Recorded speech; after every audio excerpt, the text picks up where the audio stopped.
Good day, everybody. Welcome back to the flight deck. We are back in Aurora, back at our base in Vancouver, at Vancouver International Airport. Today we're flying across Canada, all the way to the East Coast and the city of Halifax in Nova Scotia. It's going to be a long flight, but it should be a fairly good one, although somewhere around the middle of the country we're going to run into some weather. I know here in Toronto right now it's been overcast and rainy all day.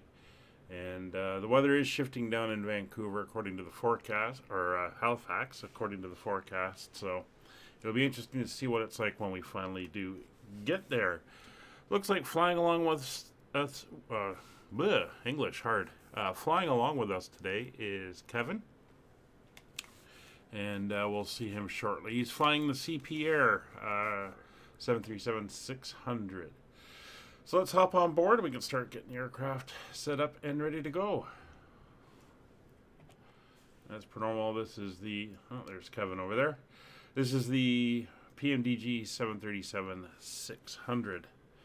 Alright, so come down. Ground power is connected. Nothing's been done with the aircraft. But parking brake is set. So we'll go through our pre-flight and before start checks. So up to the top, battery is on, standby power to auto, and emergency exit lights are now on. Ground power is now connected, and we will see we're on ground power and we have AC volts going. We'll turn our lights on outside, let people know that the aircraft is powered up, and we can now pop up to our oops, that is the wrong one. That's the one I wanted. There we go. We'll get the IRSs up and aligning. Clear the master caution. Okay, with all that going on, we can start getting our passengers on board. That's going to take a little while. So we will request boarding. Boarding requested.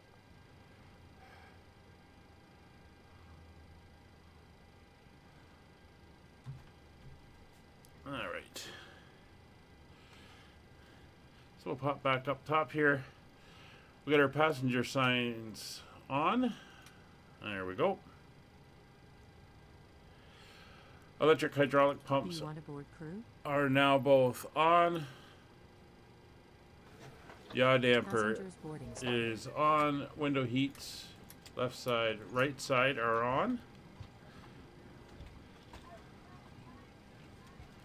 We got a little bit of heat going in the back, so we'll get the left aft fuel pump on. Wait for the low pressure light to go out. We'll turn on the APU. Wait for the low pressure light to come on for the APU, or low oil pressure light, and we will start the APU for the back. Clear caution, clear that. Alright, we're waiting on the APU now.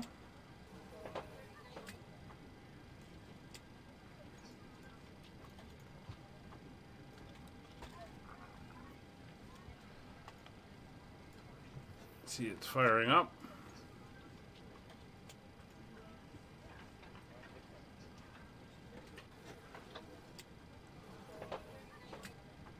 And we're starting to see the drop in the exhaust gas temperature. That's the APU stabilizing.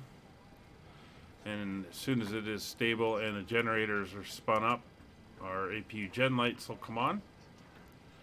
There we go. So we're going to turn on the two APU generators. We'll come over here. APU bleed air will go on. Packs will go on. And the isolation valve is set to open. We'll get some warm air moving in the back.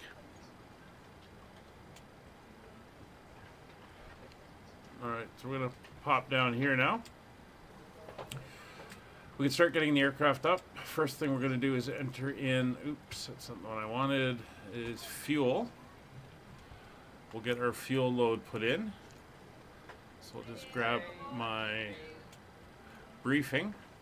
Fuel load for today's flight is 16.1 tons. but the full fuel load is 16,163. And we'll put that in there. That gives us our fuel level. Now we're going to come over here to our payload. And we're expecting 66.5, so you can see it's showing us a little bit high. So we're just going to drop our cargo load down, see where we end up. 66.5, so we're still a bit heavy. So we're going to drop us down to 100 passengers.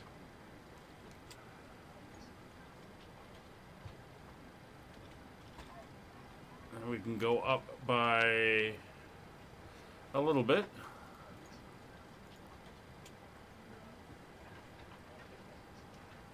There we go, 66.4. We'll add another 100 kilos in the back, 66.5. So there is our load. What is our actual passenger load showing? 119. So let's try that. We can fudge the numbers around slightly. So if we put 119 in, we can go up another 500. So we'll go to 900 in the back and 700 in the front. There we go, 66.5. That's us all set up there. Now what I'm going to do is just come up to here. I'm going to turn up the panel brightness up top, and I'll come down here. Good evening, ma'am. How are you? Give me the Doing good. lights down here so we got a little bit of light. There we go. So that's all entered in. So we do not have ATC currently online here in Vancouver. So we're going to be self-cleared, but we are departing on runway 26, and we'll be making a left-hand turn at 2,000 feet to carry on en route. So that being the case, our transponder is going to be set to 2000. That is now set. And I will get the current weather and throw it into the chat so we can take a look at it.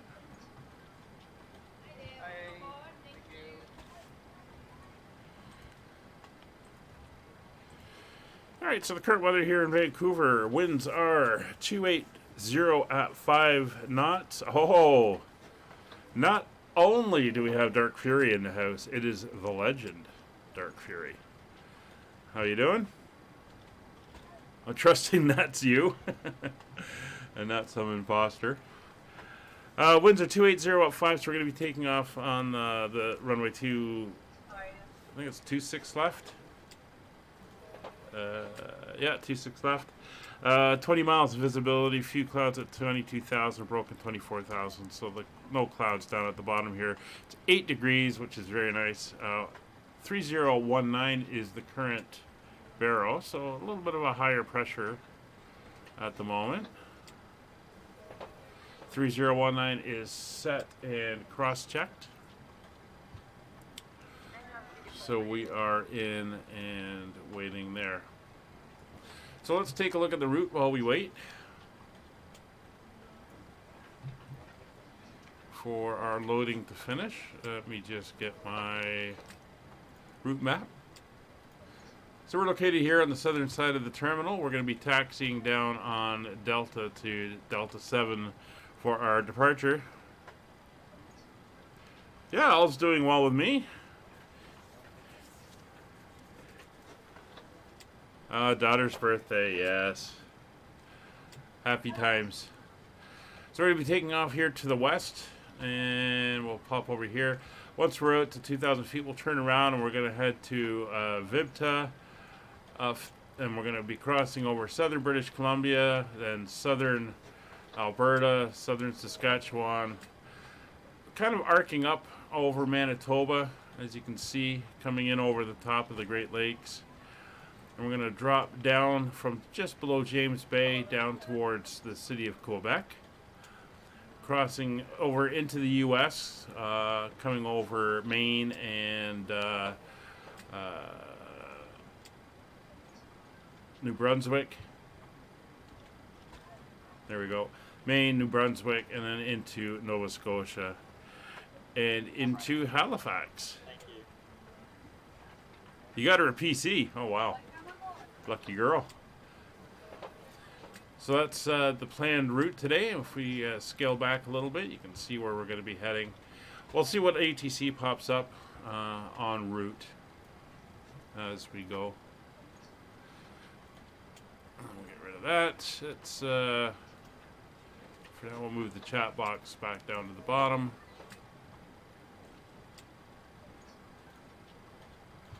There we are. So that is our planned route for today.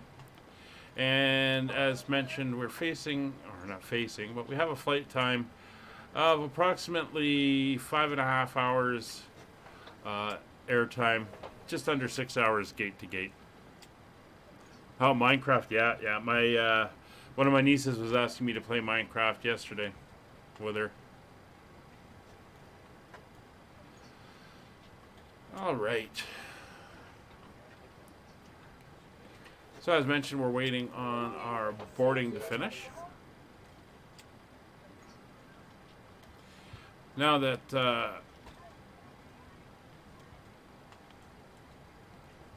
deers are coming along, if we pop up to here and go through, just making sure everything else is all set and good, we'll switch our battery over to or our meter over to the generator. Make sure the galley is on. That is all good.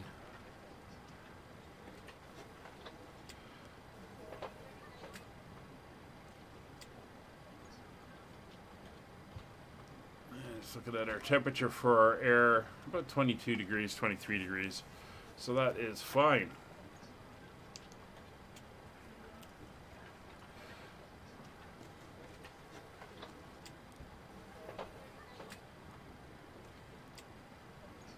Waiting for everything to kick in here with our alignment.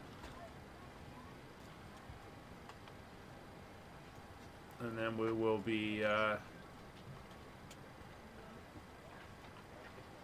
to carry on. Oh, looks like Kevin's loading over there.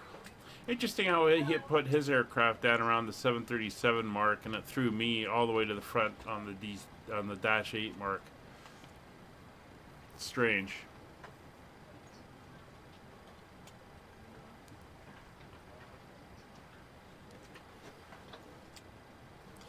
Alright, so while we're waiting on that, let's set up the rest of the FMC here.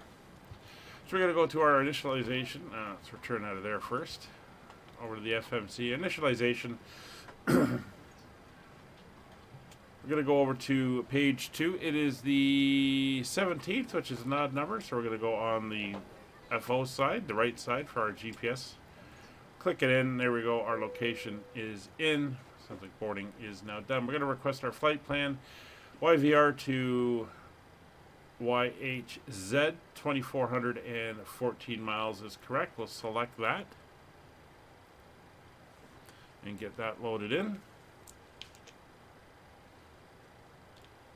With PMDG aircraft, unfortunately, you have to save the flight plan out of SimBrief, then copy it into a directory, and then load it in from there, which is what I did prior. So it's got the flight plan. We'll load it into the system. And any second now.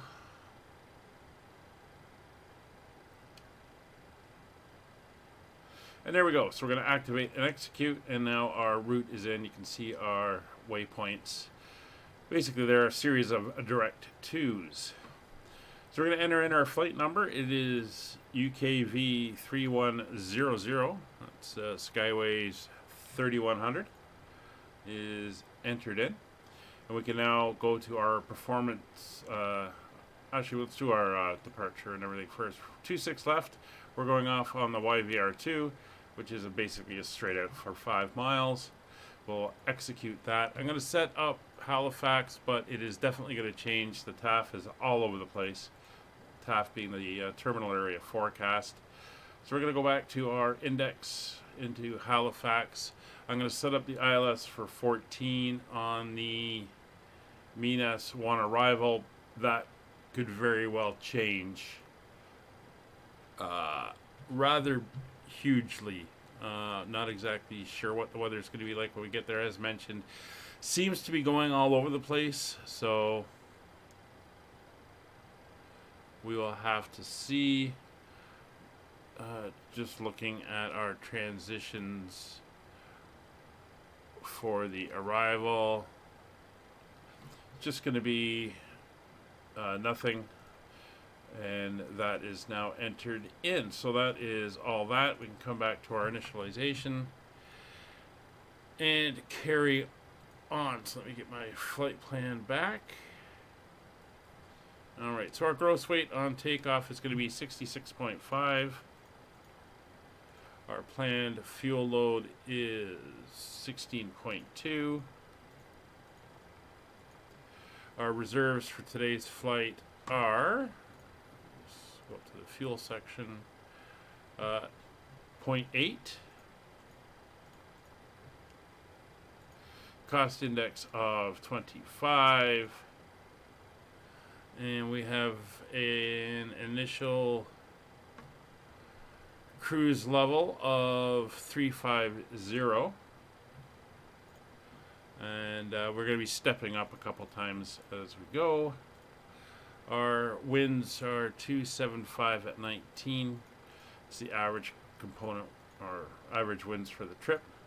And all the rest of that is good. We'll execute over to N1 limits. And that brings us to our flight planning tool. Link is in the description below, but it's handy. It does all sorts of aircraft, and it is a huge help. CYVR 2.6 left. I do have a video on how to use it up on the channel as well. There's the weather. There's our takeoff weight and calculate. Alright, so our cell temp is going to be 45 degrees. We are doing a 22K D-rated takeoff. And it is a flaps 5. Let's come over here to the winds, 280 at 5. And that gives it the runway winds. We'll go back. Center of gravity of 18.6. We are going to have remaining 1,100 feet and 135, 138, and 141 for our V speeds, which is perfect. So that is all done. Fueling, boarding, and loading is complete. Fuel is good. Takeoff data is set. 135. There, we can come up top now. Let's do our checks. There's that. There's stall horns. In-op test. Warning lights are up. Fire test. It's 1-2 and APU. That's all good. And system test for all the audibles. Glide slow. Pull up. Wind shear. Wind shear. Wind shear. Terrain. Terrain. Pull up. Airspeed low. Airspeed low. So we're going to be going up to 39,000 eventually, so we'll dial that in. Airport elevation here at Vancouver is about 13 feet, so we can set that to 0. We are good there. Departure we've briefed, and we know what we're doing. Flight directors can now come online on both sides. Radios, we'll switch over to 22.8 for Unicom, and we're all set there.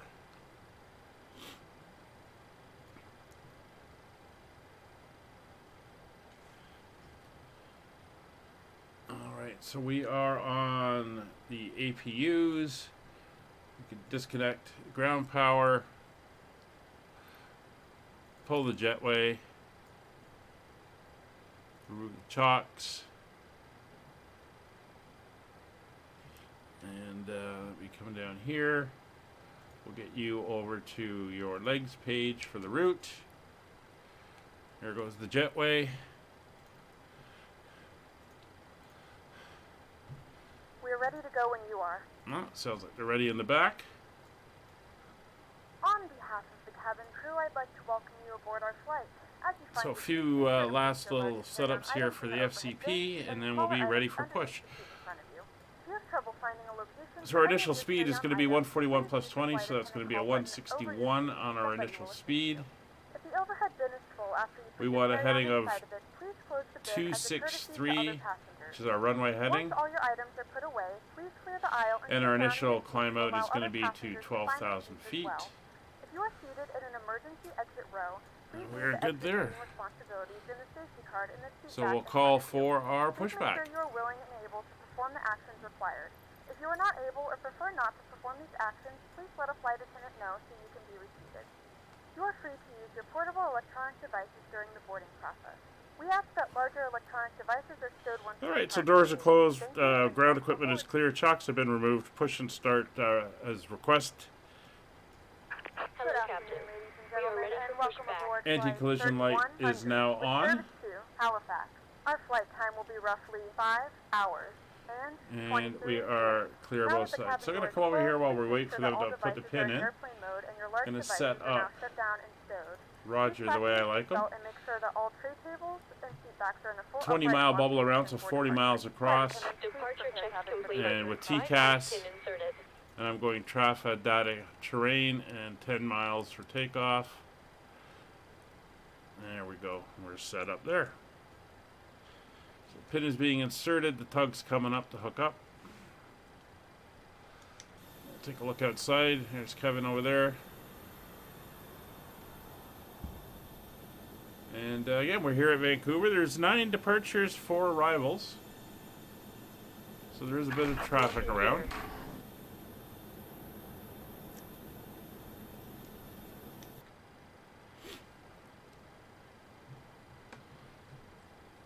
All right.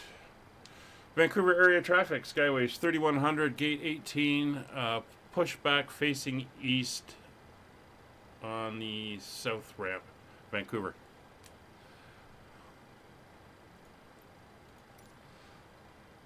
Release parking brakes. All right, so brakes are being released. Commencing push. All engines clear. Start at will. All right, so fuel pumps coming on, all engines. Come up here now, turn off the pack, so we've got bleed air to run the engines. Starter is set to both. And starting engine number 2. Start valve open. N1 Ladies and gentlemen, rotation. Please direct your attention to the front of the aircraft for a safety demonstration. When the seatbelt light is on, please make sure that your seatbelt is fastened low and tight across your lap. All right. To fasten, insert the metal fittings into Adding one fuel. another. Tighten by pulling on the loose end of the strap. To release your seatbelt, lift the upper portion of the buckle. In the event that the seatbelt light is EGT not rising, on, we suggest fuel that you flow. keep your seatbelt fastened in case of unexpected turbulence. There are several emergency exits on this aircraft. Looking To good. familiarize yourself with the emergency exits on this aircraft, please refer to the safety card in the seat back pocket in front of you. In some cases, your nearest exit might be behind you. If we need to evacuate the aircraft, there is lighting on the floor to guide you towards the exit. In the event Somewhere around cabin pressure, an oxygen mask will 18%. drop in front We'll of get you. the Protect cutout the front of oxygen, the pull the mask starter. towards There we you, go. and firmly And then over the your start nose valve will now. close. Secure the elastic band behind your So head. engine Push number the 1 mask over to necessary. ground start. Don't worry if the bag doesn't inflate. Start Oxygen valve is close open. to the mask, and you can breathe N1 normally. rotation. If you're traveling with children, now's the time to pick your favorite one. But secure your mask and then assist others. Keep your mask on until a member of the crew advises you it's safe to remove it. In the Parking unlikely brake. event of a water landing, a life vest is All located right, setting in the parking pouch under brakes. your seat or between the armrests. Waiting your When confirmation for a good instructed to do engine so, start. open the plastic pouch and remove the vest. Flip it over your head. Adding the strap fuel around for your engine waist 1. And buckle at the front. Pull the strap to tighten. To inflate the vest, pull firmly on the red EGT cord rising, when fuel exit flow. If your life vest does not inflate automatically, blow into the mouthpieces for manual inflation. Each vest is equipped with a whistle and light. If necessary, your seat cushion can be used as Looks a like Kevin's secondary got his protection beacons device. going, so he's Pull about the ready to cushion from the push. seat, slip your arms into the straps, and hug Beautiful the day here in seat. Vancouver, just some high cloud. Once again, 8 all degrees, devices very must nice. be in airplane mode, and your larger devices must be turned off and stowed at this time. Please securely stow your personal items. Make sure your seatbelts are Starter fastened cut and your off. straps and tray tables are in their full Start upright valve position. open. We remind you that this is a non-smoking flight. Tampering with, disabling, or destroying... Yeah, I know. I was just thinking that. in a lavatory All right. is prohibited by EGT law. coming down. All Engines are such information stabilizing. and Everything more is can be good found on the there. safety card located in the seat back in Cockpit front to of you. ground. We We have suggest a good reading this engine and letting start. a cabin You can member know if disconnect. you have any questions. Thank you for flying with us again, and we hope you enjoy your All flight. right. They're disconnecting, so we'll go up top. All right. Generators 1 and 2 now coming on for the main engines. Engine 1 and 2 start switches to continuous. Probe heat is on. Engine anti-ascent not required. Engine 1 and 2 bleeds are on. Packs are to auto. Recirculation fans to auto. Isolation valve closed. APU bleed is off. APU is turned off. Down here will come flaps 5 for takeoff. Flaps 5 selected. Tow truck disconnected. Elevator Bypass trim pin is removed. 6.9 to almost 7, so we'll watch it down Left here. is clear. Right is clear. There's 5, 6, so almost a 7. We're good there. We'll do flight controls, turn on the systems page. It's full left, full right, neutral, full forward, full back, neutral, left rudder, right rudder, neutral. Now, there she is.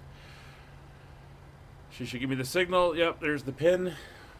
Give her a thumbs up, and she'll give me a wave, and good to go.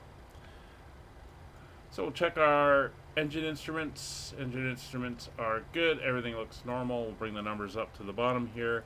We're going to go off on level change, heading select initially, and then we'll go to LNAV, VNAV once we're set on course. Auto throttles are on. Warning recall is clear. Auto brakes on. Taxi light on. And we are clear both sides.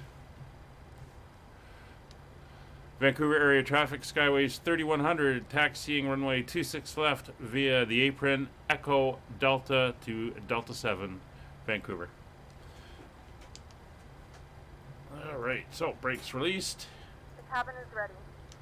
Cabin's ready to go. Should hear Kevin push back after us. There he is.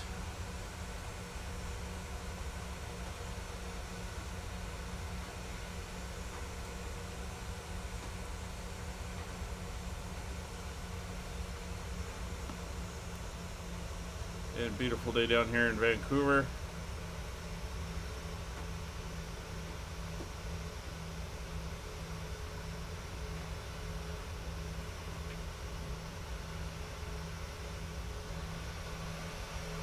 Swing around here so we can get a look at Kevin's airplane.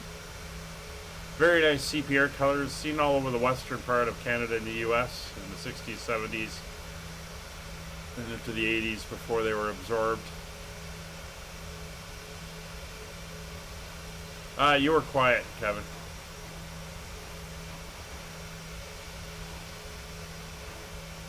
I haven't changed any of my sound settings through vPilot.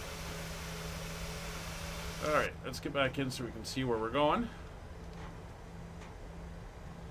Clear the caution. Oh, that's the one I want.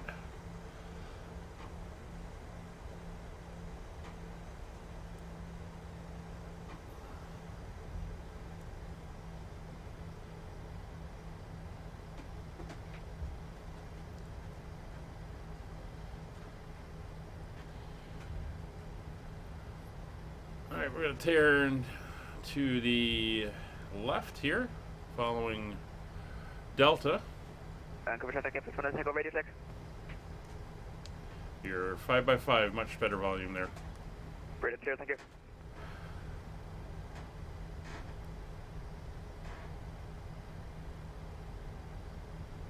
Alright, so we're going to be taxiing down this way a little bit.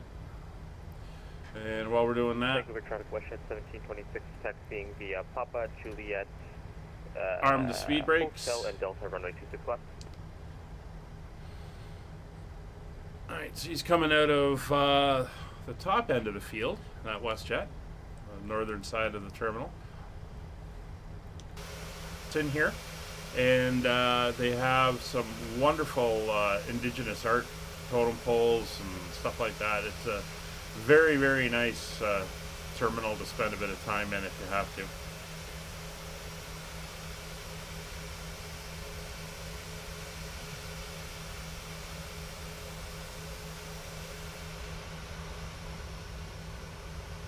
You see the mountains off in the distance there.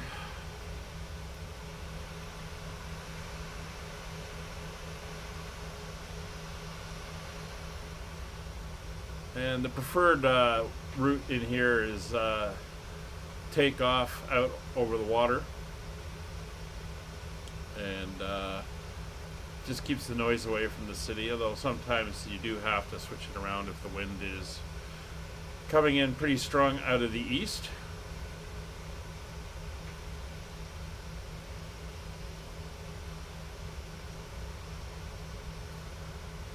Also, this is the FS Dream Team Vancouver, one of the first payware airports I got for MSFS. I had this in FSX. It's a very nice airport. Looks pretty cool. It adds, and we do a lot of flying out of here, so it's nice to have it in there. I think I've got all the main hub airports done now. We've got custom scenery in here. Calgary, Toronto, Montreal has some freeware add-ons that improve it, and then custom scenery in Halifax where we're headed, so it'll look nice. Anyway, we're coming up for the end of the runway here, so let's start slowing down. It's going to come around the corner, not this one, but the next one is Delta 7.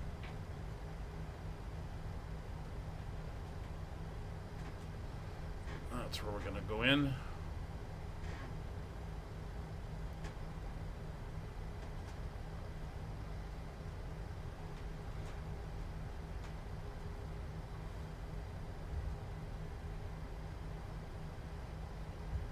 All right, on the brakes. Vancouver traffic gate first 1 Tango, air taxi, Honeycomb 726, left taxi, ready gate for Echo. Alright, so parking brake is on. Pre-departure check. So we're going to do our fuel flow check. We're going to reset and set it to rate. We'll get our fuel flow rate. 3034 is good. It's within limits. V-speeds are set. We got 135, 138, and 141. We have a 161 set as our minimum climb speed. MCP is set 161, 263, 12,000. Nav data and radios are all set. No aircraft inbound on the approach path. We're going to treat ourselves as cleared for takeoff. So position lights are going to go to steady and strobe. Taxi light will come off. Turn off lights will come on. Landing lights will come on. Transponder, down we go. We're going to turn that to TARA.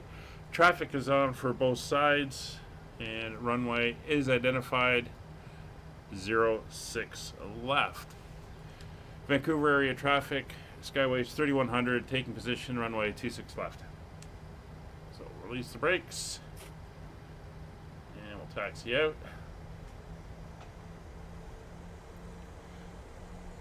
I think that WestJet's flying down to LAX by the looks of it.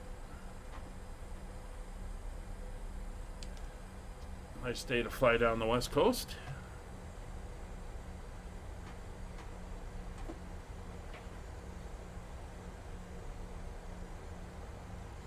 And looks like Vancouver Tower just came online.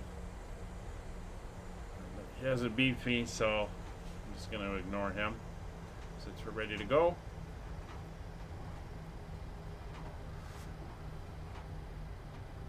I just noticed just came on a minute ago, so he's probably just setting up. Alright, so we are set and lined up. Clock is running. Engines to 40%. Vancouver area traffic, Skyways 3100, rolling 26 left for a left turn out, Vancouver.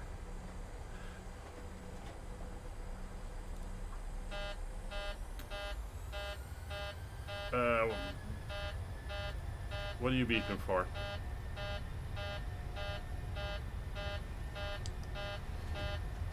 I had this before and I wasn't sure why it was beeping on me.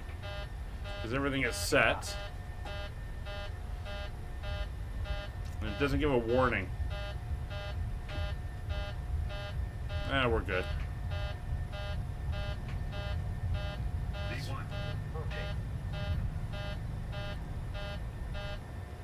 Because it stops as soon as we're up, and I'm not sure what it is.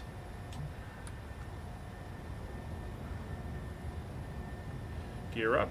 The only thing I can think is because I armed the speed brakes, because it's not on my checklist, but we do it with other aircraft, so maybe that's it. Next time I won't arm the speed brakes, and I'll see if that's what's setting it off. Yeah, spoilers seem to be armed. I guess it doesn't want them for the takeoff. Alright, so we're going to go Command A on level change and heading. It's going to climb to 2,000 feet.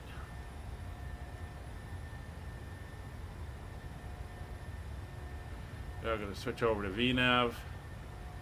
Let her profile her way up.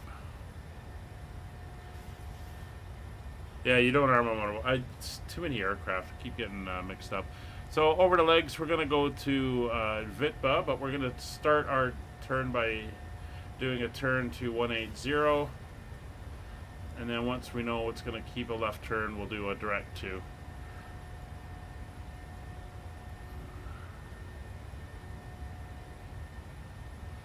It's beautiful out over the water. Vancouver Island, off in the distance.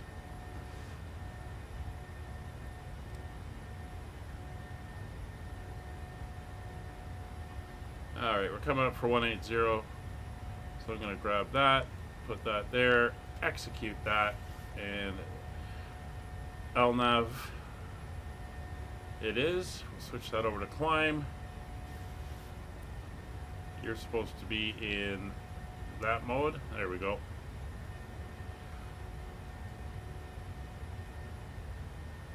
Yeah, that would explain why it happened last time when I tried that. So, gotta remember, no speed brakes for Boeing.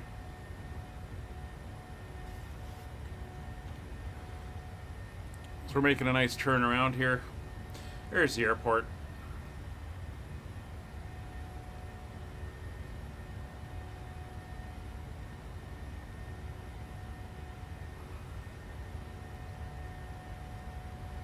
It's 5,000 feet. Start bringing the flaps up.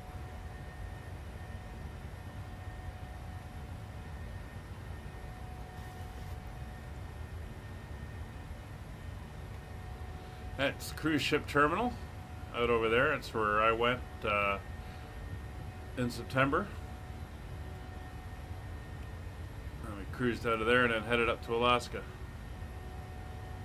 And you see Kevin down there at the end of the runway, and I think that's the WestJet coming down behind them. And full flaps reduction or retraction. Climbing to 12,000, we'll send ourselves all the way up to our initial flight level of 350.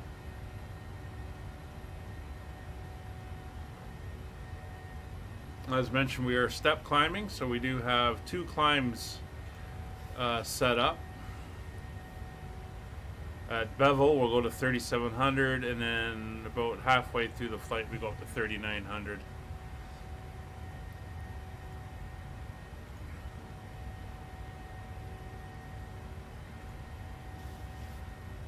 Aircraft holding short 26 left. Are you going to go?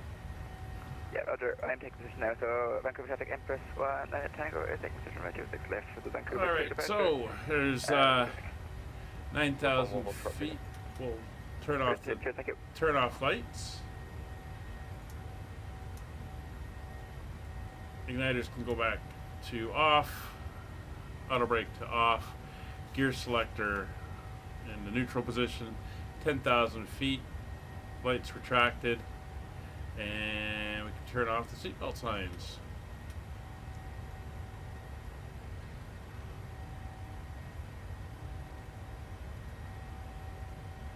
gentlemen, we have now passed 10,000 feet, so you may turn on larger portable electronic devices. This is also a reminder to please keep your seatbelt fastened throughout the duration of the flight and do not form a line near the lavatory. This aircraft is equipped with onboard Wi-Fi. If you wish to All right, connect we're to the accelerating Wi-Fi, up you'll be to directed our to the page to pay a small fee for internet acceleration access. We do offer speed complimentary for our in-flight higher communication climb. to our partners. Connect to the Wi-Fi and you'll be able to access our wide range of free live TVs and paid movies library. So tomorrow is going to be our last Ward Air flight for a while. Lining up, Now get up and move around the cabin. However, And, keep your seatbelt fastened when seated in case of unexpected turbulence. We'll be flying from Montego Bay up to Vancouver. And then once we're done with that, the week after, we're going to be starting a new series where we're going to be flying around the Atlantic from one side to the other, up South and North America, and then down Europe and Africa. So should be an interesting series. That'll run on Saturdays. And shorter legs should only take until around noonish. For the DC3 series over England, that will wrap up at the end of this month. And we're going to start a new series the first Wednesday in April. We're shifting countries and shifting aircraft. We're still sticking with an old classic twin-engine piston airplane. But we'll be flying somewhere new, a little bit of something different, and in a different aircraft. So our classic multiplayer Wednesdays will continue. It should be good. Alright, so Kevin is up.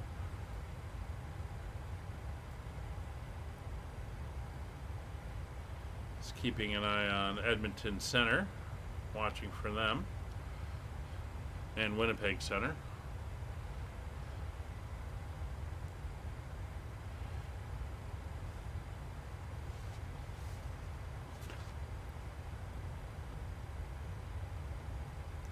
Cabin is pressurizing nicely. We're cleared through 18,000, so we're going to switch over to standard pressure. And everything else is all looking good.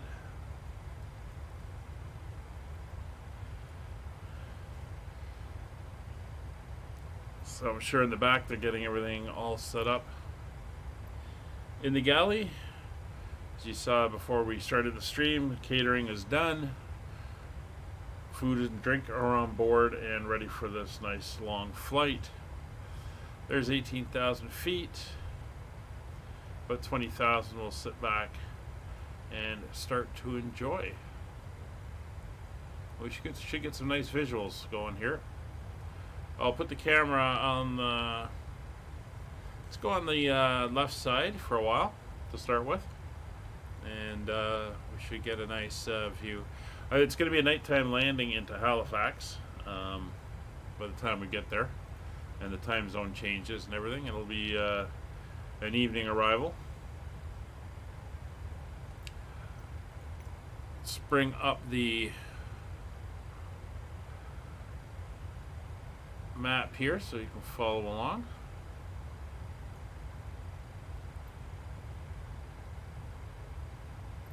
Waiting for it to load in. Unload that. We'll bring in our current route.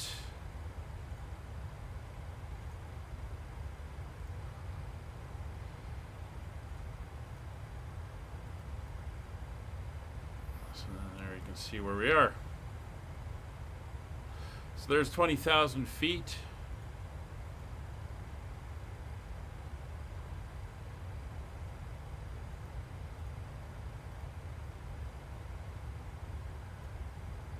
And we will just move in the chat box so it's not covering the map. Alright, let's get some entertainment going. I'm gonna go throw the kettle on. I'll be in the chat for the duration of the flight, but no point in listening to me prattle on too much. We'll get the IFE up and get her going. So just before we do that, if you do want to join us on these flights, all of my live streams are community flights, so they can either be VATSIM such as this, or as Wednesdays and Sundays, they could be multiplayer, so it's a little bit more of a relaxed environment to fly in. You're more than welcome to come and join. You can come over to the Discord, get all the information about all our flights there, and figure out what and when and where we are flying. You can also get help with the sim. You can get help with specific aircraft if you're not too sure. Link is in the description of the videos on both Twitch and YouTube. I'll also just throw it up in the YouTube chat if you want to drop over that way. You are more than welcome. Big thing I like about the sim is the community, and it's always fun to fly with others. So if you want to come along on these flights, you are more than welcome to do so. So that said, let's hop in the back. Let's look out that way, a nice mountain view. As I mentioned, I'll be in the chat. We'll be back on voice for our descent briefing as we get ready to head back in, although if ATC comes up, you may hear me talking to them as well. So we'll see you soon. Sit back, relax, enjoy. And we'll be back.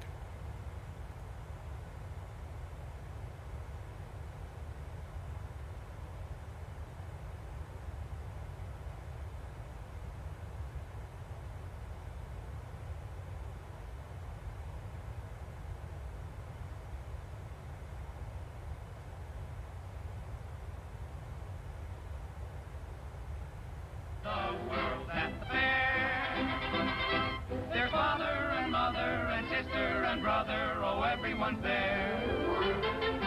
The world's at the fair. From France to Australia, from Maine to Westphalia, oh, everyone's there. You're sure to meet Tom, Dick, and Harry, and maybe the one you'll eventually marry. If you should be there, you'll never regret it, and never forget it, for the whole world's at the fair.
Come on, Miranda. All right, Elmer.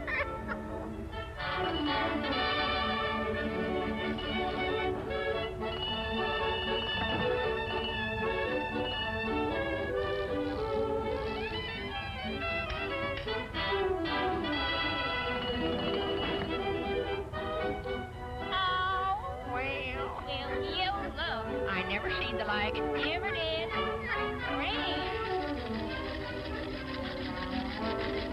Well, look at there. Why?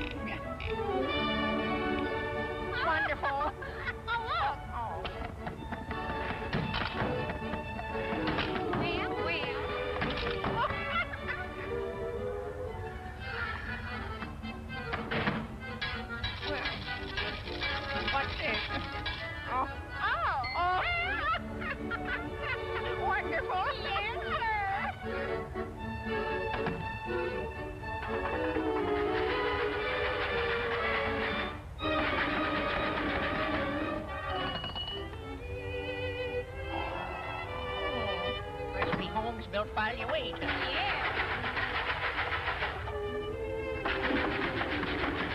Wonderful. Oh, look at there, Miranda. Oh, ain't that wonderful? Nope.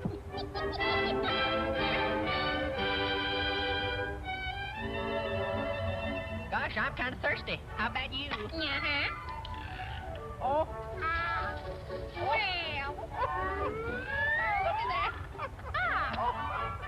Well, I never. Fresh, too. Well.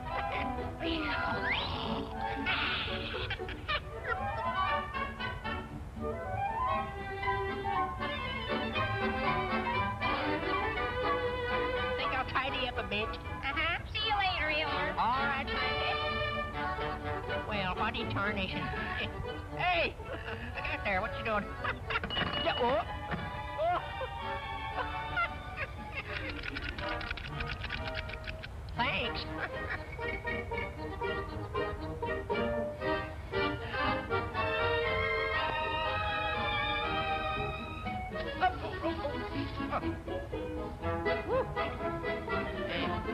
Coleman kind of cheeky with you. Oh, some service. Yep. Oh. There you are. Huh? Oh.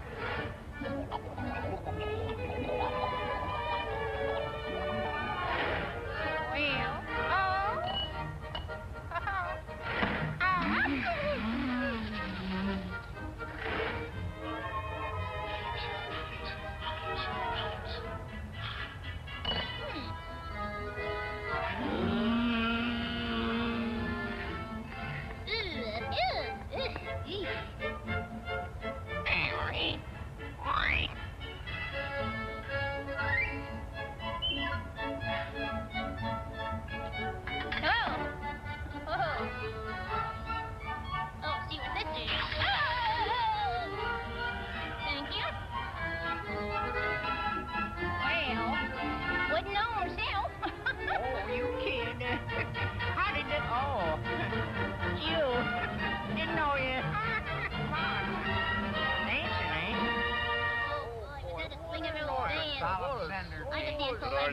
Couldn't you? Well. Oh. Yeah. Oh. Nice. Pretty good. Come on. Learn to dance again.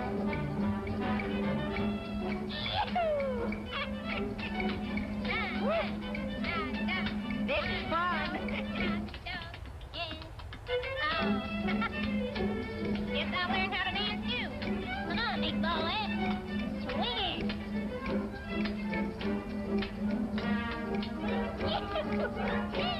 What did Risky do?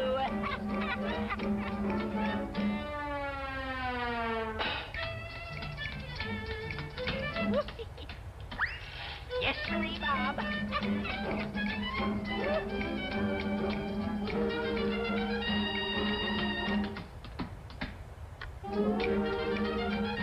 Let yourself go. Flatfoot farmer and a plow, plow. A flatfoot farmer and a plow, plow.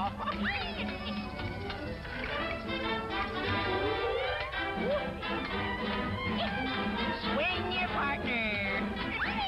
To and fro, route you go.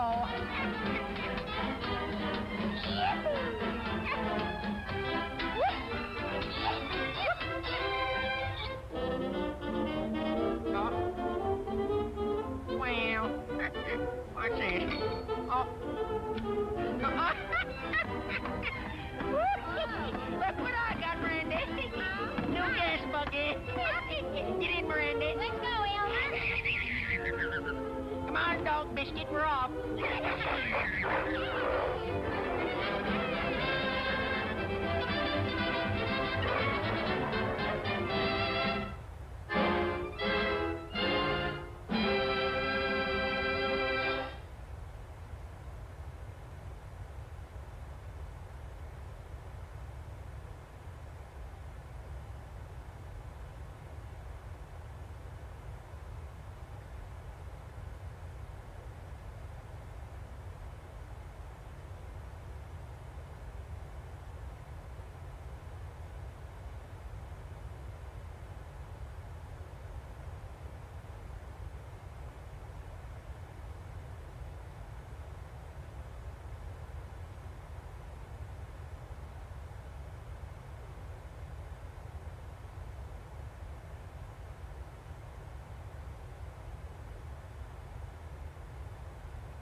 little more absinthe, Mr. Bliss? No, don't bother about it. I don't know what I want. Anything wrong, sir? Yes, everything, Francois. Let me make you a mouth. Good help, it's just me. I'm feeling terrible.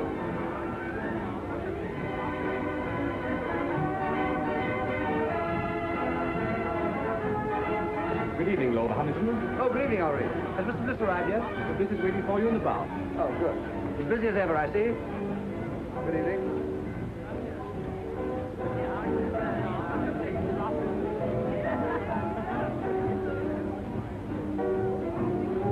Oh, hello, Ronnie. What'll you have?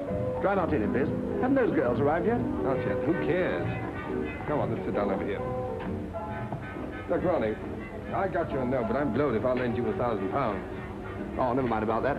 I shouldn't have asked you, really, but you know how broke I am, and you're rolling. No, it's not a question of whether or not I can afford it. The point is, it's too easy to lose one's friend that way. No, well, let's forget it, shall we? I shouldn't like anything to spoil our friendship. Oh, don't let's talk about money anyway, Ronnie. I'm an ill man. Oh, No, I'm not kidding. It's on the level. There's something wrong with me. Oh, well, if you're really feeling ill, why don't you let Sir James Allroyd have a look at you? Sir James Allroyd. He's a bit of a crank, but he'll charge you 20 guineas. He's the best diagnostician there is. No. He's what? Don't ask me to repeat that. Anyway, he'll tell you what's the matter with you. He's the best doctor in London.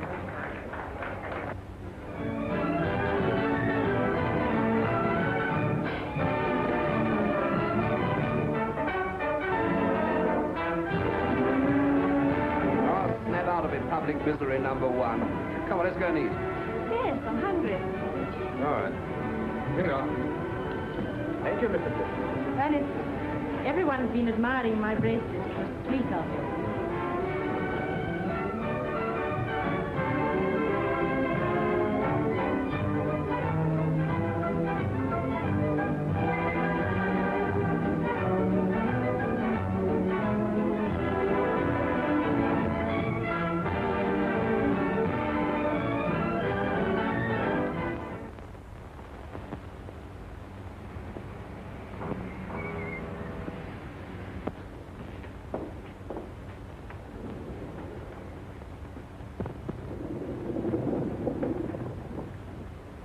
Biarritz. That won't do her any good. All that woman needs is to sack 5 of her 7 servants and do 6 hours housework a day for 3 months.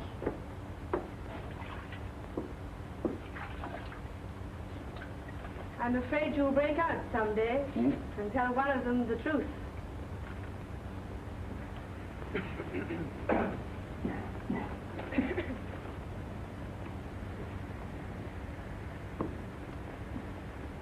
Lord Roberts, please.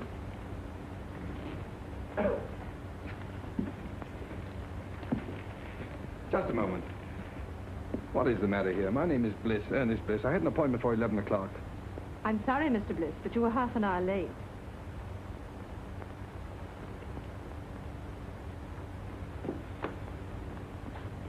Sir James will see you now, Mr. Bliss.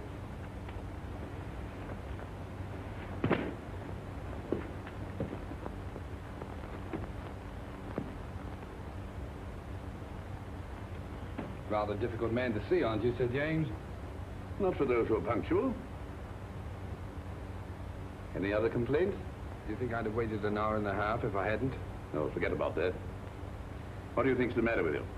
I don't know. That's why I came to see you. I can't eat, I can't sleep. I'm nervous. I never do anything and I'm always tired. Yeah. Well, just take off your shirt and lie down on that couch. There's nothing wrong with your blood pressure. Your muscles are a bit flabby, but your heart's quite sound. Well, then what's the matter with me? Money. Money? That's not an illness. In your case, it's a disease. Most people break down through overwork. Yours is caused by self-indulgence. Really? Is that so? You know, your father was a clever man. What are you looking for? My tie. You've got it on. Oh. But he made a big mistake when he left you £2 million to play the fool with. Believe it or not, Sir James, I'm paying you 20 guineas to give me medical advice, not a lecture. My advice should be worth £50,000 to you.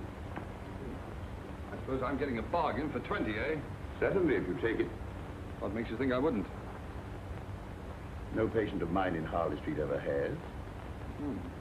Sounds interesting. What is it? Well, disappear for a time. Earn your own living. Live on a few pounds a week if you can make them. If not, go hungry.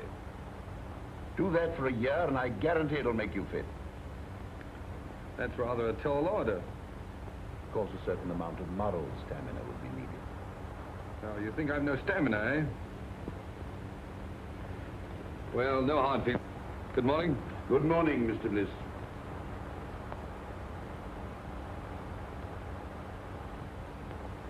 You don't seem to like me. A medical man's time is limited. Besides, there's so much genuine suffering in the world that money would alleviate. If you visit my clinic in the East End, if you can spare the time. I'm being unprofessionally rude, perhaps, because you're the 5th patient I've had here this morning suffering from the same complaint. Too much money. Look here, Sir James. You just refused to shake hands with me. All right, I'll make you an offer. Your clinic needs money. I'll bet you that 50,000 pounds you say your advice is worth against an apology and an honest handshake that I can take your advice and follow it to the letter. That should be quite a simple matter for you. Your bookmaker, your gunsmith, even your tobacconist might find you a job at a few pounds a week. Not at all. I'll set out with only £5. And without deriving the slightest benefit from my name, money, or present position, I'll earn my living for a year. And if I do touch my own money for my own use, you get £50,000. Big words, Mr. Bliss. Big promises. But I'm afraid I can't take them seriously. From you. Before you gave me that look, there was a sporting chance you'd win. Now you're having a hope. Then the bet is off. No, the bet's on, and I'm going through. Which is it? Lead. Oh.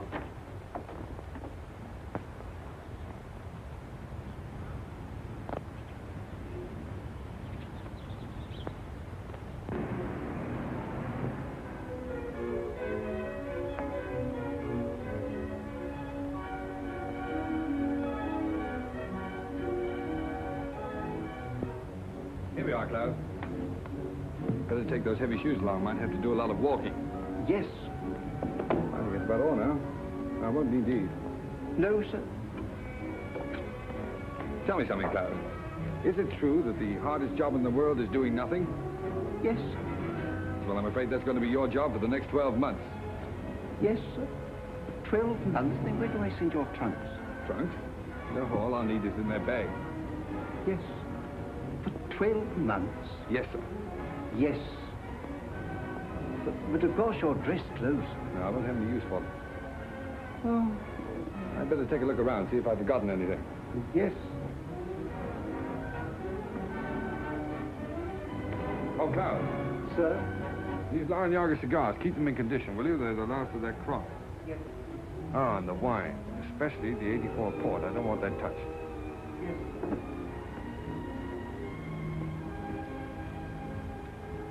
Your pocketbook, sir. Oh, yeah. Wait a minute. Now, look, Klaus, what is this? I found notes, sir. Right. Now, you're a witness that this is all the money I'm taking with me, aren't you? Yes, sir. Fine. And your checkbooks. No. No, I won't need that for a year. At least I hope not. Now, put it in the desk drawer. No, don't bother now. If the bank's ready, take it downstairs and fetch me. No. Don't worry. I'll do it myself. I better start now. Oh, and Klaus, refer all letters and inquiries to Mr. Crawley. And I'll see you back here a year from now. And I hope you won't be as bored doing nothing as I've been. What exactly are you going to do, sir? Oh, that's exactly what I don't know. Well, goodbye, Klaus.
out of work and below me a bit.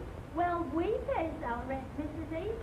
And if we can't get Bliss's room, we move. You can't turn round in here. I can't turn him out into the street, Mrs. Matthews.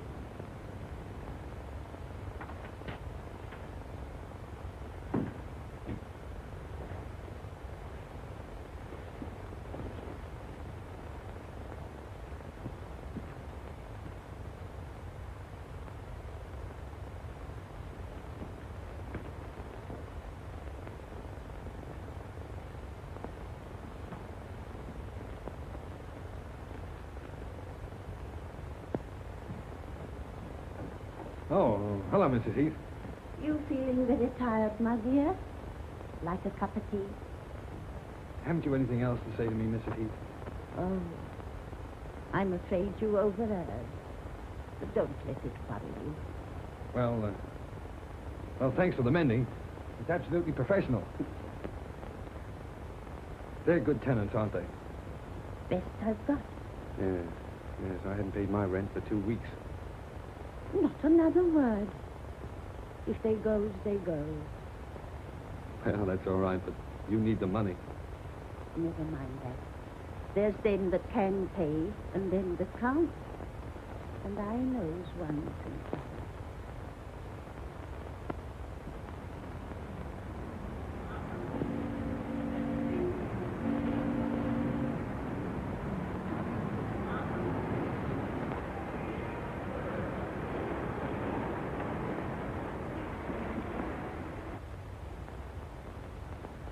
So, young man, you want to sell my Alpha stoves? That's right, sir. Miss Clayton, bring me that pile of applications for this job, please. Yes, Mr. Masters. Oh, Mr. Masters, why bother going through all those? After all, I'm here on the spot. And believe me, Mr. Masters, this is the first time in my life I've been without a job. You've been very lucky. But, have you ever had one? Now, young man, 27 applications from travelers of experience. Why should I chuck all these and engage you? Well, look, Mr. Masters, let me tell you the truth. I've been walking around for weeks trying to get a job. If I don't get one soon, I'll starve. I've got to get this one. Oh, say, I got the job. I was afraid you would. Mr. Masters can't say no to anyone. Afraid I would. Say, I can sell stoves. What's your name? Oh, Ernest Bliss. What's yours? Clayton. Start tomorrow, April 21st. 5% on all sales and £2 a week salary, Mr. Bliss.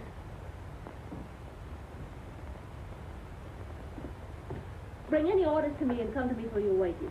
Thanks. Now, here's some catalogs with full details of the offer stove. Fine. Some price lists. And here's your order book. For what?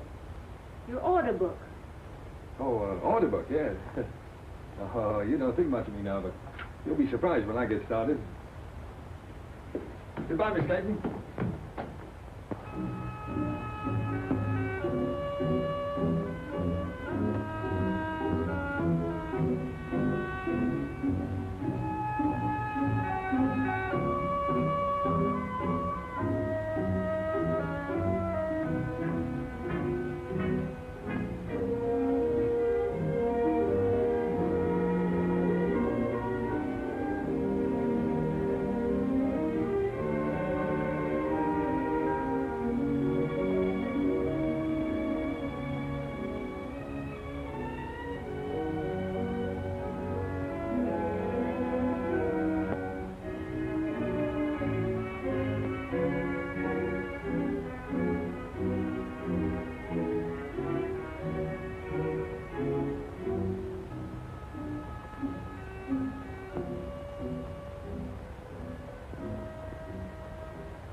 Still empty. So you haven't got started yet. I know, Miss Clayton. But in the past 3 weeks, I've tried dozens of firms. And there's always some reason for not buying it. Either the stove is too large or it's too small, or the price is too high or it isn't advertised enough, or... Oh, well, maybe I'm just a rotten salesman. But I believe in the stove. It's a good stove. My luck will change. You look very tired. Let me make you a cup of tea. That's awfully kind of you. I thought you didn't like me. Business has nothing to do with personal feelings. May I help you?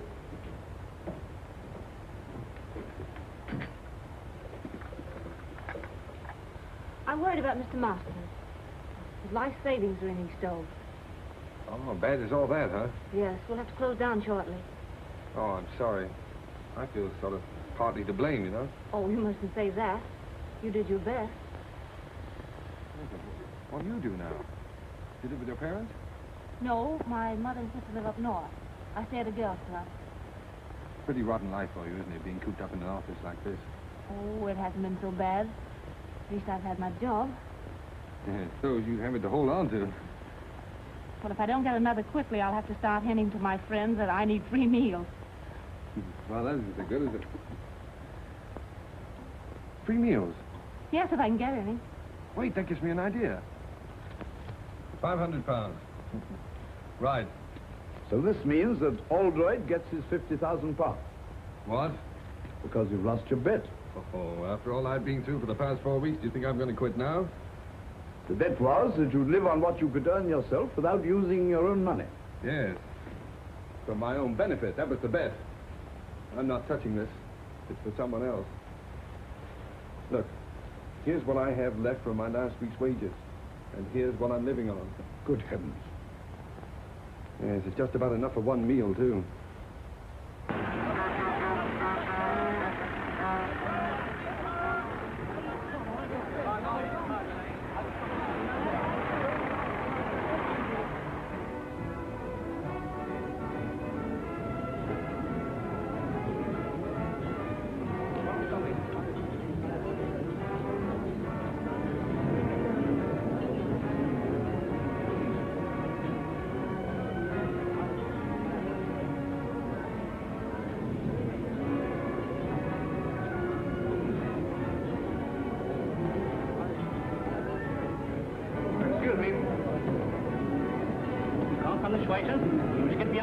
I'm here on business. I want to see the manager. Where is he?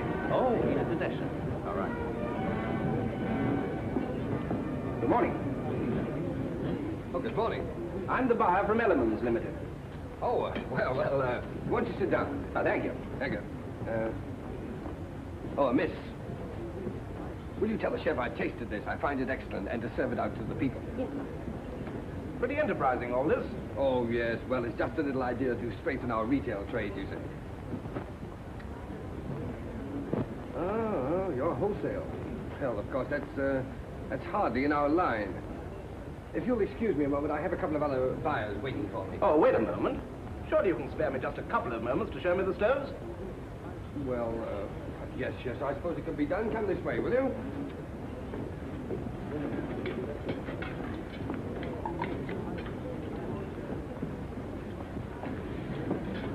Oh, yeah. This little ventilator. It's patented, of course. Yes, the master's patent. Uh-huh. Oh, miss, would you mind telling the two gentlemen that are waiting for me, the two buyers, that I'll join them in just a moment? Now, there's no reason to divide the business between a dozen firms. Well, of course, we might be able to manage your entire output. Oh. In the meantime, I'll order 100. 100? Well, I'm sorry, but that's all I can at the moment. Oh, no, yes. The usual trade terms. Look, old man, I wish you'd wait and see Mr. Masters himself. He'll be along in just a minute. All right, while we're waiting, I'll write the order.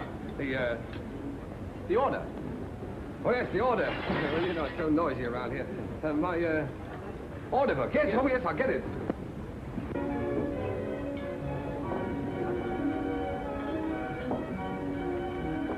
Oh, look at that. My first order. What? Oh, in the new book. Here we are, sir. Oh, there's Mr. Masters now. Mr. Masters, I want you to know the chief buyer in Elements, Mr. Masters. Good morning, Mr. Masters. What's the meaning of all this, Bliss? Well, Elements have just placed a little order for 100 stoves. 100? Oh, it's only a trial order, of course. Well, I've already explained that we're really not interested in wholesale business. You must appreciate, Mr. Masters, that if we can get together, we can take at least 40,000 a year. Certainly.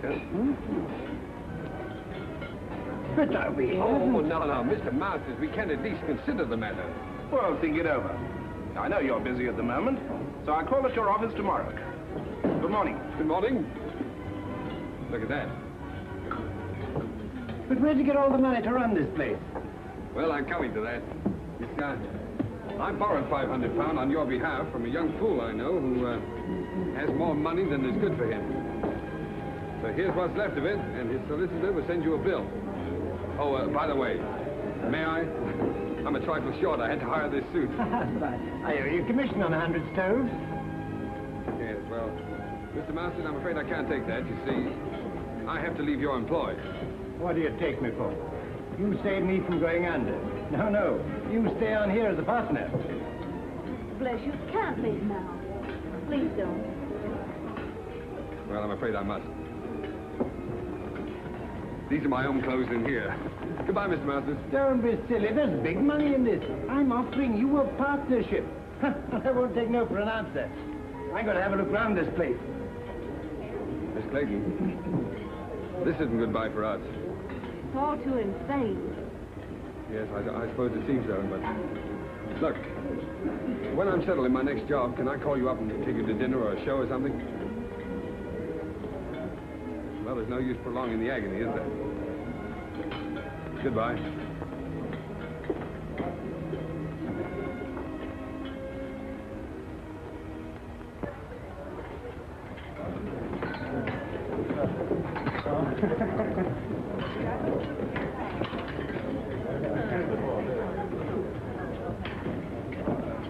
Anything to follow, signore? Yeah, wait a minute.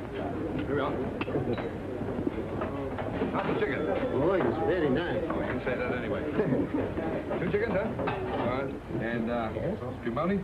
Two Spumonies and 2 coffees. 2 Spumonies and 2 coffees. That's right. How'd you like yours? Black? Black. 2 coffees. Black. Let's try this.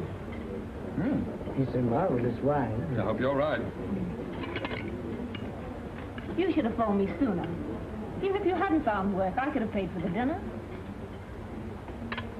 2 girls pay for dinners? I hadn't thought about it.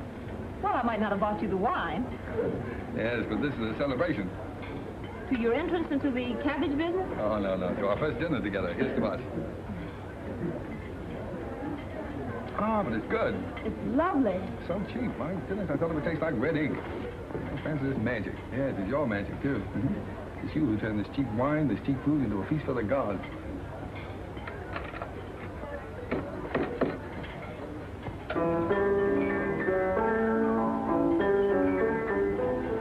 I have an idea. He's done that for us. For you. If the signorina and the signore would like to talk, we give Giuseppe the greatest pleasure. Oh, thanks. It's funny. That's my favorite dance tune. Best tune I ever heard. Come on, let's do something about it.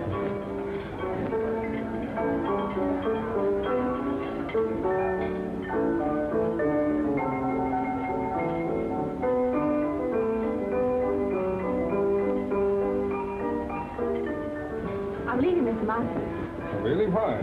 The same reason you did. What do you mean? Well, you turned him down, so he wants to make me his partner. Partner? Oh, the old scoundrel. Oh, I don't think so. Rather fond of him. Well, he wants to marry you, eh? Well, it makes it rather awkward. 2 of us in the same office. Yeah. But look, Francis, what can a fellow like that offer a young girl like yourself? Security. Uh-huh. Well, what are you going to do? Same thing you've been doing. Look for something else. Good girl. It's not so easy, you know.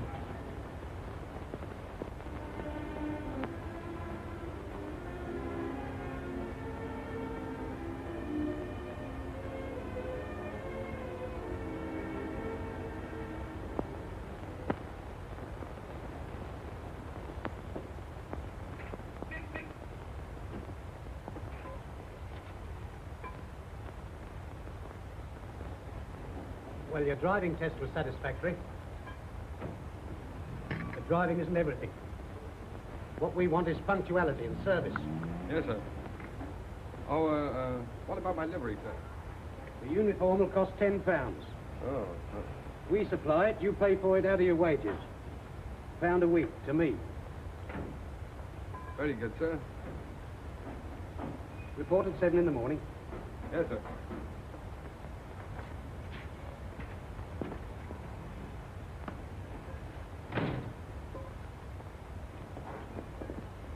Hello. Did you get the job? Oh, sure. I thought you would, because old Mike's uniform will just about fit you. Yeah, can't smoke here, you know. Thanks. Thanks for rules. Wait a minute. What was that about Mike in the uniform? Oh, we got the sack after 6 weeks. They always do. The boss never lets them stay here. I thought there was something wrong. Something wrong? Of course there is. You don't think I've got the thing to bits for nothing, do you? No, I don't suppose you have.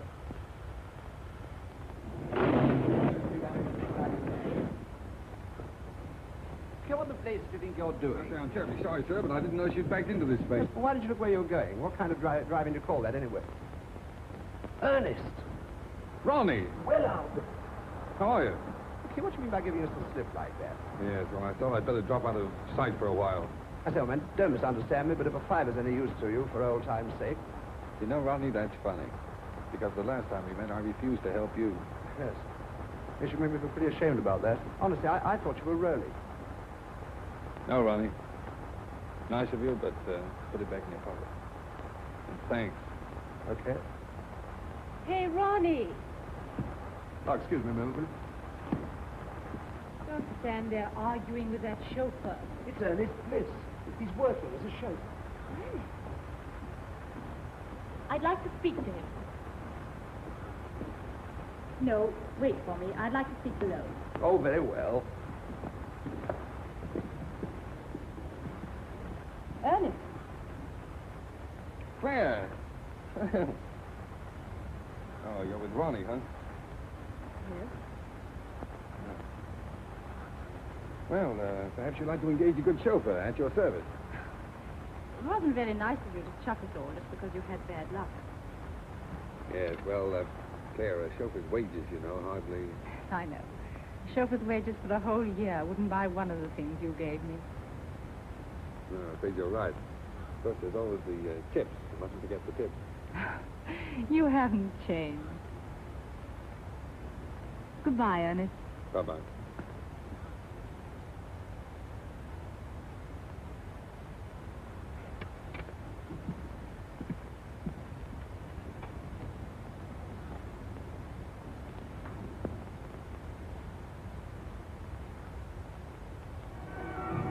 I can't understand it.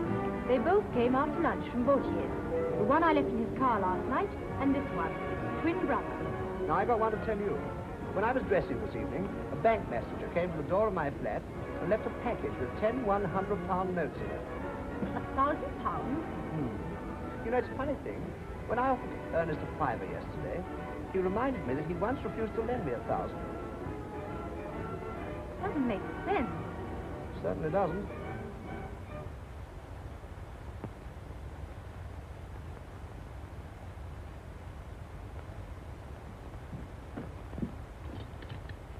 I knew you couldn't resist a call like that. But it's 20 miles out. Do you need the glove? No, thank you. Oh, I don't know. Perhaps you better pop them in. I'll telephone your chauffeur. No, don't wake him up. Bring up the garage we hired a car from last time.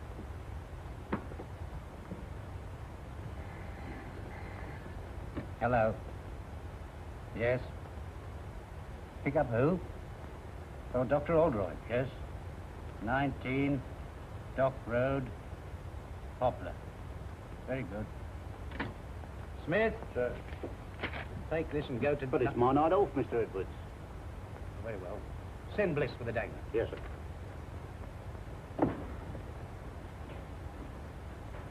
You'd better get home as soon as you've cleared up Miss Mills. Good night. Good night, Sir James. My secretary told you where to go? Yes, sir. Make the best time you can. It's a very urgent case. Yes, sir.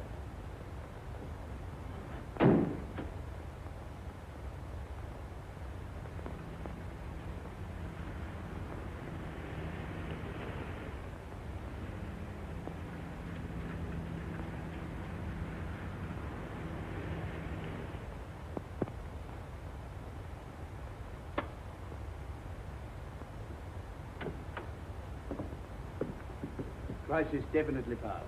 Nothing for you to worry about now, Mr. Dankton. Thanks to you, Doctor. She said you'd come if I sent you a wire. I didn't believe you would. I don't know what to say, and as for the fee... Oh, there's no fee. I will just get back and have some sleep. 7 Harley Street.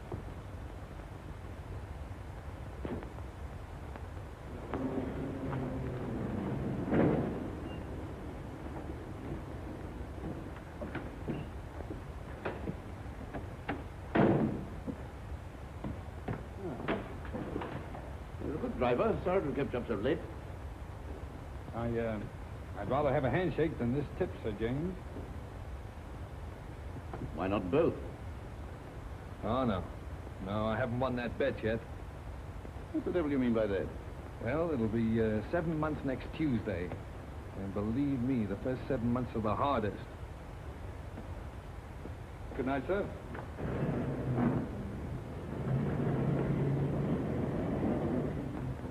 Well, I'll be...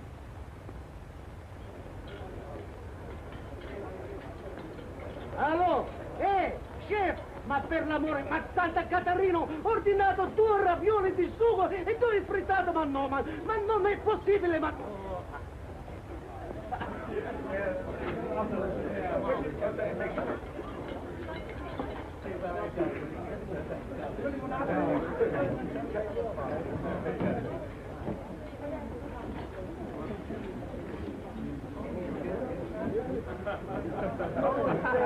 Francis, look.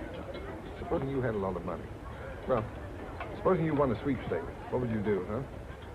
I never win a sweepstake. Oh, you might.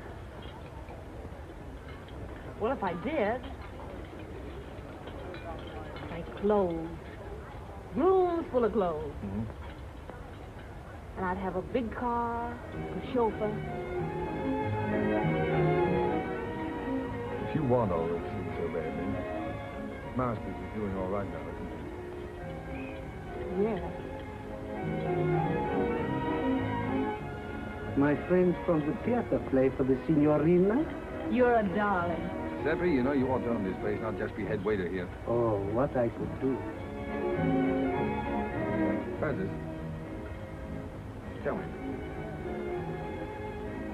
You wouldn't marry a fellow without a bean just because you liked him, would you? No. Oh, I was just wondering. I sort of thought it would be fine if you could.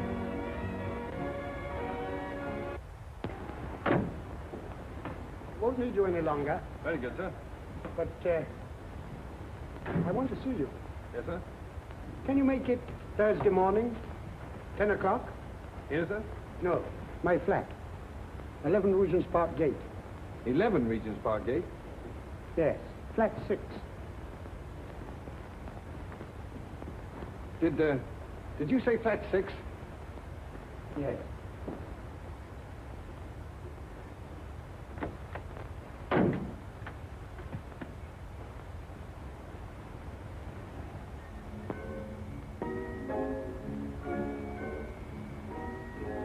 Come along, my dear fellow. Sit down and make yourself comfortable, Mr... What's your name? Brown, Edward Brown. Brown. Say, that's a very nice cigar you're smoking there. Yes, tip-top condition.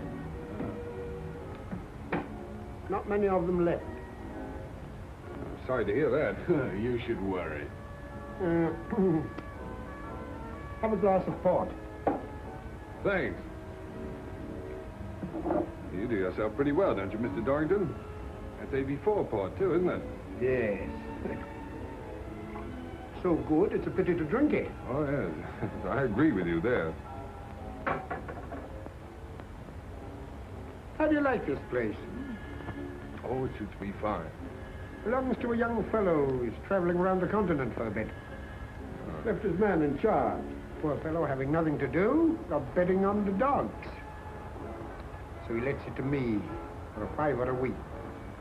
Tell me, where is this man now? In his room, drinking whiskey. Oh, I see. You fellas drink the port and he drinks the whiskey. That's right. But we all smoke his cigars. Oh, that's fine. Just one big happy family. Yeah. You have a cigarette. Care to have a look round? Yes, I would. It might be very interesting. Yes. Of course, since I took possession, I've improved this place a bit. Oh, yeah. Look at this. Bought this little fellow myself, the Caledonian market. Tasteful, isn't it? Oh, yes, indeed. Makes you think. And look here. He's sure for thousands, his butler tells me. Oh? Well, the silly fellow kept it in the hall. Well, it's the chef d'oeuvre of his collection. I moved it in here right away. Yes, well, look, Mr. Dorrington, I don't mean to appear inquisitive or anything, but after all, why did you ask me to come here? I'll show you.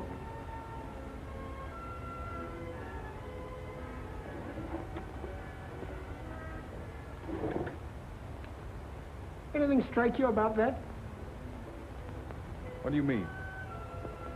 That's Ernest Bliss, the fool who owns this place.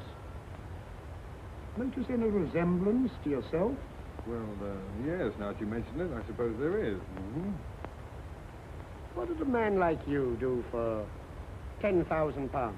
10,000 pounds? Well, practically anything short of murder. Good boy. And we understand one another. Quite. Now, let's get together. I've been practicing Ernest Bliss's signature for months. Found his bank books in that drawer. Mm-hmm. How much do you think he's got on current account? Oh, I haven't the slightest idea. 160,000 odd. 160,000 odd, huh? Isn't it sinful to think of all that money lying idle? No one to use it. Well, what are we going to do about it? This. Mm-hmm. Pay cash 30,000 pounds. Ernest Bliss. You going to cash that? No. You are. Oh, that's the big idea, huh? Well, what makes you think I can get away with it? When once you're dressed up in one of Bliss's suits, the bank will pay out all right. Simple, isn't it? Yes, it's so simple. What's to prevent me walking away with the whole lot? I am. Now go and get dressed. I'm coming with you.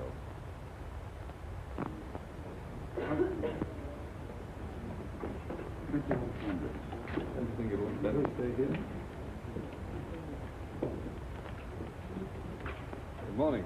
Haven't seen you in a long time. Nice to see you again, Mr. Biff.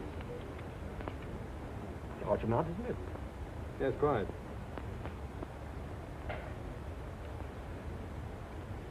Excuse me, Mr. Biff, but did you sign this yourself? Why do you ask?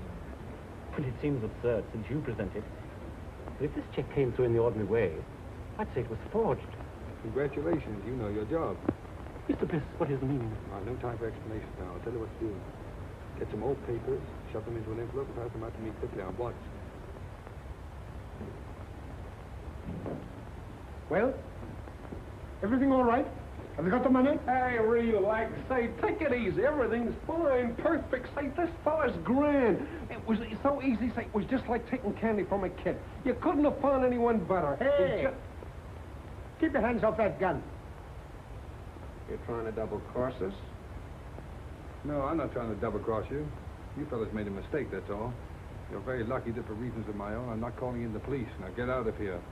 What do you mean? What's the game, Brown? I'm not Brown, I'm Bliss. You know, the fool that owns this place. Hey, how do you like that? And why did you cash that check? Well, as you seem to have found out, I kept quite a lot of money in that account. I just wanted to know whether the bank would recognize a forged signature or not. Come off it. Think of something better. All right, you don't believe I'm Bliss? If I can get Klaus away from that bottle, he'll prove it to you. What do we care who he is? I tell you, he's got that money. Come on. Give it to us. Yes, that's right. Hand it over, Brown. All right. Hey! Hey, what's that?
Well, did you hit him with that bottle? Yes, sir.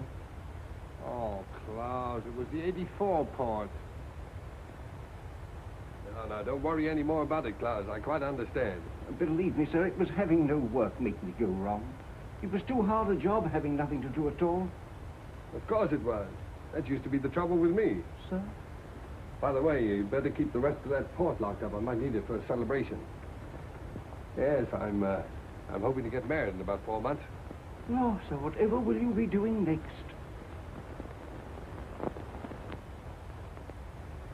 Miss Clayton, I want no more than just a typist. I don't quite understand. All my most confidential papers will go through your hands. A relationship of trust, friendship, I might almost say intimacy as well. Well, I think I can be trusted, Mr. Montague. Won't you sit down? Thank you. Are you ready to start work at once?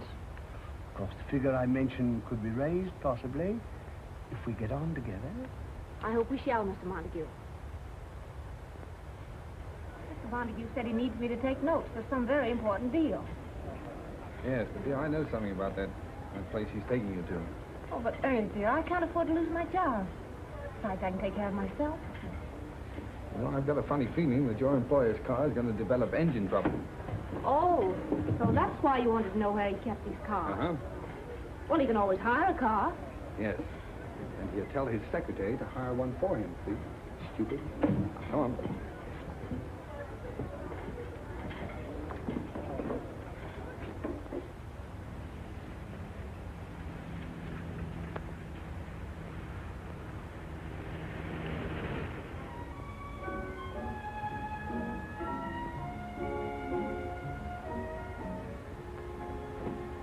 Good evening, Mr. Montague. Everything's ready. Oh, good. Where's I put the typewriter, miss? Oh, leave it on the table there. And get yourself a drink. Thank you, sir. Will you go ahead, Miss Clayton?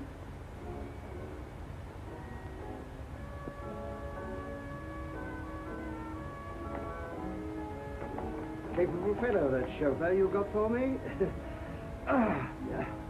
Nice and warm in here, isn't it? Won't you sit down, Miss Clayton?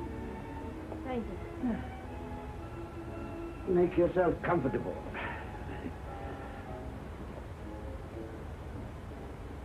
And I'll order you a cocktail. Shall I serve the caviar, sir?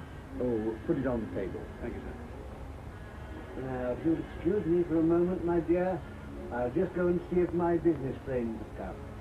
Certainly, Mr. Montague.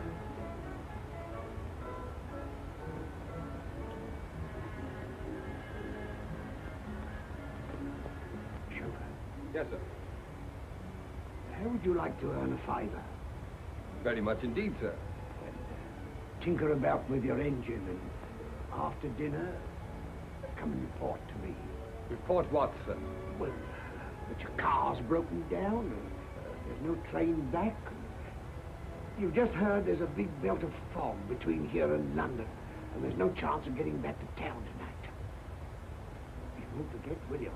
Leave it to me. I won't forget. Smart fella. How dare you? Most annoying. My friends have been held up with the fog. Don't matter, my dear. We'll have a little dinner here together, eh? Just the two of us, before returning to town. I don't want to be late, Mr. Montague. I have to be early at the office. Oh, that's all right, my dear. Come along, come along. Tonight we'll forget the office. Sit here. That's right. Now then, leave that. I'll see to it. Very good, sir. That's beautiful caviar. Now the fun's going to start. How right you are.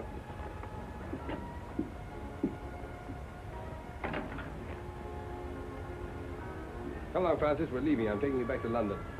How dare you, you insolent... Shut up. Come on, dear. I shall report you to your manager. Shut up. Wait for me in the car, dear. Get out of here at once. Eat your caviar.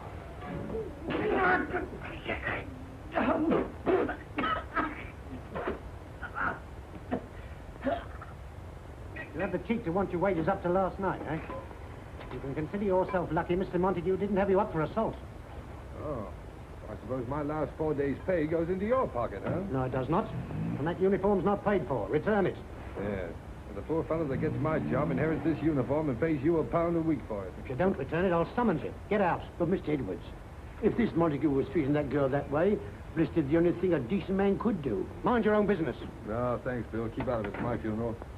As a matter of fact, Bronson, your work's been slacking off lately. You can take a week's notice yourself.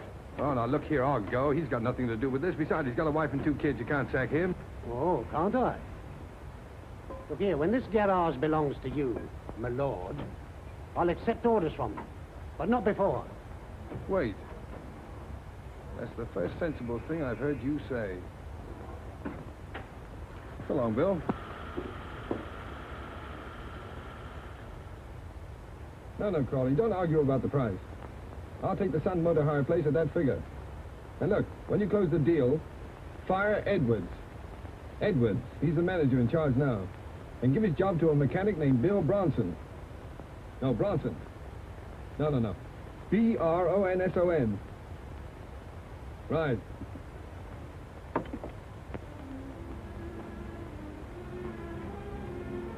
I'm going to get that bus driving job in the morning. They promised it to me.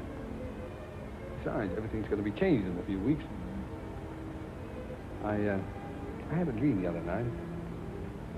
Yes, I dreamt about Cinderella. I was the fairy godmother and the prince all rolled into one. You're absolutely good for nothing.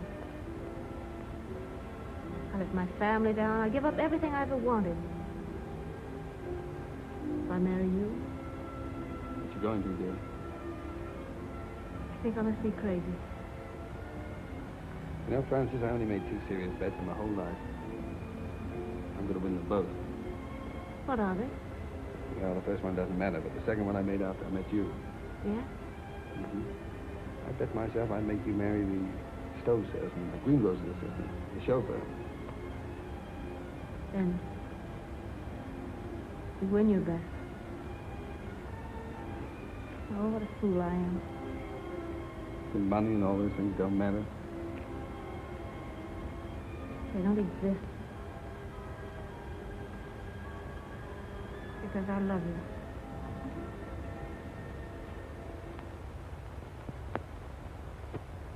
Telegram for Miss Clayton. Any reply? Just a moment, please.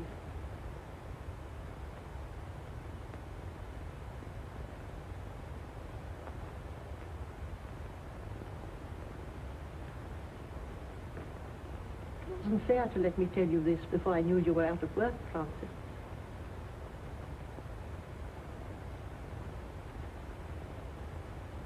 If the doctor says Helen can't live unless she's taken to a winter resort, you did quite right to come to London and tell me. After all, I'm her sister. You can't do any more about it than I can.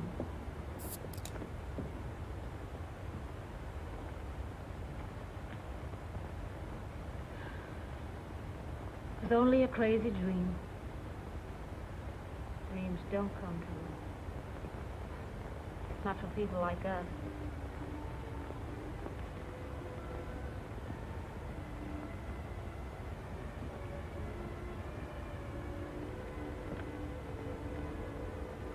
It'll be all right about Helen.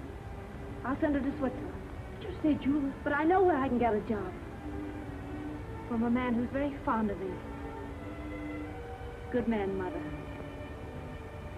Fine man. He wants to marry me.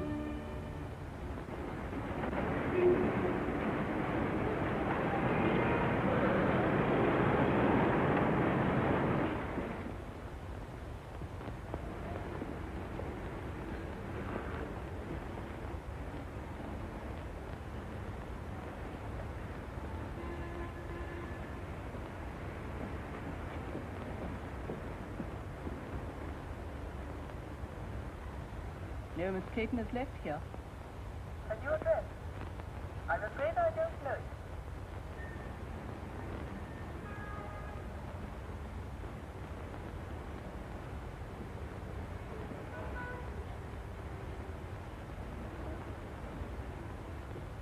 It's been 2 weeks. Not a word. They don't even know at the place she lived where she's gone. she took her things with her. If you spend all your time looking for this young lady, I presume you've left your employment on that bus. Well, of course I have. But if you draw money from me and buy her jewels, dresses, and things like that, what about your bet?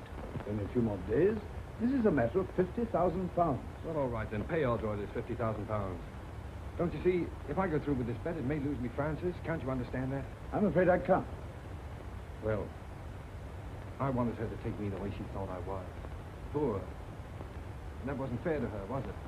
So you're going to lose £50,000 just to satisfy this girl? Oh, what's the use of talking to you about love? Very little, no doubt. But would a young lady disappear like this if there weren't some other interest? Nonsense. She loves me. She said so. I know she does. There's never been anybody else. She wouldn't do that. She couldn't do that. Whatever that may be, I rather fancy that is just what she has done.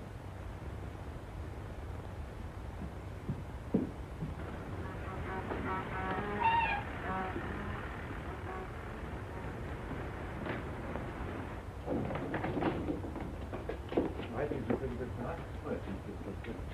Say, does Miss Clayton work here? Yes, but she usually doesn't come in till about 10. Now she's back with Mr. Masters. Look. Here, what are you after? When you see Miss Clayton hang this sign up, now don't worry about it. It's a little joke about it. I'll be at the outside door, and don't you let her see you do it.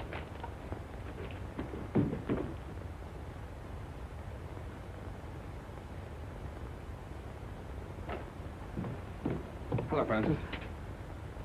I was afraid you'd find me. What's the matter? Why won't you look at me?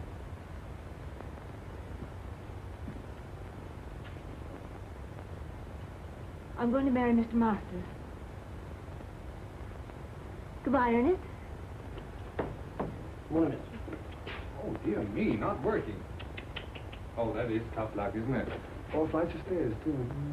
Same old office? Francis, really, I've hunted everywhere for you. I even gave up my job to look for you. Probably the last one I'll ever have.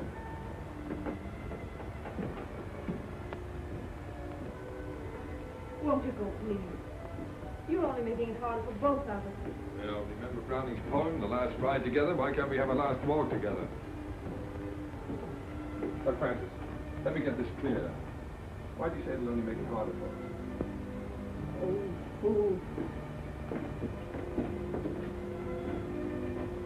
Was it because you knew if you saw me you couldn't go back to Masters? Oh, please don't, Ernest. Two people like us haven't an earthly chance. Not together we haven't. Tell me, are you in love with this Stowe King?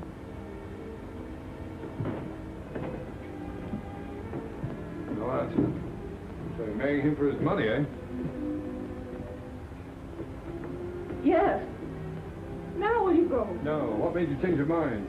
Francis, we found something together worth more than money. I can't let you go. Thinking that about me. Listen, Ernest. It isn't for myself. My sister's seriously ill. And this is the only possible way I can help her. Oh, darling, why didn't you tell me so before? Well, you had your own worries, and there wasn't anything you could do. Yes, but don't you see, I thought you were doing it for furs and jewels and cars and all that kind of stuff. Well, they wouldn't have mattered. You do see why I have to do it, don't you? Goodbye.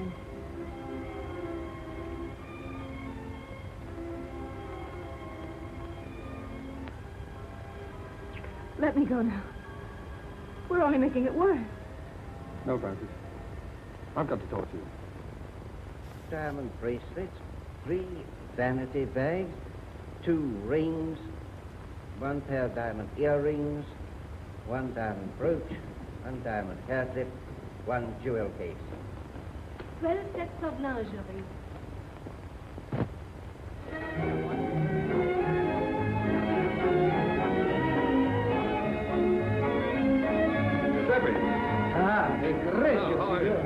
Now relax.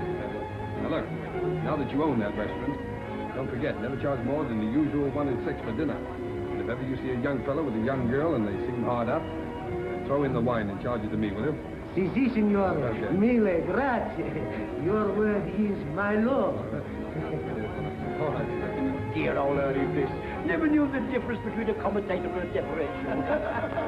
Hello, Claire. How are you? Hello, Ronnie. Hello, Ernest. Thanks so much for what you did. Make it a couple of thousand next time, will you? I see there is a Santa Claus, Ernest. Yes, well, Claire, I wouldn't mention that if I were you. There's somebody coming along who might not like it, you know. right. Come and meet some friends of mine, will you? Mrs. Mott, Miss Winton, Lord Homerton. Gentlemen, Miss Winton, Lord Homerton. Hello, dear. It was you who sent the money. Oh, God, I can't say no words. You're full up. Oh, no, Mrs. Heath. You were very kind to me. You taught me much. Look, you worked very hard. I just want to know that you've been taken care of for the rest of your life. God bless you, sir. Miss Abby, come on over here. Sit with Mrs. Heath. But look out for her. She has a way of stealing into people's hearts. Buonasera, come state? Va bene?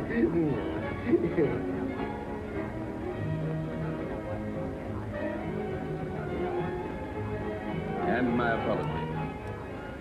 Although I lost my bet? Only by 3 days. You win. You carried out my prescription to the letter. And I can't accept your check. Well, Sir James, that's an academic point. You see, you'd have had your £50,000 anyway. I decided that the night I drove you out of the country. And now that you're all here, my friends, you have been so kind to me during the past, I want you to meet my wife. Francis, you ready? They're all waiting for you.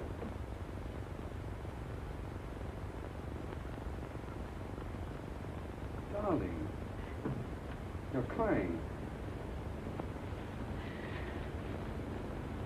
What's the matter, baby? Cinderella didn't cry in the story. But she would have in real life. I'm too happy not to cry. Too happy.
What happened?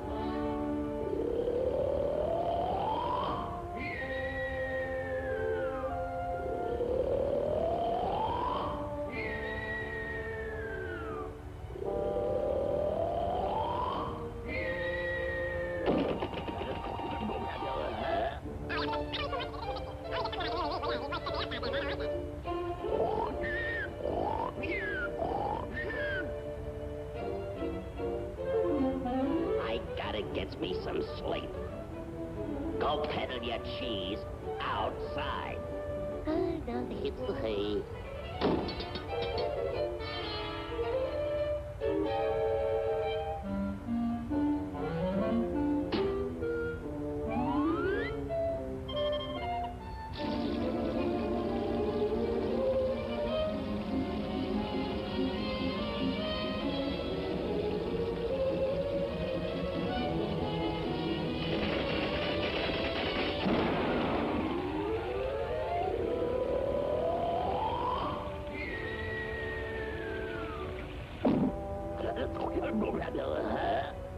Oh, parking next to a hydrant, eh?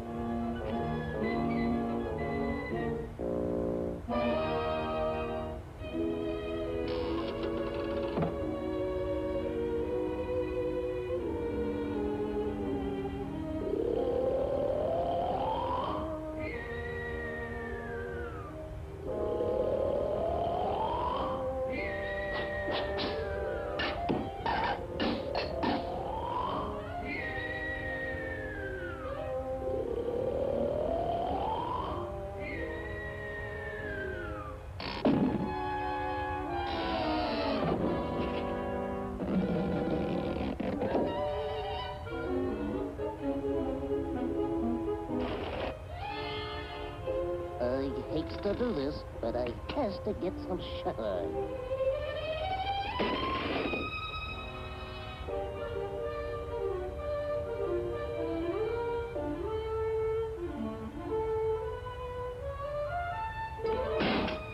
Got him.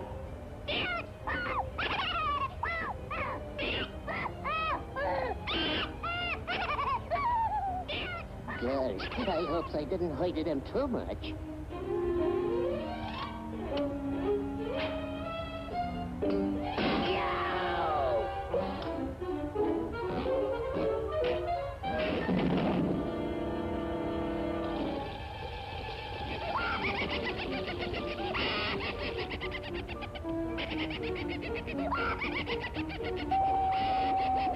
That's all I can stand. I can't stand no more.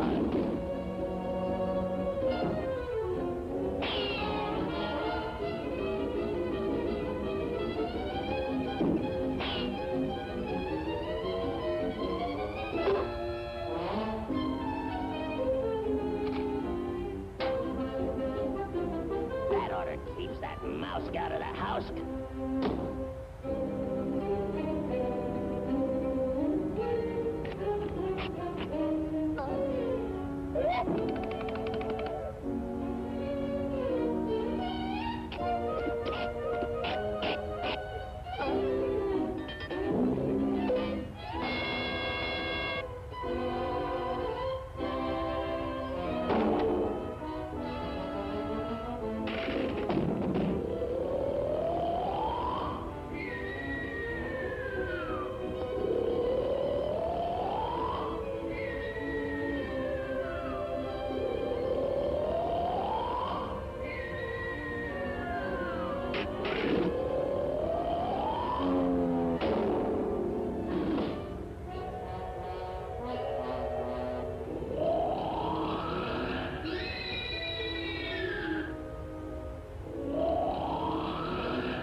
sure he's dead. Shot with a gun. Oh, don't give me that. He's laying right out here in an alley now. And stop giving me arguments. Give me Max Hurley.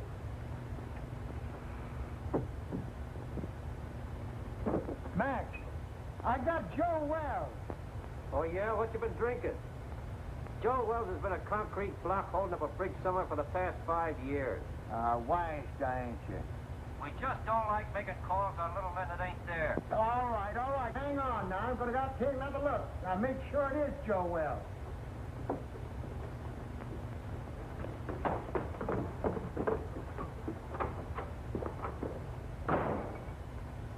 Poor Murphy. He's about ready for the old cops' home. I think he's having optical delusions. $20.72 and standing on my feet all day. Oh, you're just mercenary.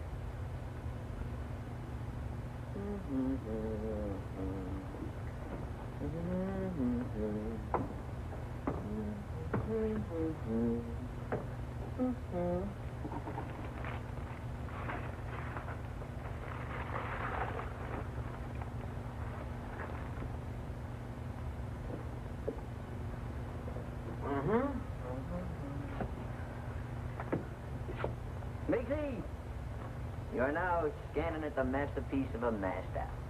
You are now perusing the produce of pure genius. In fact, you are now gazing upon the nucleus of a neurotic. Furthermore, No, this is all very nice, Clutch, but I'm tired. I'd like to go home. What a lack of depreciation. Mr. Miggs, if you'll give me your attention for just a moment, I'll endeavor to explain the intricacies of this chair. See, This is all very nice, Clutch, but I'm tired. So you're tired. So what? So you ought to thank me. Only trying to fix it so the customers will get the proper remuneration for their money. Now, get a gander at this.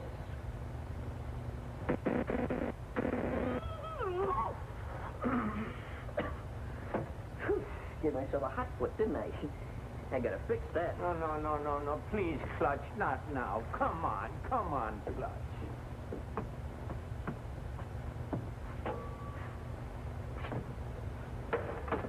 Double crosser.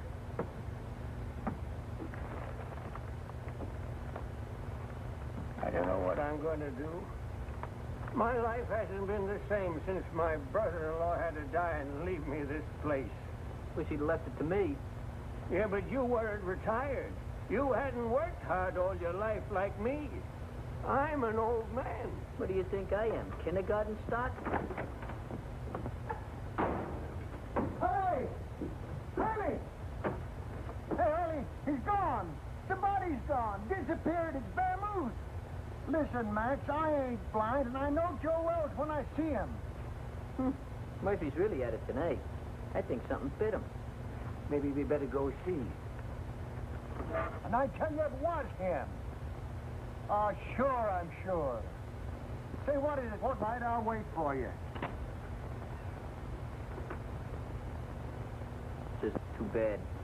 Murphy, I'd advise you to see an optimist. Very funny. You go home, Miggs. I'll lock up after you. I wouldn't trust him, Miggs. Not in his condition. I don't mind waiting. Is there anything I can do? No, I just gotta wait around here till Lieutenant Hurley shows up, then we'll be out of here in a couple of minutes. It's broken down rubber heels. Why don't they detach him off the force? Why don't you shut up? Well, I hope you'll all be out of here soon. I'm very tired. What do you think I am? All right. What are you? Well, if it ain't your typewriter herself. Oh, Miss Gallagher, there's been some kind of trouble. Hey, Gallagher, give me a match, will you? A twerp like you smoking that. Big things sometimes come in little packages. You'll keep on, they'll make you a moron. Junior grade. Think you can afford this? What's the trouble? I really don't know. How'd you do today? Any better? Any better. Imagine. Just because I lost my expense account in a crap game, they put me on a leg job in some corny police station out in the sticks. Who? My paper. For crying out loud, aren't you listening? Oh, this is Miss Gallagher, Mr. Murphy. She lives upstairs over the exhibit. A flea bag renovated into an apartment. Hey, got another match? Just when you give me a sandwich. Beat it. I think it's a nice little place you've got upstairs. As places go. Oh, don't mind me tonight, Mr. Miggs. I'm just mad at the world. She's a reporter. But you wouldn't know it. You're a disgrace to the Chronicle, they said. We're going to teach you a lesson, they said. Get that, will you? They're going to teach me a lesson. Me, the one who covered the Gardner Stanley hanging. And how about the Kingman's fire? I even had the newsboys crying. I wasn't crying. You. Give me the news bulletin and Pete Willis any day. There's a reporter for you. Pete Willis. That double-crossing snake? Double-crossing snake? Got my father in a clear after being sent up for that murder rap, didn't he? He found the guy that really done it and pinned it on him, didn't he? That took brains. And furthermore, you wasn't calling him a snake about a month ago, where you two was lollygagging around together. Should have seen him, Murph. It was really a panic. I wish you'd quit rattling your head. I got all I can do worrying about what happens with Joe Wells. Joe Wells? What about him? I find him murdered, then he disappears again. Yeah? Ha! I'd give my IT for an exclusive on it, if it really happened. Gee, if it only was Joe Wells, maybe then I could make that rag I work on take me out of the doghouse. And your doghouse looks good. Oh, quiet. Is he very important, this Joe Wells? Never heard of Joe Wells? Now, there's total ignorance for you. Do you not never read no newspapers? Joe Wells was just the biggest noise in the rackets, that's all. Why, Joe had so many notches on his Tommy gun, it looked like a buzzsaw. And furthermore, I'll tell you something. He disappeared about 5 years ago, and everybody thought his own boys done it. I still think so. Well, I'm still thinking about that reward. $5 grand for the guy that finds him, and I had him. Sure you did, Murphy. But stop making it worse for yourself thinking about that $5 grand. How are you going to stop thinking about $5 grand? Well, I'm going to bed. Good night. Happy nightmares. Say, Murphy. Just between you and me, was that really Joe Wells you had? Look, kid, I'm the guy that put the pinch on him that time at the World's Fair, ain't I? Well, I'd know him, wouldn't I?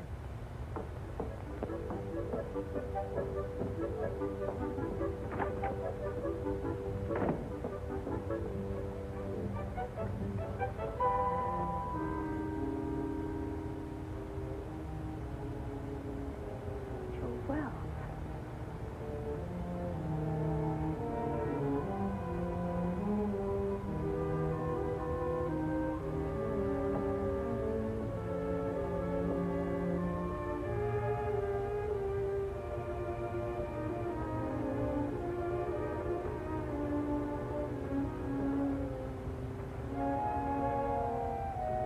Too hot in here. I'm going to wait outside for the lieutenant. Yeah, I guess I could use some fresh air, too.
Number, please. Yeah. WILLI. Yeah. Well, I had your number, but I must have displaced it. I wonder if it'd be complimentary enough to give it. Huh? Yeah, I'll wait, but make it snappy, will you?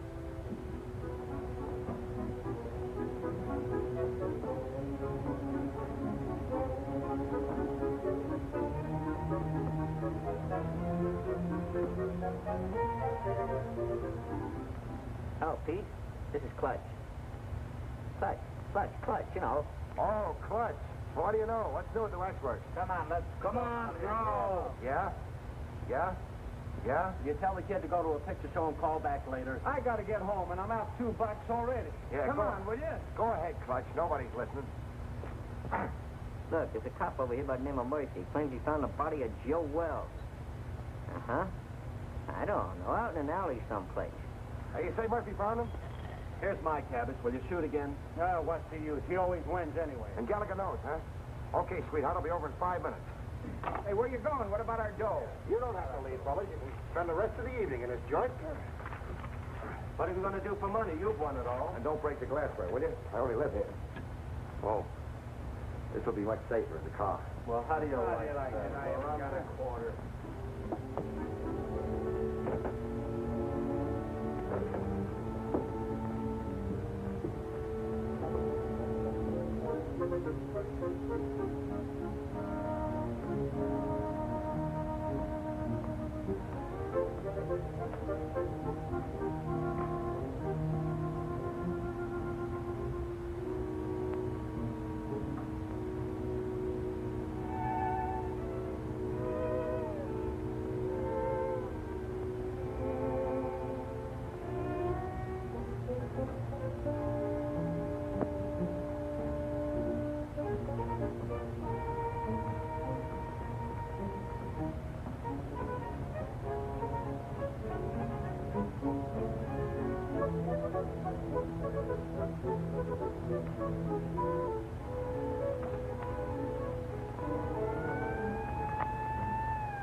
What a lucky step. Stop telling me that, Murphy.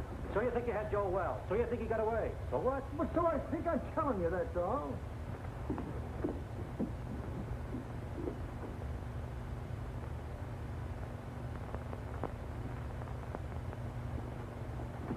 Well, I think you're daffy, and I'm daffy to come down here and listen to you. Gentlemen, I wonder... Just a minute, you. But please remember... Hey, who is this guy? Oh, that's Miggs. He owns the joint and he wants to close up. Oh, well, we'll be out here in a couple of minutes. Well, I hope so. I'm so tired.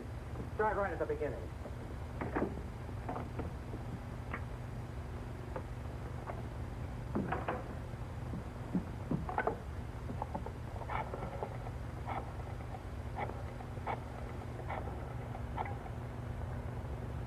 Chronicle? Extension 15. Hello, that you, Marty? Gallagher. Look, get over to my place quickly, will you?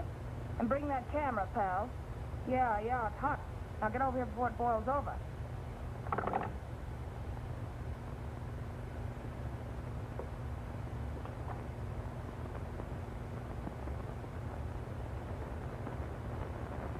Give you a buzz. I didn't know if anything was up. It's worth investigating, Clutch. Hey, Pete, you got a match? I thought I told you about taking those things up out of the street. Out of the street? Lobby at a Biltmore. What do you mean out of the street? Hello, Mr. Willis. Haven't seen you around lately. Yeah, that's right. What happened with you and Gallagher? Did the milk of romance slightly curdle? Well, shall we say temporarily soured, old boy? She thinks I shoot craps with loaded dice. Has it got anything to do with that Washington assignment you and her went on last week? Where she lost her expense account? Her expense account? Where's she now? Upstairs. Let's go in here and see what's going on. Right. And another thing, Murphy, I don't believe... Hey, what is this? Who called you in, Willis? I have little birdies working for me, Max. Little birdies with golden wings. Oh, yeah? Someday I'm going to clip them golden wings for you good. I don't believe a word of your whole story. Before you start clipping, how about give me a match? Joe Wells is dead on a mackerel. He's been that way for a long time. Boy, you never can tell. You say you saw him, Murph? So what are you suggesting? That we conduct a house-to-house canvass in search of the body? And on this kind of evidence? I don't care what you do from now on. You're not letting this thing upset you, are you, Murph? Tell me more about it, Murph. Where did I grab the shot? What shot? Hey, what is it? What are you trying to pull, Willis? I don't know him. He's not my boy. Well, Gallagher called me, that's all I know. She was all excited about something she had and wanted me to take some pictures. Gallagher? Who the blazes is Gallagher? She's some gal that lives upstairs. That's something to do with the newspapers. Well, go on home. We ain't got nothing to photograph. The dame had blazing up on it. I don't know. Maybe I ought to... do that, pal. She's gone to bed. Yeah, she's retarded for the evening. She called downstairs a few minutes ago and told me to tell you that it was all a mistake. A mistake? Yeah. No, that ain't like Gallagher. She don't play hunches. Oh, believe me, pal, she'd be highly insulted if you ever spoiled her sleep. In fact, she'd be inflamed. Yeah. That's the last. Spoil her sleep. Oh, sorry, old boy. Goodbye. Goodbye. What are you figuring, Pete? See you later. Oh, let me go with you. Maybe I can help you. I said later. All right, I'll be around. Yeah, practice on this till I come back. Ah, thanks, Pete. Mucho gracias.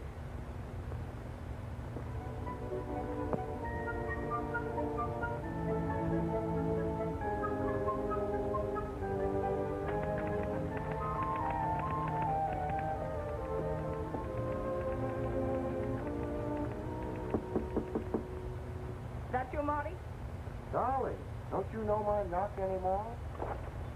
You stick your nose in here, Pete Willis, and I'll throw my typewriter at your head. Hey, can't you talk without screaming? This is business. Go away, Mr. Willis. I'm very busy. You're busy. You don't think looking for Joe Wells is any fun, do you? You're not still sore about that crack game, are you, honey? That's one thing I'm not talking about. That's the kitchenette. Mm-hmm. You know, they weren't my dice. They belonged to Charlie Baker. That's the closet. Yeah. Besides, they weren't crooked. I just ran into a streak of luck, that was all. Is that what you call it? Uh-huh. Excuse me.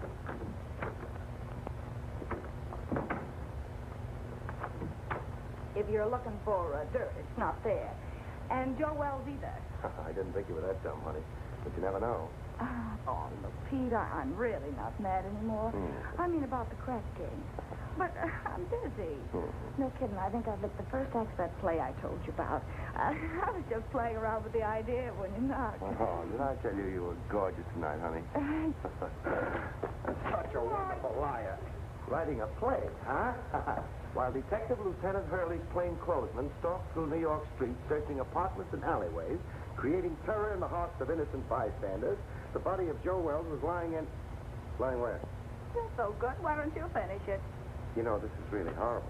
You should go back to writing lovelorn columns. Yeah, well, it's a lot more exciting than that stuff they print under your name. All right, baby. I want to help you. Where have you got it? Got what? That is just in case it's found. Oh, I'm sure. If you don't get out of here, I'll call the cops. Yes, you will. What are you going to do? Nothing. I'm going to let you finish the play. But I'm afraid you're going to write the last act in jail.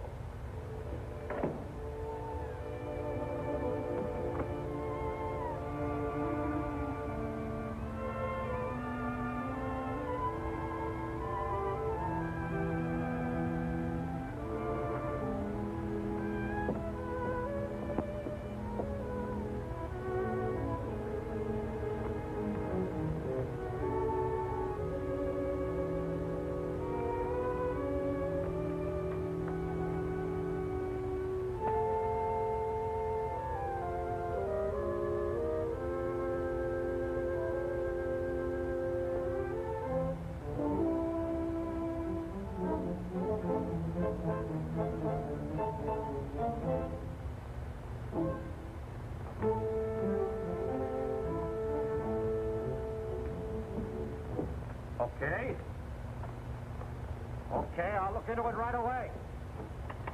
Murphy, I can't give this thing any more of my time. Will you quit shoving my chair around? Why don't you get out of here? Why should I?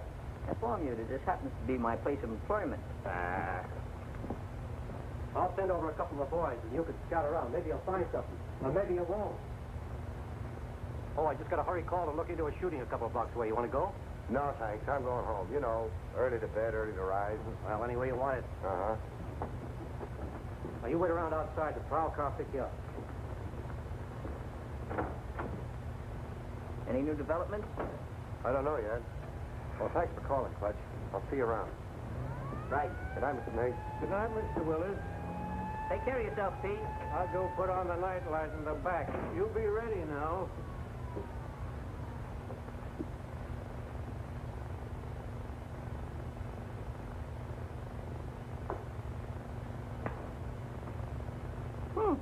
Worked.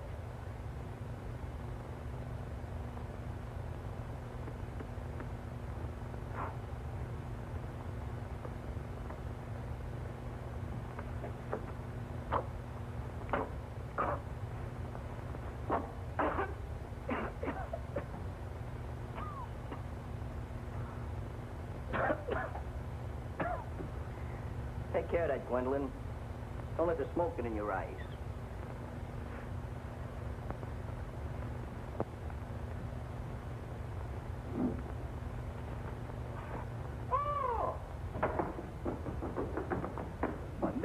What's the matter? What are you so dissipated about? You look like you fell in a barrel of flour. Out there, sitting out there. Who's sitting out there? There's a corpse out there playing cards. What?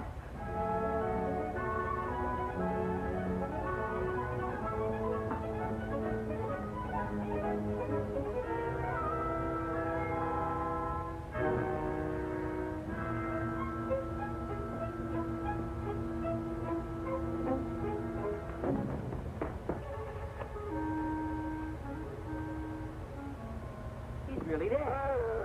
What do you think you're doing? You shouldn't have done that, Clutch. I was just telephoning the police. You want to get us in trouble? We got something on our midst. That stiff is really rigor mortis. But I got to telephone the police. What are you doing, using last year's brains? You know what'll happen if you call in a cop? They'll throw bright lights in your eyes. They'll give you the rubber hose treatment. They'll break you down. Break me down? For what? For what? Now, there's a clever injection. For killing that guy out there. That's for what? Oh, I didn't kill him. He got in here by mistake. You try to tell the cops that. You seen what happened to my old man, didn't you?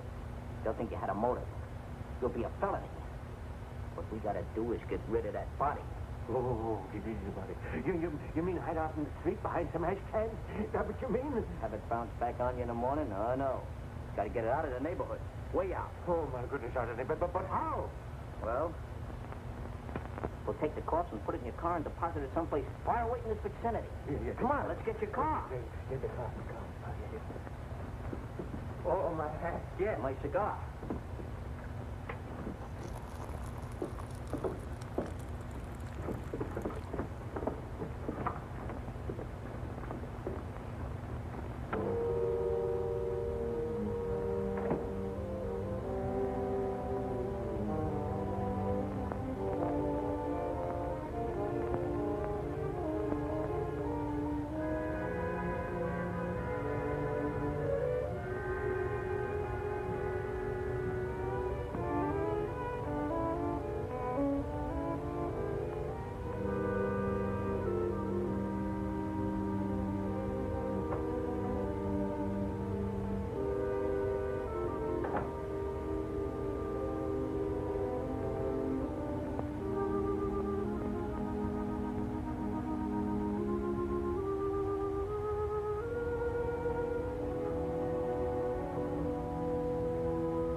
Who are you?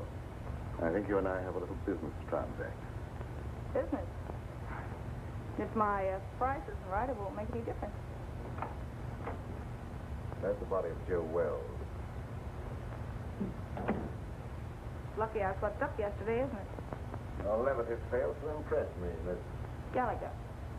Sue Gallagher.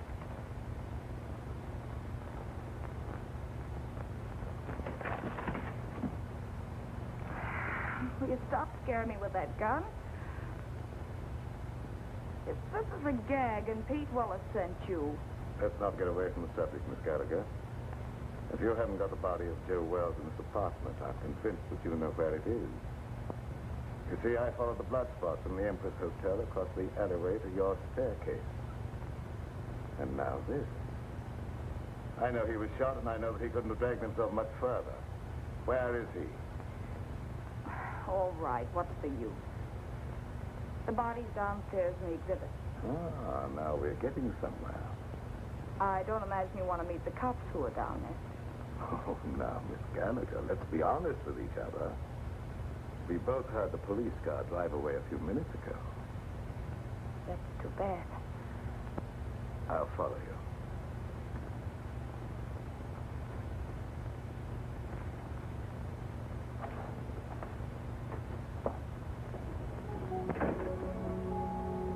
Miss Gallagher? Is that you, Miss Gallagher? Yes, that's me. Who's that? He owns the place. I guess he's closing up.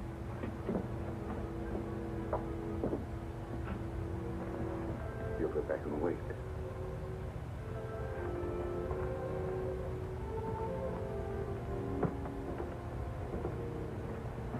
She's gone upstairs again. Let's perambulate. Let me rest a minute, please, Clutch.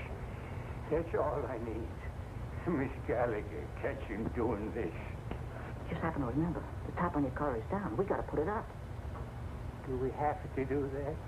Now, Mr. Miggs, you wouldn't want to risk your social standing by being seen chauffeuring a demolished gangster through the streets, would you? In a moment, we'll be starting our All right, never mind. service.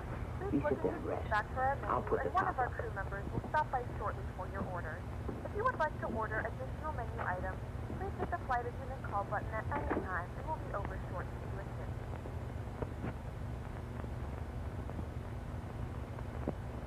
I don't know. I don't get it. What's your angle? Where are you heading? What in the world do you want with that corpse? Let's say it's a collector's item. Well, as long as we have to wait, I'd like to get the story on paper. You'll be wasting your time. You won't have the body to prove it. After you're through with it, it'll turn up somewhere. That is a moot question.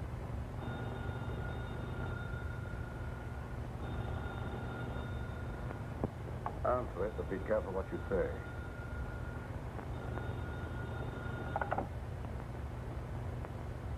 Hello? Oh, McAndrews. Hey, listen, lame brain.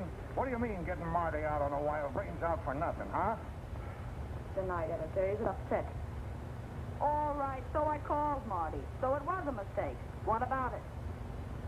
Well, I said it was a mistake. What do you want me to do, cut my throat? Well, that's not a bad idea. Or better still, go back to school and learn how to write. And don't you tell me anything about writing stories. I'll be getting bylines when you've ended up on a copy desk or gray hair. No, you're disappointed in something.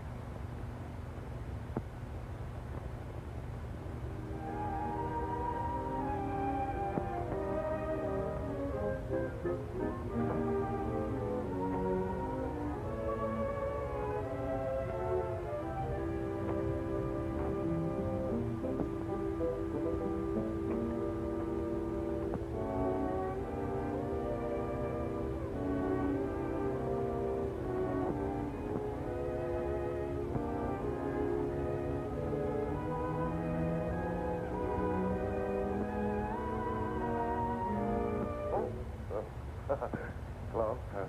Wrong apartment, I guess. What are you doing here? Well, you know how a fella can make a mistake. Where'd you get this? Oh, Nothing in there. Well, what happened? I'm just the manager of the place. Heard a shot about an hour ago and called the station. I couldn't help it if you guys didn't get here in time. What else? Well, when I come in to see, the door was open, and like you see it now, nobody around. That's fine. What about the guy that rented the joint? I don't know nothing about him.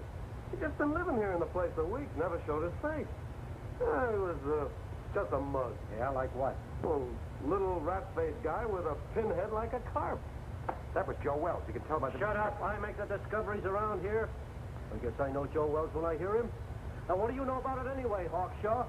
Where did you get the key to this room? Back at Miggs's. That's where Joe Wells is now. The girl's got him. What girl?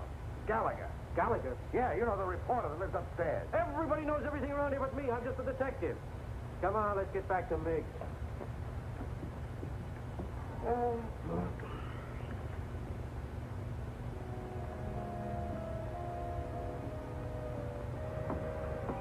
Everything's all set. Let's grab him and hit the gravel. I hope we're doing right, Clutch.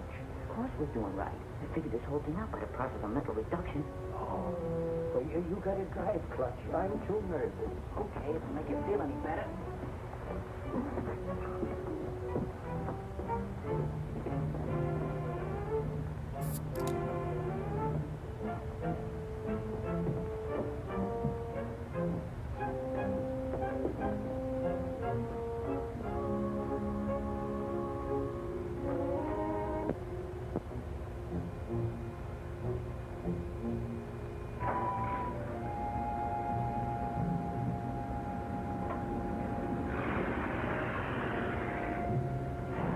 Your friends are leaving, Miss Gallagher. Now I'll relieve you of that body. Wait.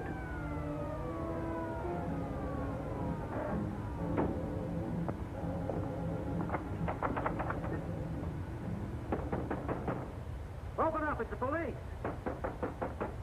Come on, open up in there. Visitors in the alley. It's too bad. It's going to change your plans. I don't think so, Miss Gallagher. They're only yours.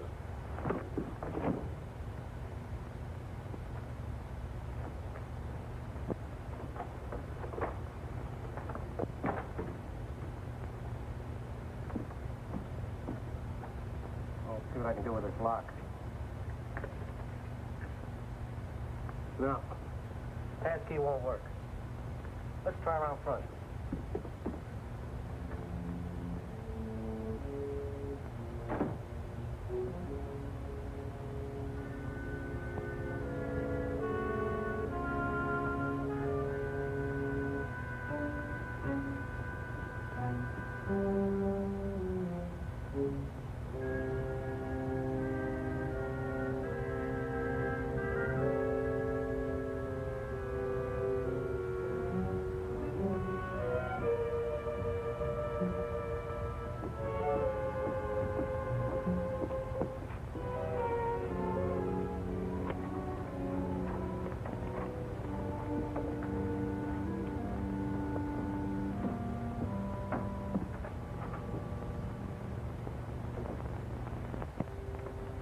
You go right through the back door there.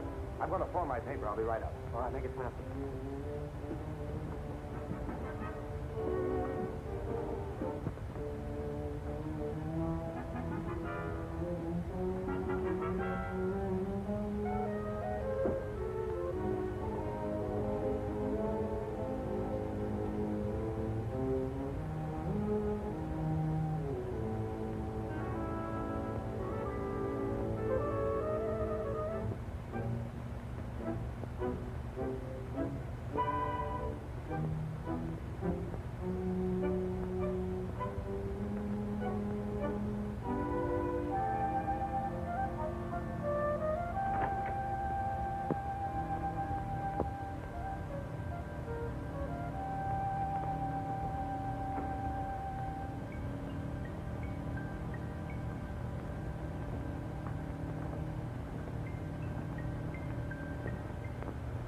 Grab a hand. You and I can make a fortune here.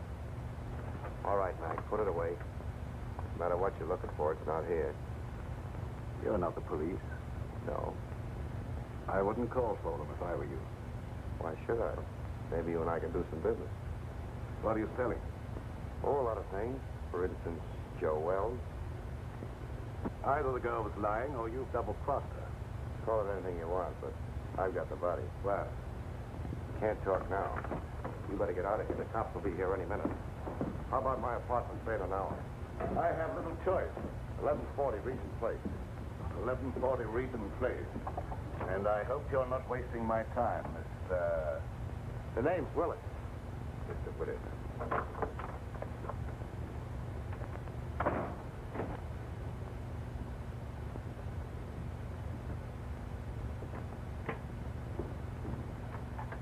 Yeah, all right, Martin. Yeah, I'll take care of it. I'll keep you posted. Bye-bye. Well, what'd you find? Nothing. She's staggering around her apartment with a lump on her head the size of an egg, trying to find some ice cubes to put on it. She said some goony guy clunked her on the noggin. Maybe I'm crazy. I've never been on a case like this before. Trying to find a corpse that somebody stole. Somebody stole it? Where have you been? The dame says she stole the corpse. Then some guy stole it from her. Now, can you figure that out? Who in the blazes would want a corpse in the first place?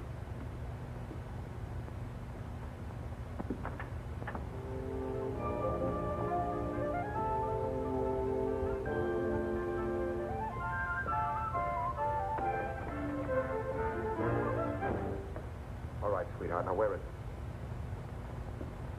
Now, look. You don't think you're going to get away with this for long, do you? You almost got yourself killed, and now the cops are on your trail. Let me take over. You're talking to Papa. I told Hurley who took it. Will you stop bothering me? I've had enough for one night. It's still your party, Angel. Somebody's got the corpse, and it's not the guy who conked you. Well, the way you talk, it sounds like you know more about this thing than I do. I do. I saw the creep just before he got away. The way you're handling things, you're going to wind up in the morning instead of Joe Wells. please don't be so cute. How do you figure in on this? I told him I had the body. I wanted to help you out. Oh, sure, sure. You mean you'd like to wheedle it out of me with that sweet talk and hog the story for yourself? Baby, you know there's enough story in this for both of us. I told you I haven't got it. Stop kidding, Papa. We have to produce a corpse in an hour, so come on. I told you I didn't have it. There you go, leaving me holding the bag. All right, lady, get your coat on. You're going to jail. Jail? For what? Stealing corpses. But what was stolen from me? That's tough on you, lady. You started this game of put and take. What about him? He said he saw the guy that socked me. A figment of her imagination, Max. I've told you everything. I'm merely an innocent bystander. Yeah, what are you trying to do? Drag him down to your level? Yeah. Come on. I'll phone your relative, honey.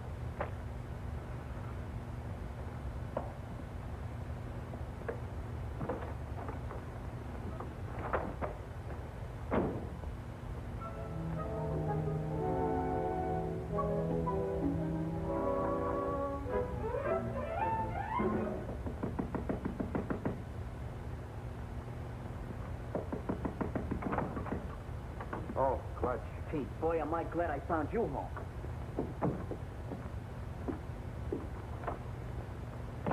You alone? Yeah, They we're got alone. me. Who has? The cops. Well, that's too bad. But look, Clutch, I'm expecting a very important visit. Oh, but this is more important. We took the body of Joe Wells and stacked it in a freight car, and cops chased it. What? Yeah, we found the body in exhibit. We figured we'd better do something with it. Why didn't you call me? There wasn't no time, and besides, I didn't want Gallagher busting in, so I figured I'd take the body and hide it, and then tell you, and you'd get an exclusive with no interference. All right. Then what happened? We got the body hid in a freight car, right, when a yard bull spies it, just as we're lambing. So we got scared. So you ran? So we run. Oh, that's just dandy. Wasn't so dandy for Miggs. He got caught. What about the corpse? I don't guess they know nothing about that yet. Poor old Miggs. You got him on suspicion of trespassing prohibited or something. Have you any idea where you put it? Who, Miggs? No, the corpse. Well, certainly. Well, what are we standing here beating our gums for? Let's go get it. Right. Gallagher? What now? If it's that kidney-foot Hurley again, you tell him for me. Stop racing your motor. Somebody just put up your bail. Bail? Who? That ain't my department. Better ask out front. And I said miracles never happen. Yeah, you better get here right away, Hurley. Something just broke on the Wells story. That's right. A guy named Miggs. Complete confession. Snatching bodies. I didn't confess anything. I just said... You said you stuck the corpse of Joe Wells in a freight car, didn't you? Mr. Miggs! What did you do? Oh, Miss Gallagher, I'm so glad to see you. Oh, don't tell me they think you're the guy. Oh, it was horrible, just like a nightmare. I had no idea I was going to get in trouble like this. That's what they all say. This ought to be good for murder. What are you trying to do? Crucify him? Where did you put him? In a boxcar in the freight yard. Oh, Ohio and Western car, I think. Near a water tower at the end of the yard. We'll get you out of this in no time, Mr. Miggs. None of your funny business now. You keep away from them freight yards, see? Who's going near the freight yard? I just want enough time to get to my paper. Take it easy. With my story on page 1 in the morning, you'll be exonerated in full. I hope so. I'm so tired.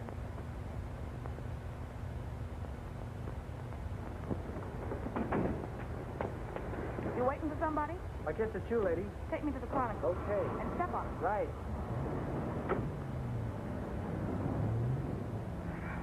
Holy cow, you... Steady.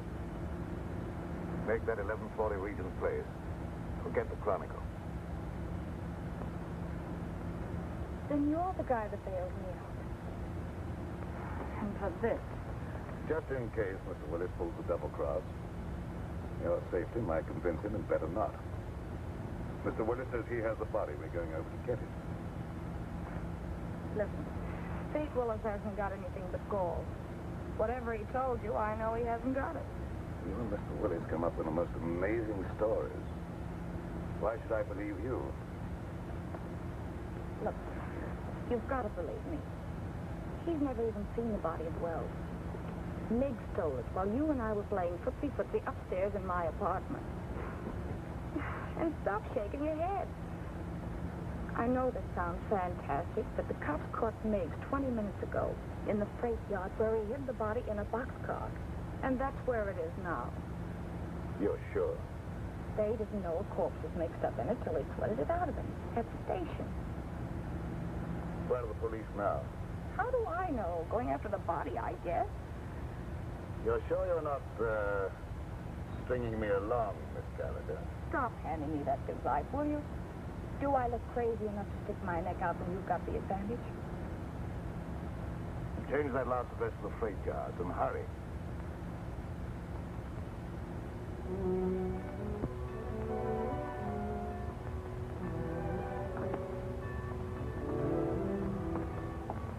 What's the matter? You lost? It's down that way, by the end of the yards. Let's go.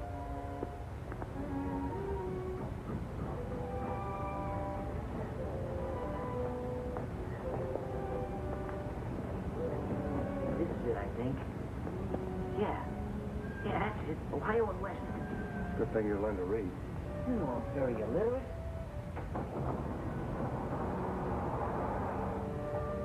Lay them in there, nice and comfortable like. Come on, up you go.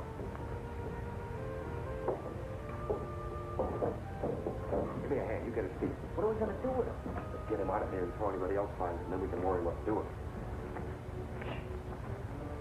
Something's coming. Quick, open the other door.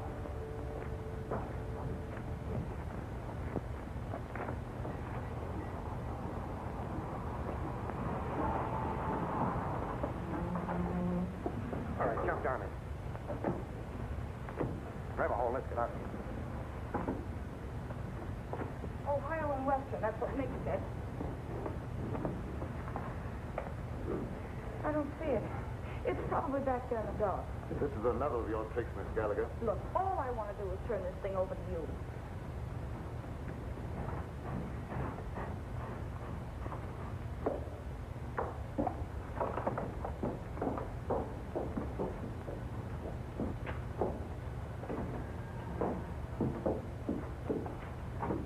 Up here.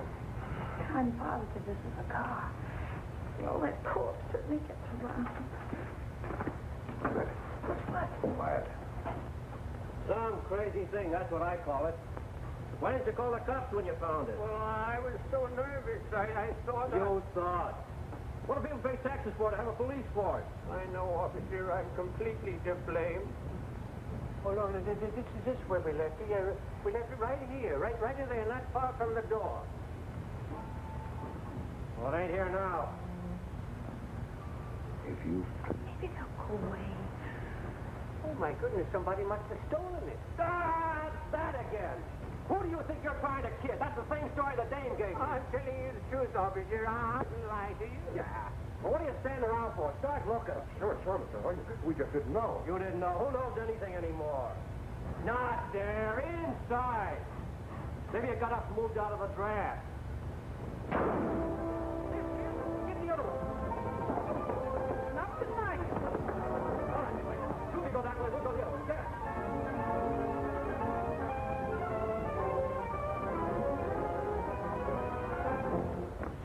Not a thing. Mister, can I go home now? Yeah, beat it. You're no help to me. Thank you. You know, I'm awful tired. Me too. Of you. Come on.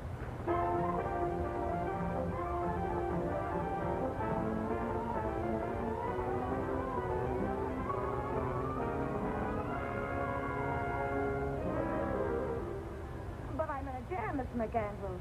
The Chronicle's got to help me. But I sold it for the Chronicle. Holy cow, can't you understand that? Shut up. I know you're in a jam. So's the Chronicle for letting you represent it. Say, who do you think you are? Stealing a body off the street and then losing it. I know that. The DA's office and the police department and Max Hurley are all on my neck. We don't want any part of it.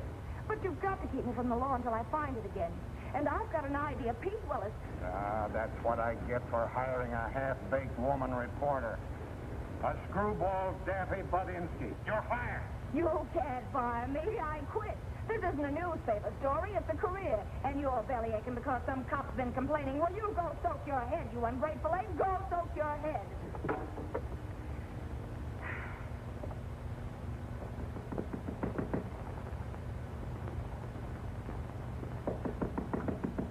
Okay, you oversized quiz kit. What did you do with it? Why, Angel, how did you find out? I guess. You and that creep following me are giving me gray hairs. Well, why'd you get out of the clink? Didn't you like it there? They tell me with a new paint job, the A service lot there you care. If you'd kept your big nose out of my business instead of bringing the cops back to my apartment, I'd never have landed in jail. Oh, that's a fine way to talk to someone who's been trying to save a story for you. For me? Yes. Why, you fix me up so with the police, I don't know which end is up. Oh, baby. And stop trying to talk me into something. There you go. Always be listening. Relax, will you? Sure, relax. Along with everything else McAndrews just canned me. Well, you've been asking for that for a long time. I know. But it did the soul good to tell that stupid oaf where to head in. But that's not what I'm worried about now. Oh? Look, Pete, for crying out loud, what'd you do with the body? The body? All I want to do is give it back to the cops and get out of this mess. I don't want the story anymore. I just want to live. Stop beating your brains out. What we've got will get you a better job than the one you've lost. What good'll it do me with a lily in my hand? Oh, here. What's that? Read it. Spain? No, Montevideo, Uruguay. It's got a government stamp on it. I took it out of Wells's pocket. South America. Uh-huh. So that's where he's been all these years. Under an assumed name, Peter Burnett. Well, where does the creep fit in on this? I don't know. I don't read Spanish. That's why we're waiting for the gentleman. And he's coming here any minute. Well, Pete, he's dangerous. Yeah, I know. How about a drink in the meantime? Make mine bourbon. You're not toward me anymore, are you, baby? Just don't pull any fast ones on me, darling, that's all. Here we are. Try this one for size, huh? Just to keep you honest. Trusting soul, aren't you? We go together, don't we, huh? Mm-hmm. Even with that Joe citizen appearance of yours, I still know you're a hobgoblin underneath. Oh, but you still love me, don't you, baby? Mm-hmm. There he is now. Watch yourself.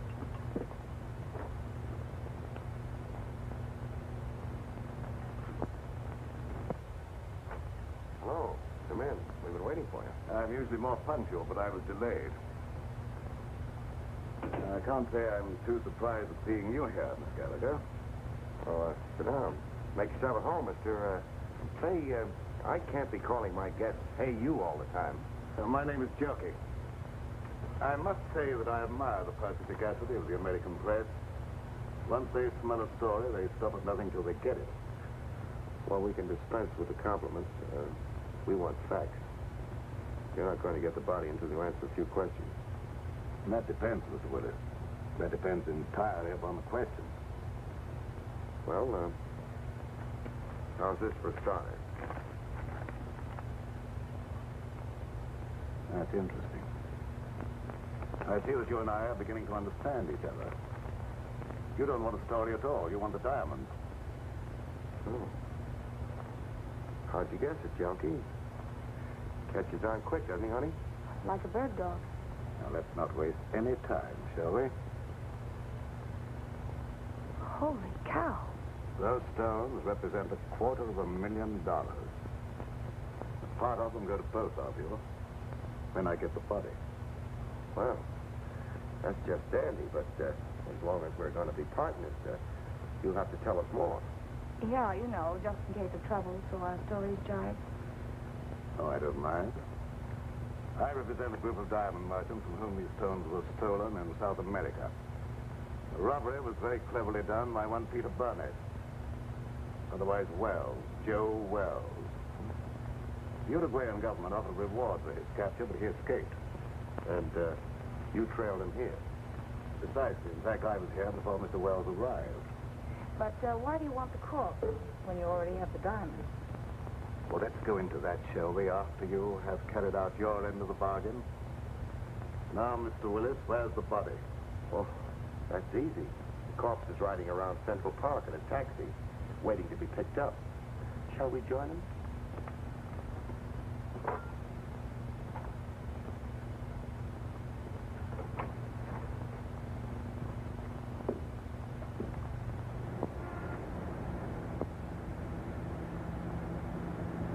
We'll be there in a few minutes. But a body in a cab, Mr. Willis, is that quite safe?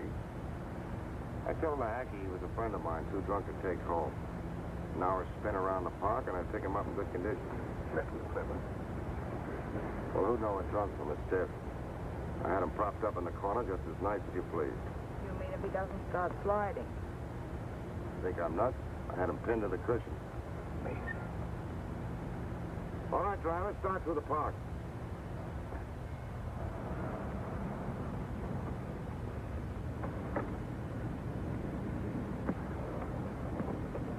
Here you are. Got a little foggy, didn't it?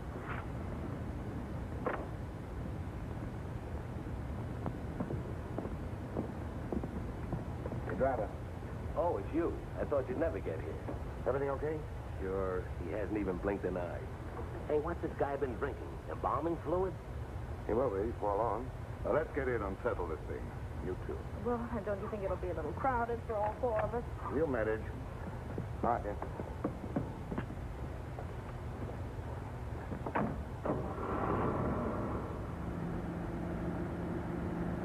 In somewhat of a hurry, aren't you? I want to get this thing over with. I can understand that. What are you worrying about? There's only one Joe Wells. You want to sit next to him? Thank you, never mind. Drive us to the ferry. Just a minute. Don't you trust me, Mr. Willis? That's where I relieve you of the body and pay off.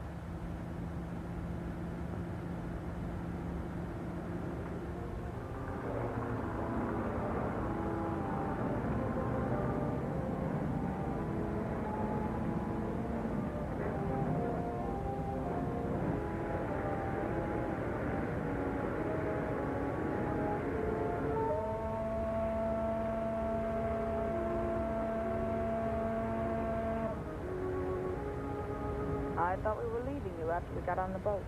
A short trip across the water can hardly matter now, Miss Gallagher. Especially as we shan't be seeing each other anymore after tonight.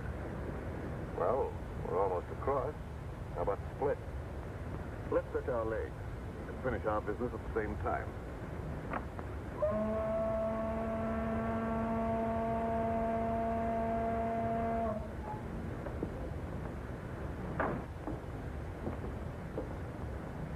How come Joe Wells is walking around with all that lead in it?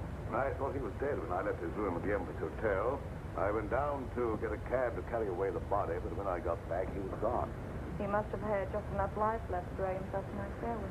Junkie, why do you want to carry the body away if you were only interested in getting the diamonds back to your boss? Oh, pardon me. I was only interested in getting those diamonds for myself. The old double-cross.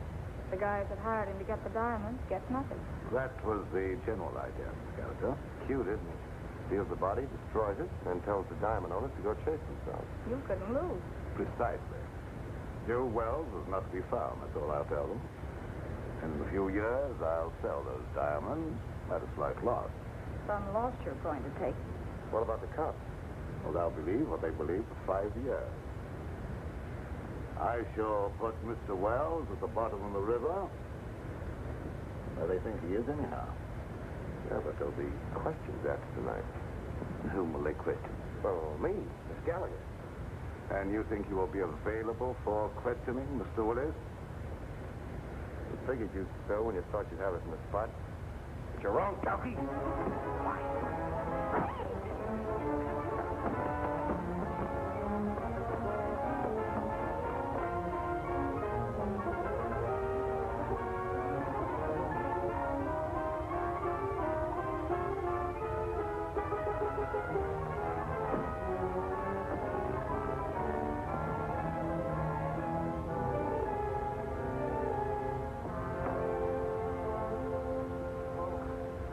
Little man, look at the bacon I brought home.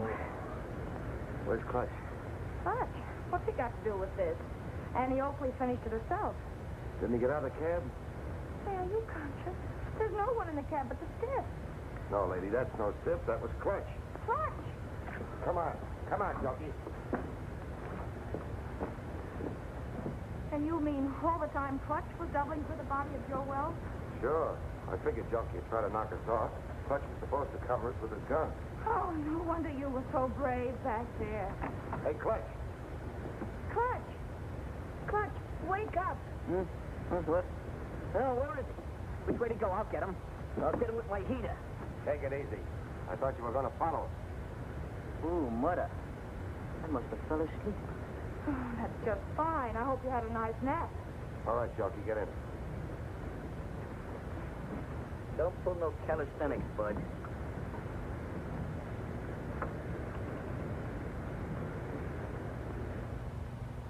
Well, this better be on the level, that's all I gotta say. You say this guy's a murderer? Or a reasonable facsimile. Hello, give me Morrison. And who's this character with the zoot haircut? The name is Clutch Tracy. And my racket happens to be impersonating electrocution. Well, if you don't believe us now, that ought to cinch it. Well, what are you waiting on? Throw him in the cell. You mean you're gonna give him the 3rd degree? Sure, then we're gonna scalp him and hang him up by his toes. This I gotta see. Hey, Sarge, give me a match, will you? Thanks. Hey, you better keep a couple of these in case you run short. Hello, Morrison. Hold on to your pants. Wait for what? The nerve of him. He's on another phone. This story ought to be good for you. Cheer up, honey. Say, Sarge, you better get a hold of Lieutenant Max Hurley. Lieutenant Hurley? He's out on the cruise car. The only way I can reach him is by radio. You better get him. I've got something he wants very badly. Yeah, this better be on the level, that's all. Pearson? Talk my mic into the radio second. Connected, Sergeant. Calling car 27. Calling car 27. Come in, Lieutenant Hurley. Calling car 27. Calling car 27. Lieutenant Max Hurley. Come in, Max, dearie. What kind of lame brain tomfoolery goes on in that?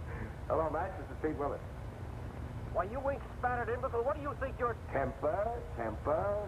Willis, if you don't tell me what you did with Joe Wells, I'll personally take you apart like an artichoke. You've been riding around with him all night, ever since you left the freight yard. Riding around? Are you nuts? He's right behind you, Max. In your trunk. He's there. I put him there. That is all. Stop it. Pull it. Stop! Hey. Oh. Hello, Morrison. Now, shut up. It didn't hurt you to wait for a little vignette you might be able to use on page 1. Here it is. Joe Wells, supposedly dead for 5 years, was found murdered tonight as he... Oh, wait a minute. The credit line on this story is by Pete Willis and Sue Gallagher. Well, she's working for you now, or you don't get the yarn. Yeah. Okay. Pete, darling, oh. Wait a minute, honey, this is important. You remember the time when they found the guy in the... Well, this is important.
Paper, madam.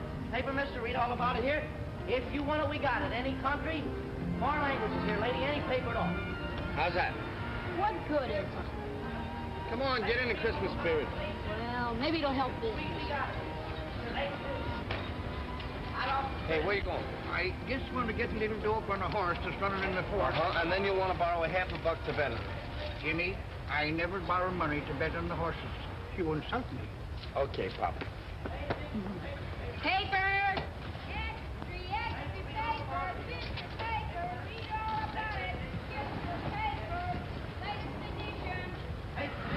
Nice business that kid's got there.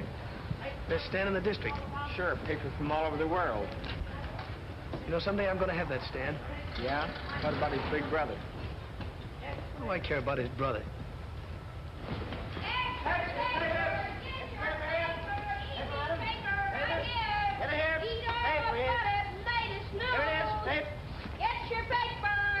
Merry Christmas. Now, ain't that nice?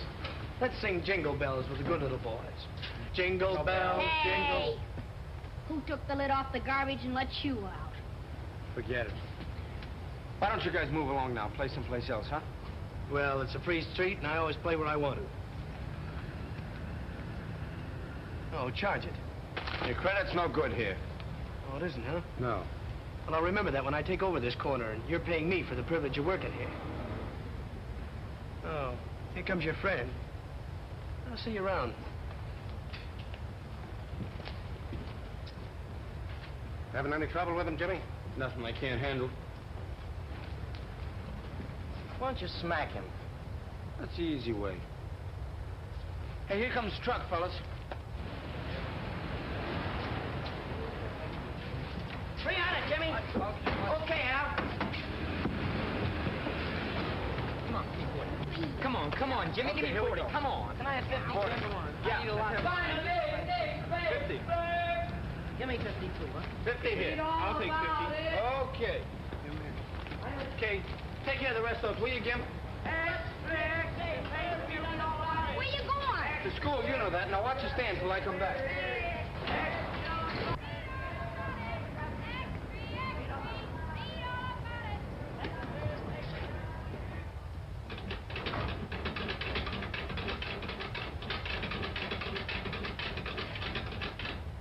Jimmy, I have your room all nice and warm for you.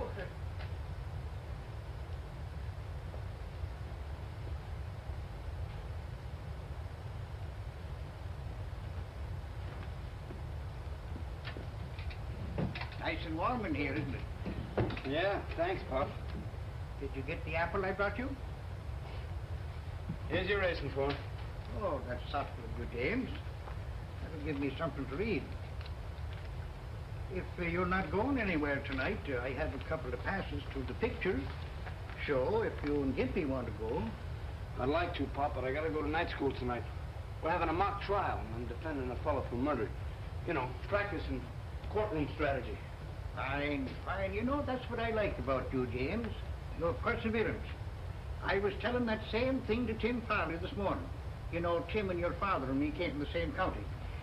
I said to Tim, I says, that boy is going far, and there's nothing going to stop him. And you know why? Because he sticks to business.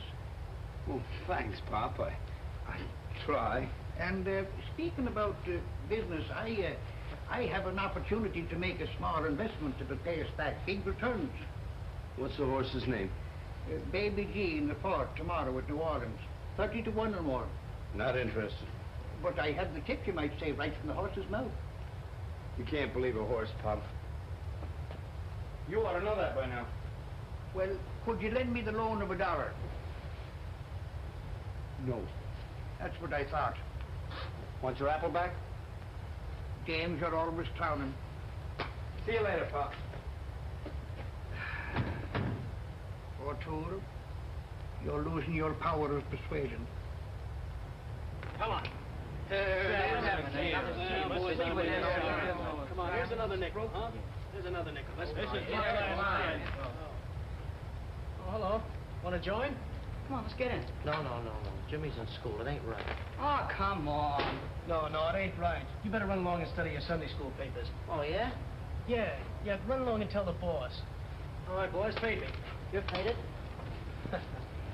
7. There it is. What are you guys doing here?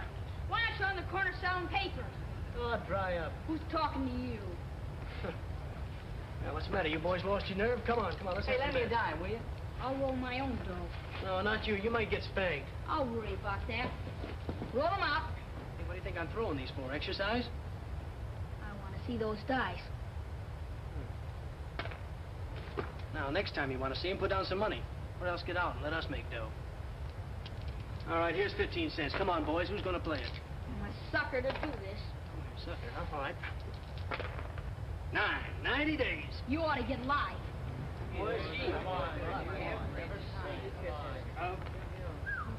there it is again. All right, you kids, on your feet. I've warned you before. I thought Jimmy told you to keep out of dice games.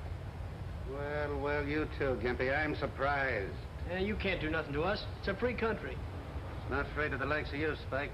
And if you open your trap again, it's the back of my hand to you. Come on now, get moving. Where are you taking us? I'm taking you down before the judge, and it wouldn't surprise me if he sent you all to reform school. Oh, hello, Bert. How are you? How's things going? What's going on? Huh? I'm taking these kids in for playing dice. Huh? Oh, you are? Well, you ought to be ashamed of yourselves, all of you, every one of you. Just a minute, just a minute. Now, you keep out of this, Pop. Well, you're not going to risk Gimpy, are you? I certainly am. But it ain't constitutional. You can't do it. Now, you get moving, or I'll take you along, too. Come on, now, get going, all of you. Go on. Go on. You ought to be ashamed of yourself. Come on.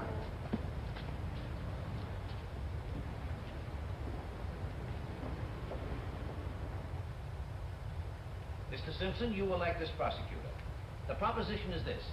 The defendant is charged with murder.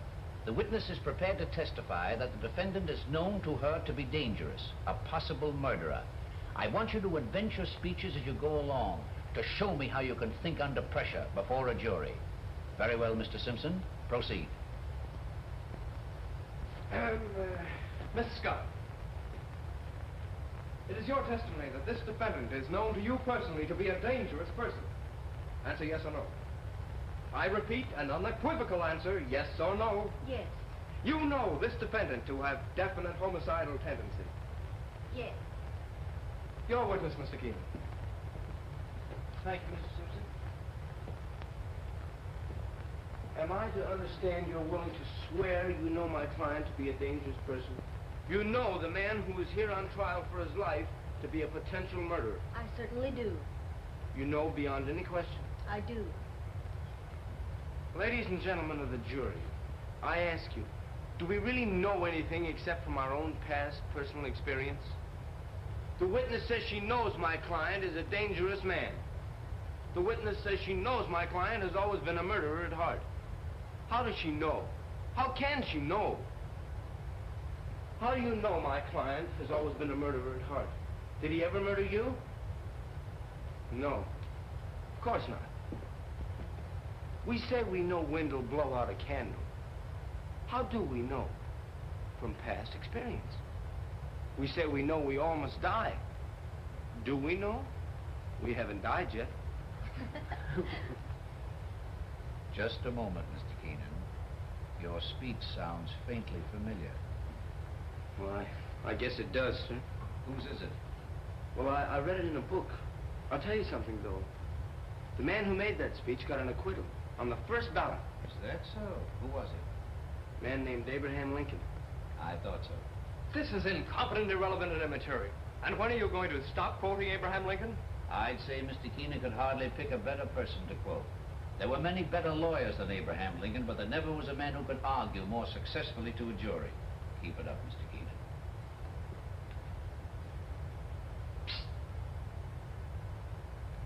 Excuse me, Mr. Wilson. What are you busting in here for? I had to burst got all the kids in jail. Wait a minute. I'm sorry, Mr. Wilson. That's all right, Jimmy. Could I have excused now? Of course. Thank you. It's a terrible thing, Yeah, Jimmy. yeah. Wait till we get outside. Wait till we get outside. What's it all about? Officer Burt caught them shooting dice with that low-down Spike Morgan running the game. Spike? No less. And then Burt took them all to jail. Was Gimpy in the game? Sure. What are you going to do? I don't know.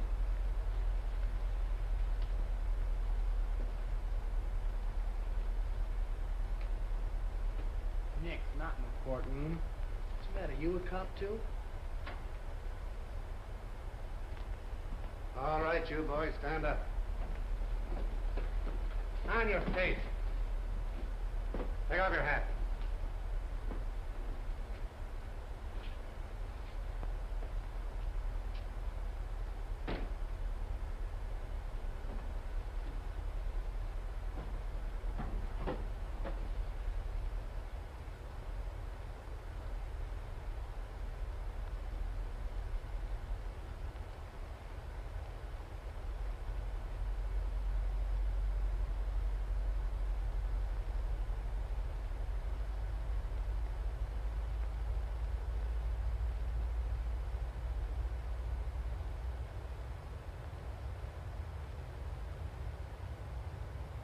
What's your name? Gimpy. Gimpy? Well, what's your real name? William McKinley Smith. William McKinley Smith. Well, that's a pretty fine name for a gambler.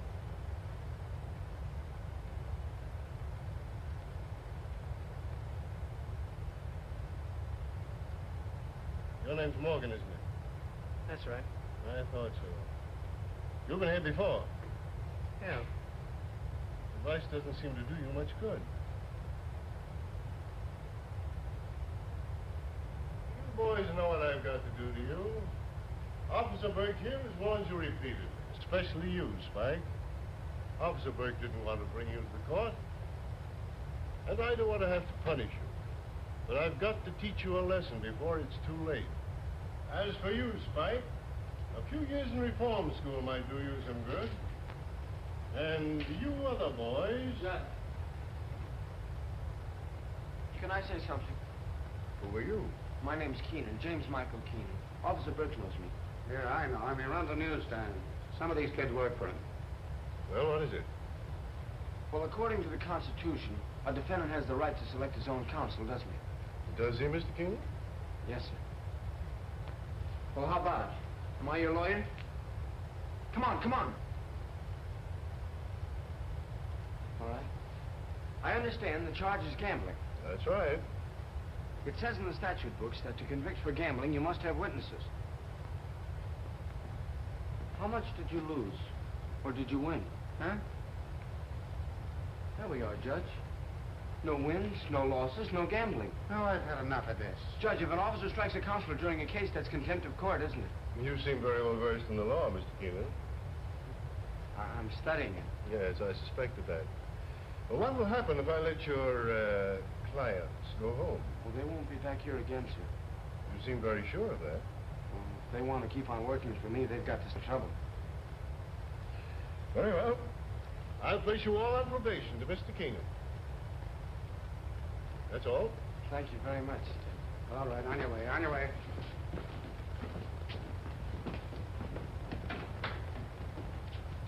Burke. Tell me about that boy. You've heard of Taft Keenan? The racketeer? The big shot. That's his brother. Well, he doesn't act like a racketeer's brother. No, certainly never did. Who's the little crippled boy? He lives with Jimmy, works for him. Jimmy's taken care of him ever since the poor little fellow's mother died. That's 2 years back. No parents, eh? Well, he ought to be in an orphan asylum. You ask me, Your Honor, little Gimpy couldn't have a better home or finer care than he's got right where he is. Quite a lad, this Keenan boy. They call him the Abe Lincoln of 9th Avenue. Why? He's trying to pattern his life after Lincoln. But he's not growing up since Abe Lincoln had. All right, come on, come on. I don't owe you a dime. How much did he take off you with those crooked dice? $1.12. Yeah, and when we got pinched, he grabbed up all the coin they gave. All right, you're going to hand it over, or am I going to tell my friend the judge I can't be responsible for you? All right. Don't do it again. You're not telling me. I'm telling you, don't get any of my kids in the game again. I'd like to have a talk with that boy. See if you can find him. Yes, Your Honor. Better get that stand of yours cleaned up, too, Mr. Keenan. For what? Because any day now, I'm taking over the corner. Well, why don't you try it tonight? Well, I'm waiting till your big brother gets what's coming to him. Then you can't yell to him for help. I don't need any help from my big brother, and you don't... Oh, Jimmy. Judge Carroll wants to see you. What you want to see me for? He's your friend, ain't he? Get going, Spike. Yeah, you fellas better go on back to the stand. Gimp, wait here for me with Prop, will you? This way.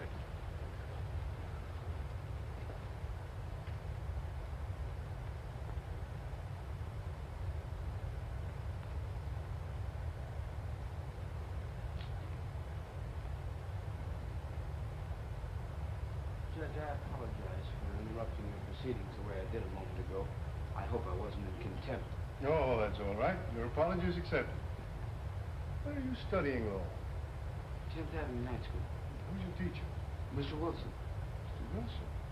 Oh, I know Mr. Wilson. Good man. I think I'll have to call him up about you. If only to suggest that he give you some special tips on courtroom etiquette. Now, for instance, when you interrupt the judge, try saying, if Your Honor, please. Flatters him. Sometimes helps your case. I see what you mean, Your Honor. Come up here a minute.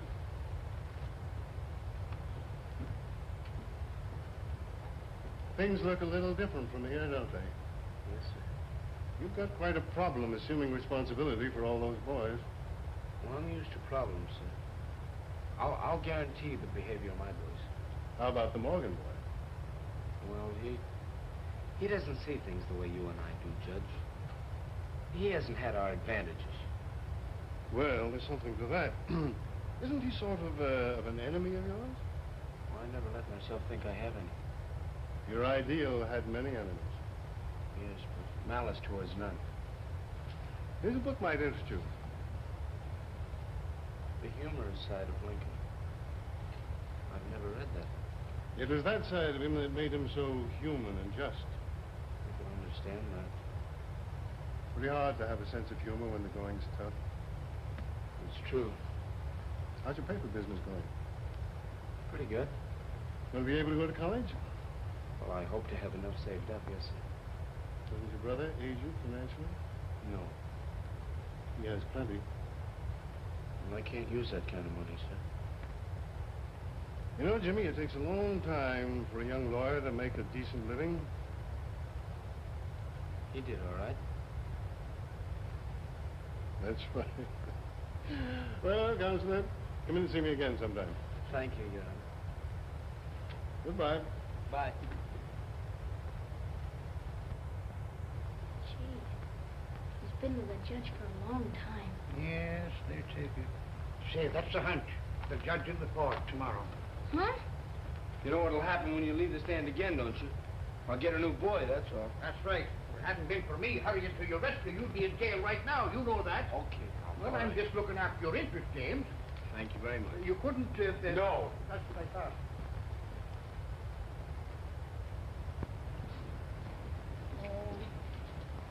I'll never shoot dice again as long as I live. Never. No? No, sir. And we're friends again? Okay, I'll forgive you this time.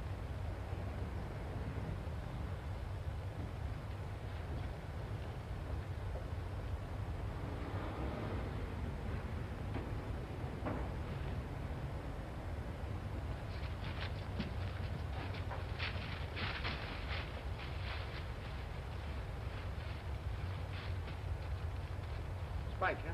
Who else? And after what you did for him with the judge. What are we going to do about it?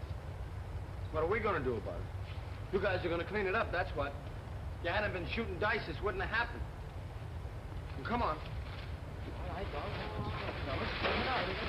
We ought to be dragging Spike over here and making him do this. Yeah, even if we had to break his dirty neck. He's pro to Jim. He ought to tell the judge about it. Nah, Jim don't need to be no squealer. He can lick four guys like Spike. But he don't like fighting. He wants everything according to law. Yeah.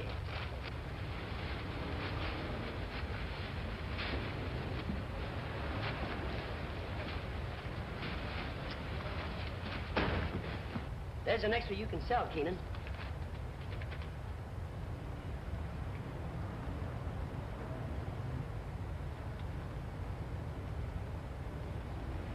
Do you want any more? Yeah. Give me another 100.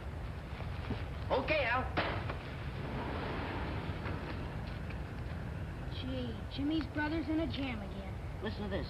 Again, as often in the past, police will question Tap Keenan, but nobody seriously expects he will be held very long. They'll never get him. Oh, he gets away with it every time. I wonder if he did the shooting. Nah, he probably hired somebody. Yeah. You guys gotta talk or sell paper. Come on, get going. Oh, boy, will you sell? 30. Extra paper, read all about the big deal. Jimmy, don't go after Spike till we get back, huh? Yeah. Maybe we ought to take guns, too, huh? Extra. Don't let her get you. What a pity. You ain't got such a bad face. No charge.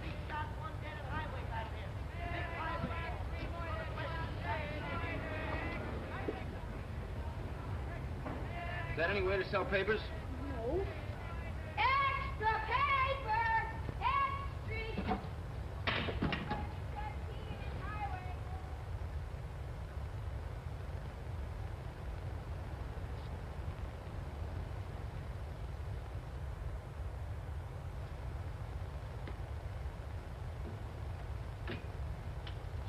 Investments Incorporated.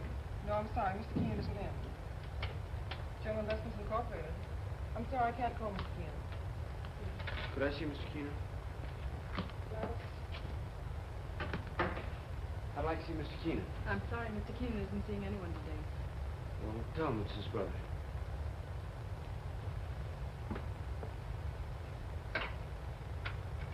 Mr. Keenan, there's a boy here who says he's your brother. He says we'd go right in. General Investments Incorporated.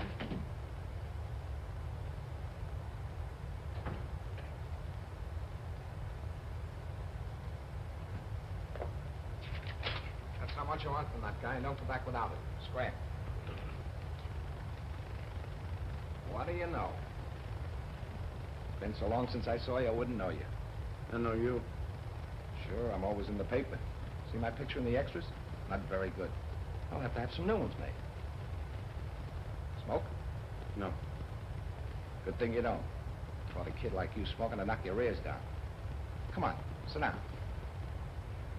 How do you like the office? It's all right. I had a big year. Pretty soon I'm going to own the whole building. I got a system, kid. The more I get, the more I want. The more I want, the more I get. That's the secret of my success. I want you to remember that. Yeah, I'll remember. What are you doing? I own a newsstand.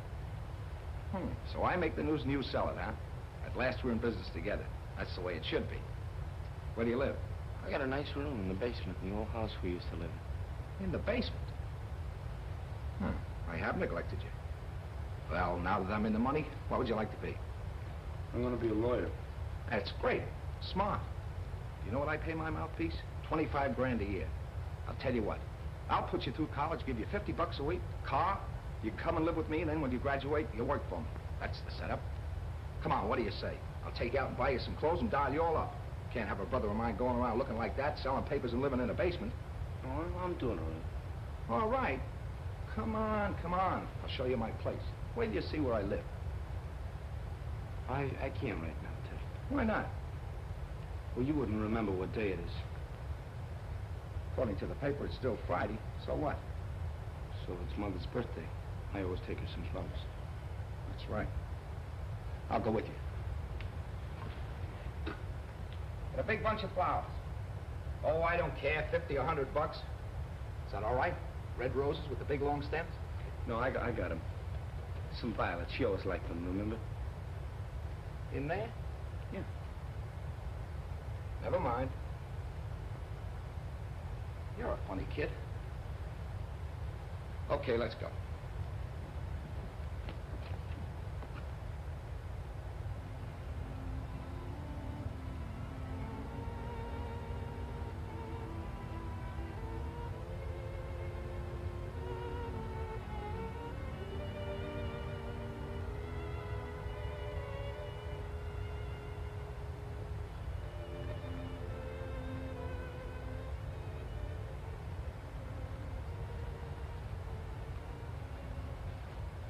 Does something to you in there.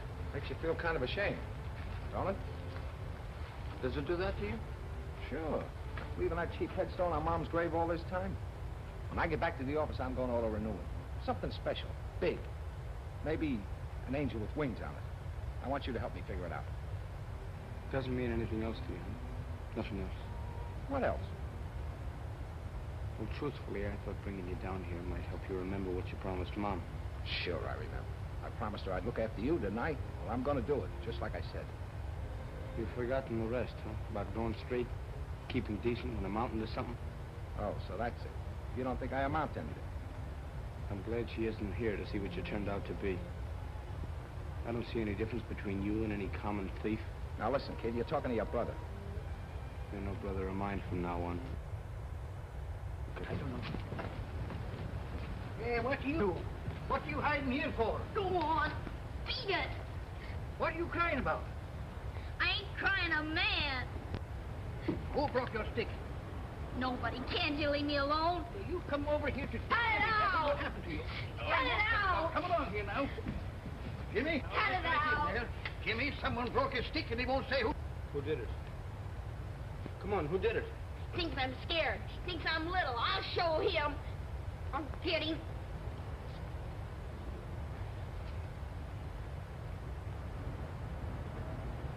Spike, huh? I was down on the corner selling my papers, and he said I didn't have any business there. Then he took my crutch and broke it. Take it easy.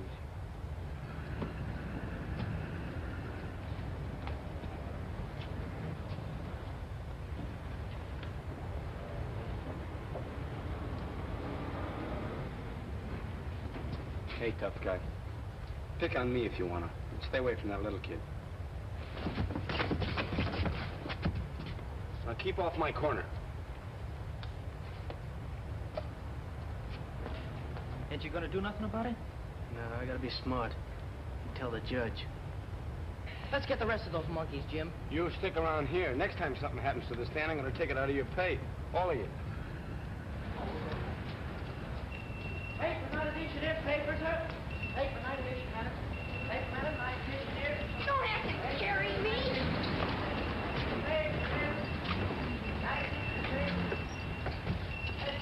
Merry Christmas, Jimmy. What'd you do that for? Christmas, ain't it? Sure. And that's Santa Claus. Yeah. There ain't no Santa Claus. Oh, I see. I'm gonna have trouble with you now, huh? How do you know there ain't no Santa Claus?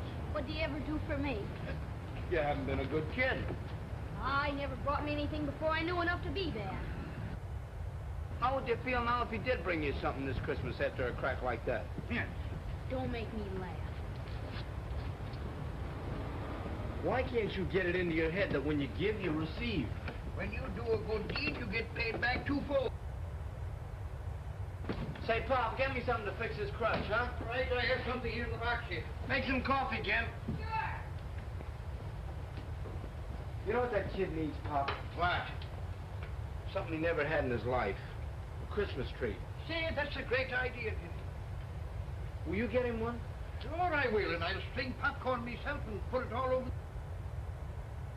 Swell. Get him a swell one with a lot of lights and stuff to hang over it, too. Mm-hmm. You think $3 will cover all that? $3? I'll bet you I'll have change left. Well, here's the $3. All right. Here you are. His eyes will stick out like a fish, I'll bet you. Well, get a good one, you know. Not too small. No.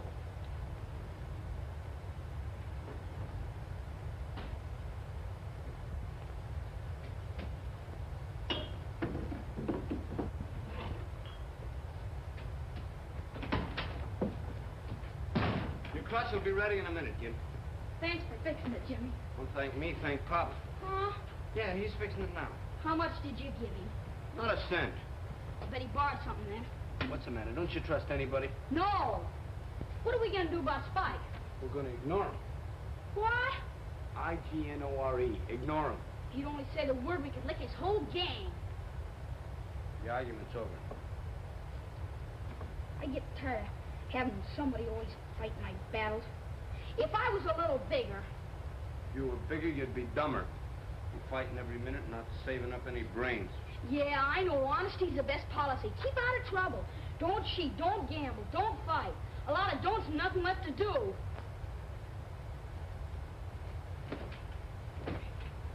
It's a cinch for you. You got talent and everything.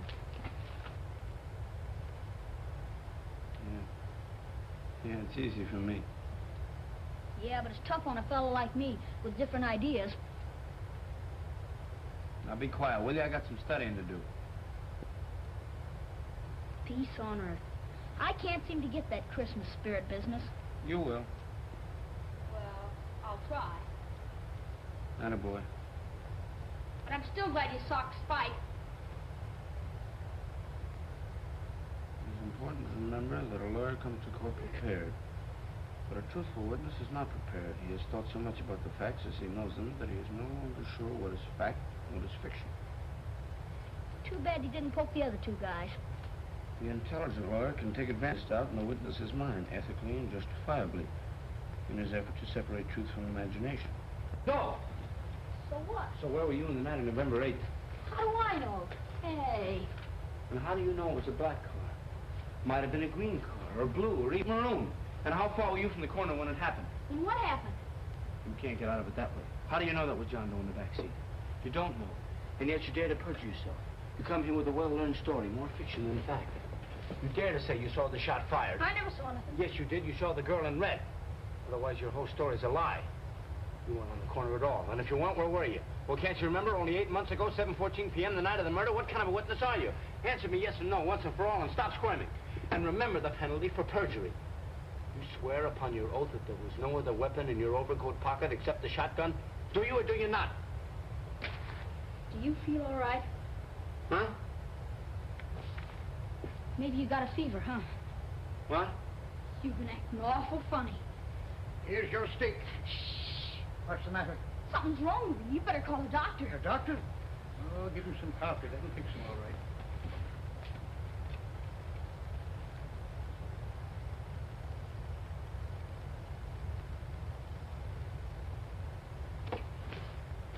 Your Honor, I charge this witness with falsifying the facts, and I demanded he be punished for perjury to the full extent of the law.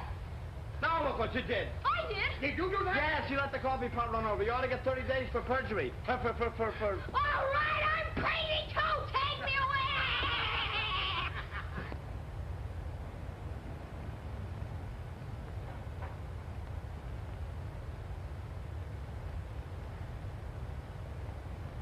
Hello, Pops. Hello, how are you? You looking for nicer Christmas trees?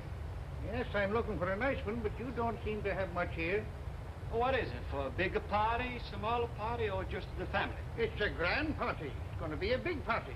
And I want a tree big enough to hold all the decorations I'm going to put on it. I'm going to have popcorn strung all over it, and I'm going to have apples and oranges hanging down and decorations all over it.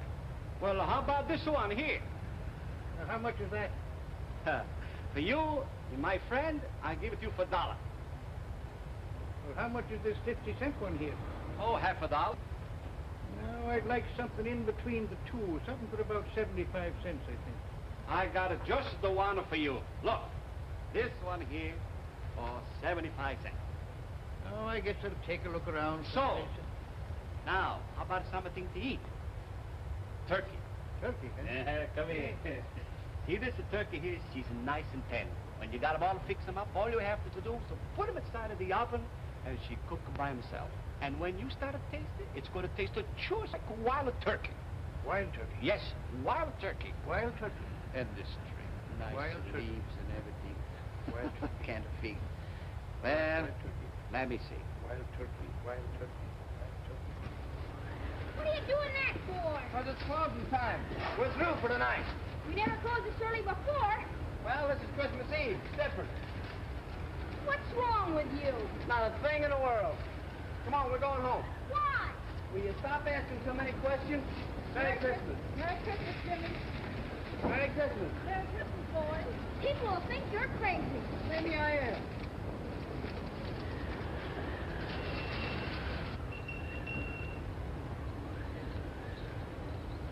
Thank you, Jimmy. The same fella, you're doing it twice. So what?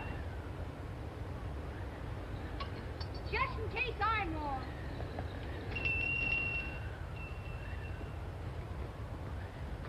Good thing Christmas only comes once a year. Why? You'd have us broke.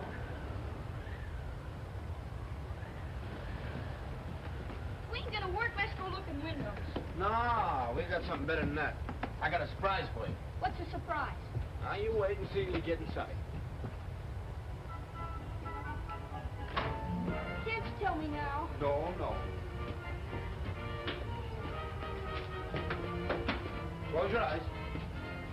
How can I see with my eyes closed? Close your eyes. Ready? 1, 2, 3. Open your eyes.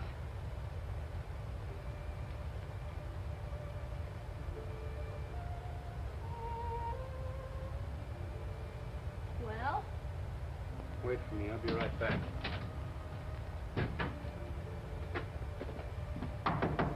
Hey, Pop.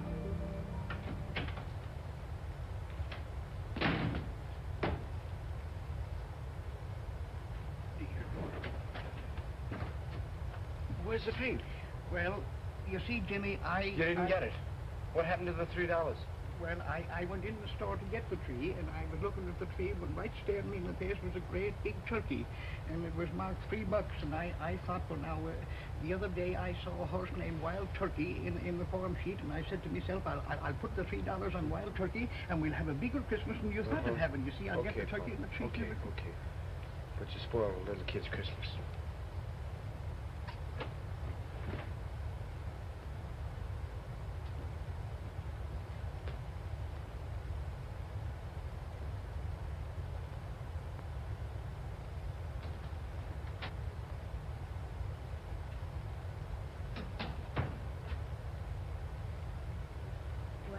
Where's the surprise?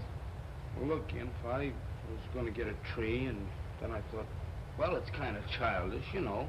We're grown up. What happened? Well, I gave Pop a couple of bucks to get a tree, and he lost it. Lost it? He spent it. I'll get it back. Sit down. Forget about it. It's too late now. Giving you receipt, huh? You get Spike out of jail and he wrecks your stand. Do a good deed and you get it back double. You give Pop some dough and you never see it again. Now do you still believe in that stuff? Yes. I've been looking for you. Why? Never mind why. Come on. He didn't do anything. You stay here, Gimp.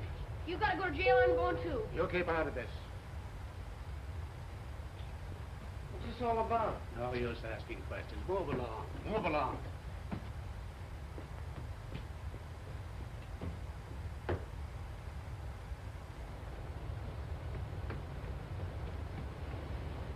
Here he is.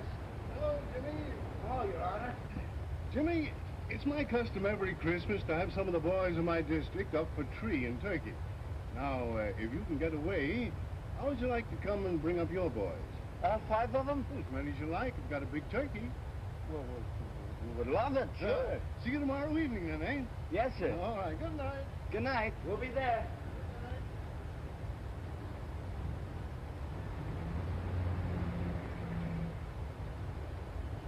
Huh. Now what do you say? If I hadn't got pinched and never met the judge. Did you ever see a more hard-boiled guy? Your bath is ready, my lord.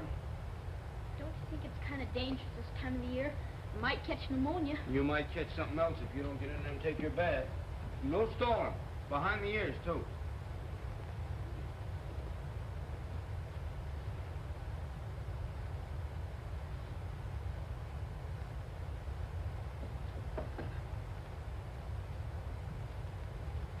Well, here goes. Oh, golly, this is cold. Oh,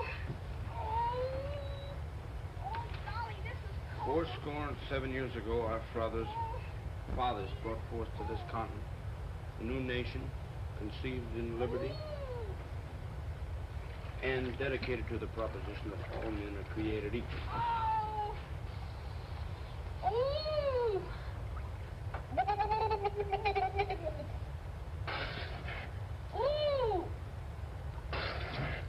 Ooh, this is cold! That this nation under God shall have a new birth of freedom, and that the government of the people, by the people, and for the people shall not perish from this earth. I'll get pneumonia, sure. Oh, golly. Oh, my hair. When are we going to get a bigger bathtub?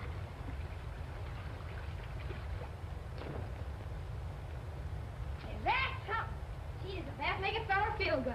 Sure glad you made me take one. Oh, you're glad, huh? Oh, hey, fella, how about something else? Did you forget? Get your mind clean now, too. Don't forget anything.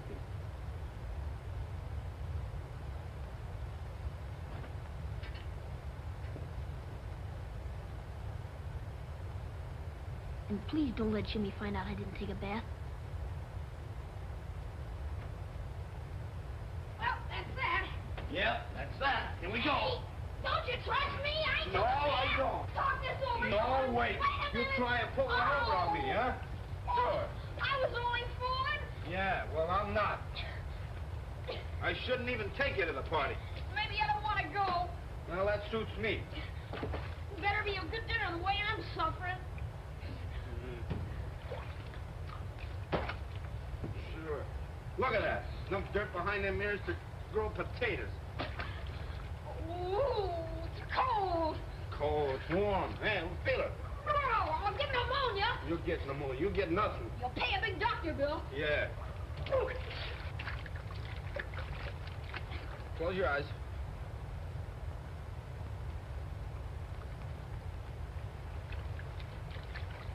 Hold still.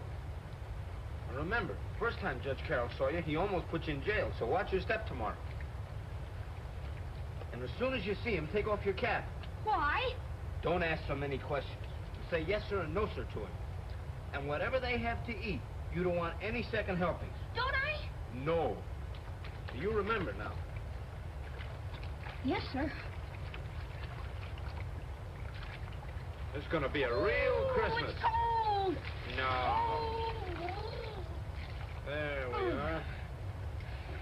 Now.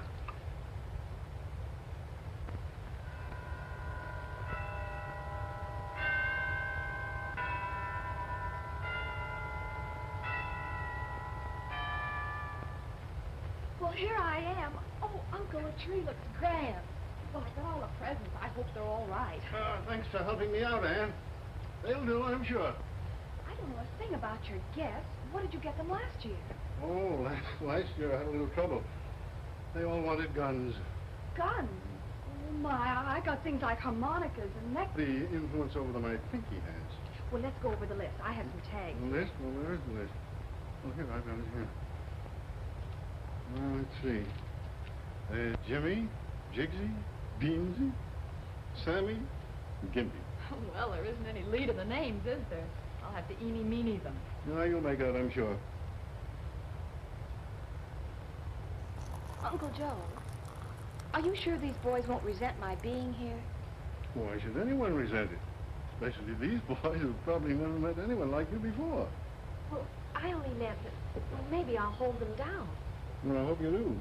Well, mind you, these boys are all right. They're perfectly normal. They've had a bad environment, no fit homes, grim surroundings. You know, they need to meet somebody like you, somebody to look up to. You'll have a wonderful influence on them. But this Keenan boy, how did he overcome his background? Well, that's very unusual. Instead of climbing a ladder to a second-story window, he's climbing one to her ideal. He seems to have faith in himself and faith in everybody. Why, he even said a good word for her. Incorrigible in my court. So that's what you see in him, a reflection of yourself.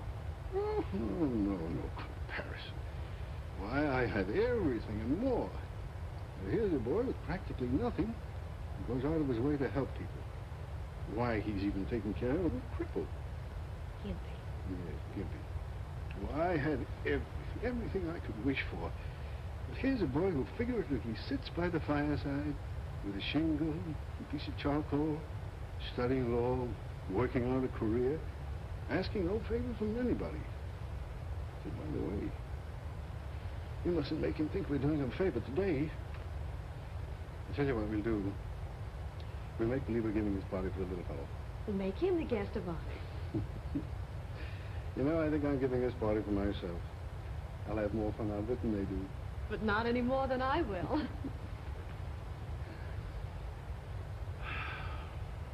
Thanks for letting me be here, Uncle Joe. Oh, you're at the party. Now, let's see. Oh, dear. Jimsy, Jigsy, Beansy. Oh, I've got to write all these things out here. Bet nobody's home. Well, there better be. I kept from eating all day. Gee, look at the table. What's it? Hey, come on, you guys. Now look out. Merry Christmas. Merry Christmas. Come on in, boys. Any more out there? No, that's it. All right, come on, let's get out your things. All right, boys. Merry Christmas, Jimmy. Come on, let's get them all. I think we've all met before. Merry Christmas. Merry Christmas, Gimpy. Come on in, everybody. That's boy. Hey, it's a nice place you got here. Yes. Yeah.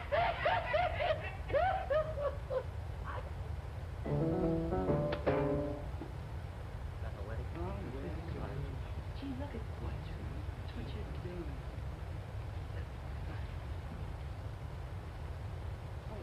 You boys choose right now. Oh, sure, of course. Right there. Which one? Yeah, oh, all right. You get it? Yeah.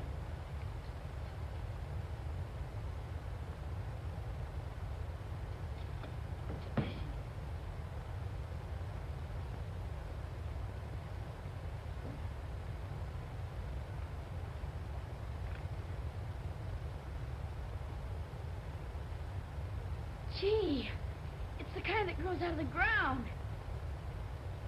I have it sent down from my farm in Maine. Hear that, Jimmy? It's from the woods. Sure, it's from the woods. Got a big place. Yeah, oh yes, we got a lot of those trees on it. Fine. Okay.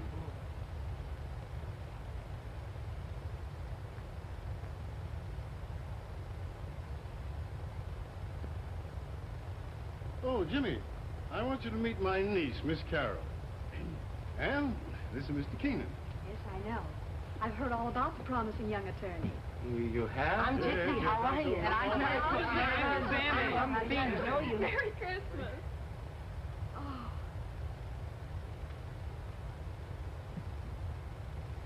So this is Gimpy. Merry Christmas, Gimpy. Merry Christmas. Yes, yes, Judge. You want to take a look at this bird while it's still one piece? Boy, look at boy, oh boy, oh boy, oh boy, oh boy, as big as a house. Look at the size of it, would you? Gee, look at the size of the thing.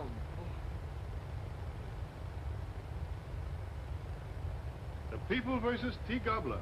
Are we ready for trial? People are ready, Your Honor. And the defense? Oh, the defense is ready, Your Honor. Let's go to trial.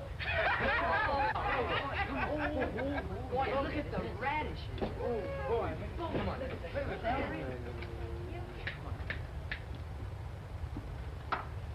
The court will be seated.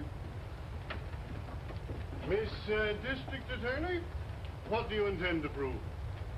I intend to prove, Your Honor, that Mr. T. Gobbler is guilty of hoarding grain, living on the fat of the land, and thereby producing a distressing state of hunger among the people. He sure is. He's about 25 pounds guilty. He's been hoarding chestnuts and oysters. It is the judgment of this court that the estate of Mr. T. Gobbler be divided into equal portions to satisfy the appetites of the people.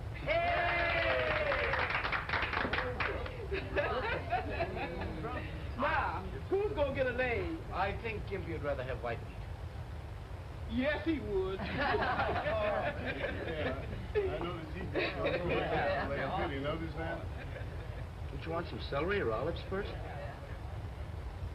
Don't you want any salad?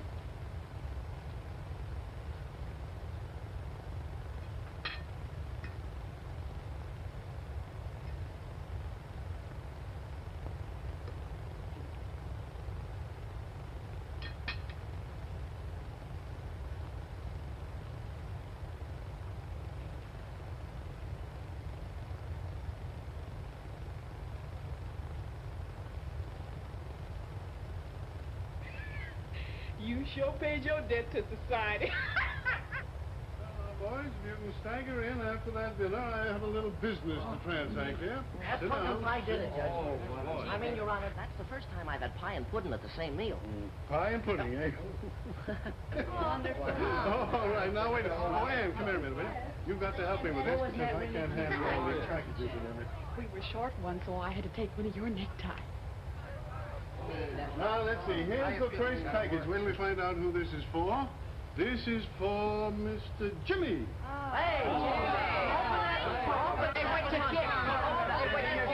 No, wait a minute. Order in the court, or I'll have you all up for contempt. All right, Judge? That's right. Jigsy, who's That's Jigsy? me, that's me, Oh, it's me. Jigsy. Hey, for me, Me, thanks. me. Who's that for? Blackfoot. Well, let's see. We now have to begin.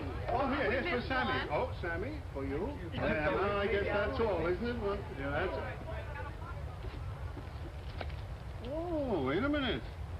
Here's another one. William McKinley Smith. Is there anyone in the house named Smith?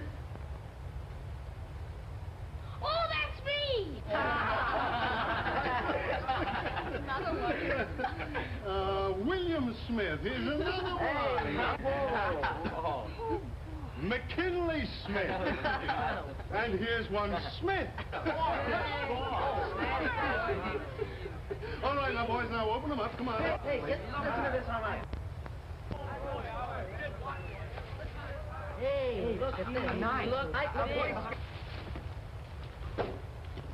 James Michael Keenan, counselor at law.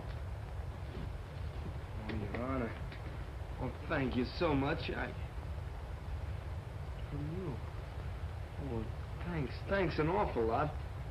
I'll have to become a great lawyer now just so I can carry it. Well, I'm sure it won't be long. But you haven't looked inside. Go on, open it.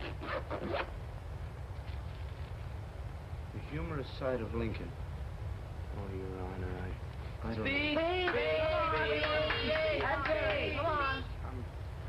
I'm not prepared to speak, and I asked the court to grant me a postponement. Granted. Wait, everything I need. Isn't that a beauty? Look. Guys, hey, look, I'm gonna go camping now. I got a knife. Oh, boy. Let's see the knife. Well, don't wreck it. Wait a minute.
For you. Yeah, sure, look. Look, pumpkin pie, cherry pie, apples and oranges. Candy in there? Candy canes, too. Look at that. What's the matter? Nothing. It's the first Christmas I've had in years. Oh, come on now. None of that. Right back at you. Look at the present. Look what I got. Look. My chief counselor at law. His niece gave me that. Now do you believe in Santa Claus? Yeah, how about it? Do I believe in Santa Claus? And what do you...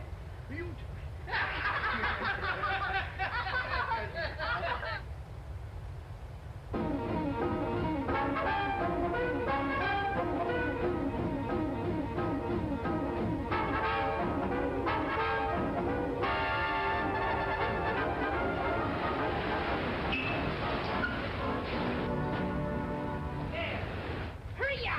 Come on, an extra. Look at you it is. Hurry! Hurry up. What are you standing around for? Go on, sell your papers. Hurry up. Extra, read all about it. Extra, read all about it here. Well, I think I'll get rid of this foreign language stuff. You know, fellas, there's no business in it. We'll build a new stand, and there goes your protection, kid. So the big shot brother's running away, huh? I guess you better get after him, because I'm taking over the corner from now on. A fine couple of mugs your mother raised. Nothing now. Did Spike try to move in on you again? Yeah, but Jimmy moved him out. Come on, you folks, get moving. The show's over. Come on, get that car out of there. Come on now. Come on, out of here, all of you.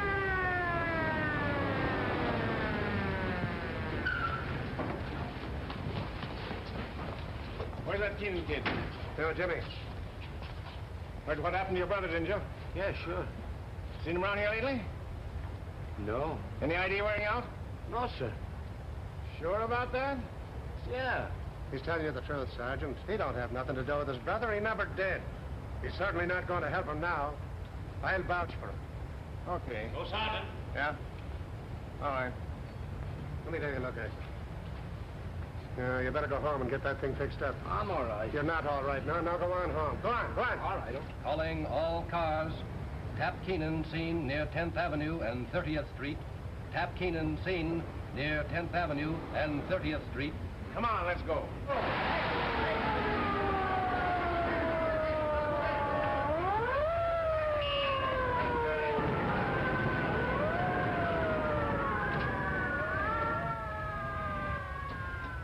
Lay off it. Tap.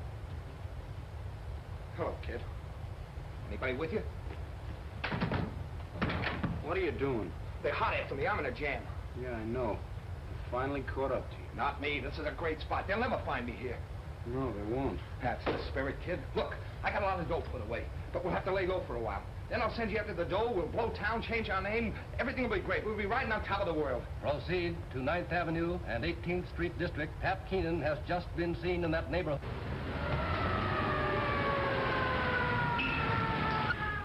Is that the only way to get out of here? There's a door. What are you driving at? I told you to leave me alone. I told you to keep away from me. You've made things tough enough, and you're not going to use this place for a night out. You get out of here, or I'll turn you in. Why, you little yeller? Turn who in? Your own brother, your own flesh and blood? You're not going to turn anybody in. Cover the alleys. We take the front. Work through the block. Well, then why don't you go out there and take what's coming to you? You think I'm crazy and wind up in a hot seat? You'll have to come in and get me. You use me, Sergeant? Yes.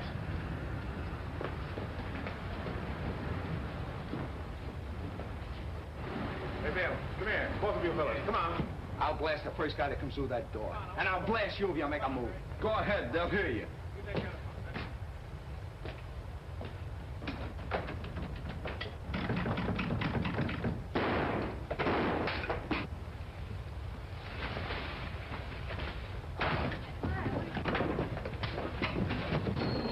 Get out, Ken. All right, Jimmy. Come on, take him out of here.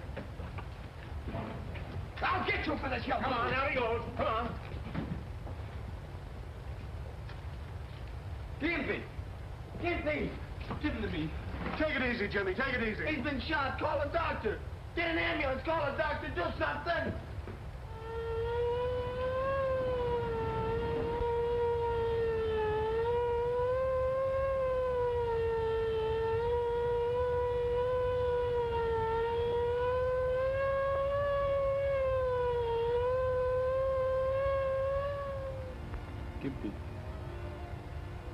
Gimpy.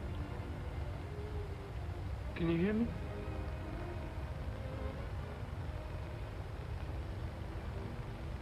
Hiya, Jimmy. I'm sorry. I ain't sore. You're gonna be all right now. You're gonna get well. Beat your ears off if you don't. I ain't scared. Do you think they'll put my picture in the paper? Maybe? Sure they will. Do you think they'll put out an extra? You're a hero, ain't you?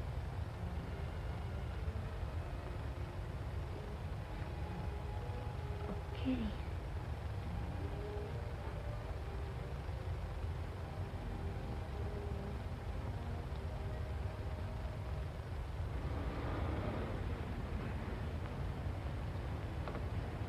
Things are kind of slow, Jim. Do we have to stick around? Yeah. Be an extra out in a minute.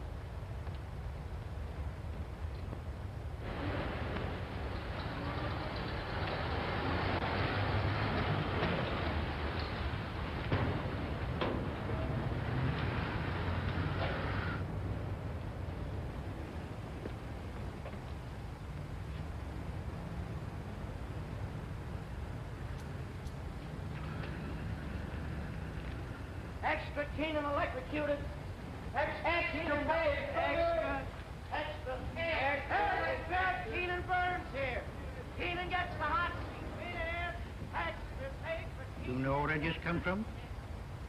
The hospital. Gimpy's coming home tomorrow. He's fit as a fiddle, but he's mad as a hornet. You know why? They made him take a bath every day. Cap Keenan dies in chair. Extra, read all about it. Keenan electrocuted. Watch your stand, will you, Pop? I gotta get to school.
All right, welcome back to the flight deck.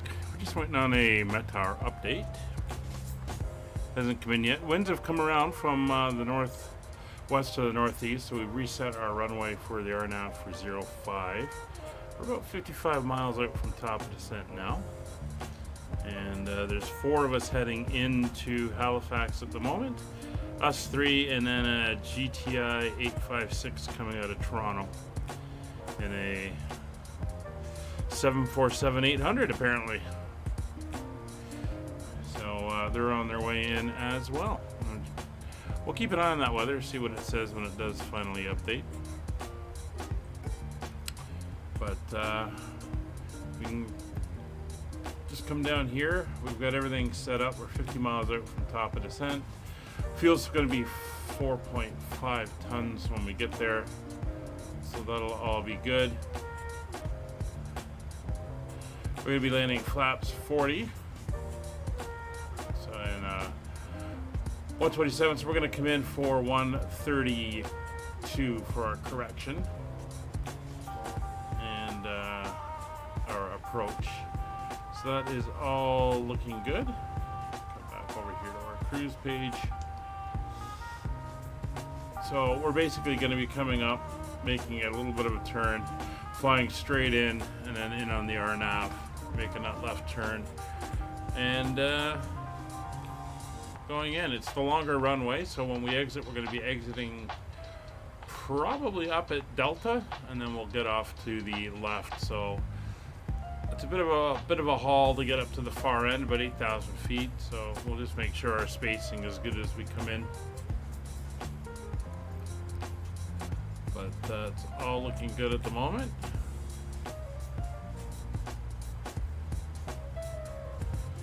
And we're up at 39,000 feet now for our final cruise. Yeah, I tell you, that's what we were talking about. We're just waiting for the latest update to come out. If anything, they're going to shift a little bit more to the east, so shouldn't be too big of a problem. Platform altitude for us is going to be 3,000 feet. And if we quickly pop down and take a look at our legs, we can see we got a 3,000 foot, 5,000 foot limit in here, so that should all be good.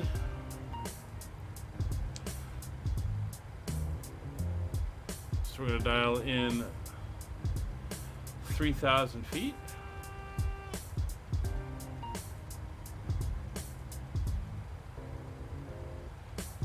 You got to remember this in the Boeings, that it does start down automatically. So we're going to get rid of the map now. You can see where we are in Quebec, or sorry, we're in New Brunswick, heading up for the Bay of Fundy, and we're going to cross over there at the north end and coming down towards Halifax. We're just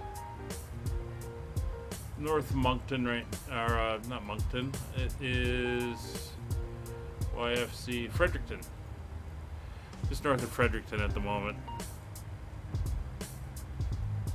Well, it's, as you saw, they're supposed to swing around to 120 eventually, so we'll see what happens. But the winds are very light. I mean, they're only 3 knots, so it's not like we got a strong crosswind. It's just a slight breeze. It's more in a few hours. They've got that storm, it looks like, coming in with, let's see what it said. Snow showers, rain, the temperature's hovering around 0-ish. Freezing rain, light rain, mist. Oh, it's going to be a mess over the next several hours down there, so we'll see what happens. Alright, we're still on 122.8.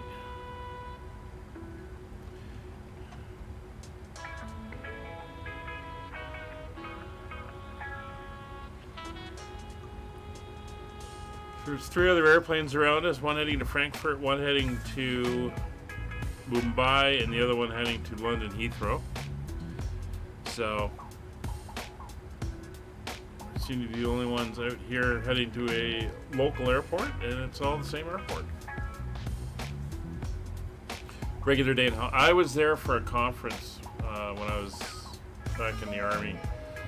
And we were standing on top of one of the buildings looking out over the harbor where the Navy docks up and everything, and we could see the fog coming in as this big wall just coming up the harbor. It was pretty amazing.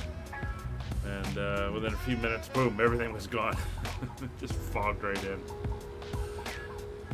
Alright, so I think we're going to get a last little bit of service from the cabin crew. And then we'll be ready to start down. I'm going to minimize these lights. There we go, nice and dark. Top of descent's coming up, about 6 miles away. Kevin, I think, has already started downwards. Brian could be following.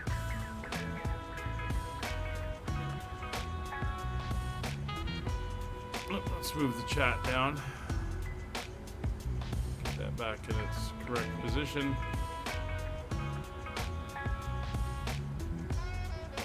There we go.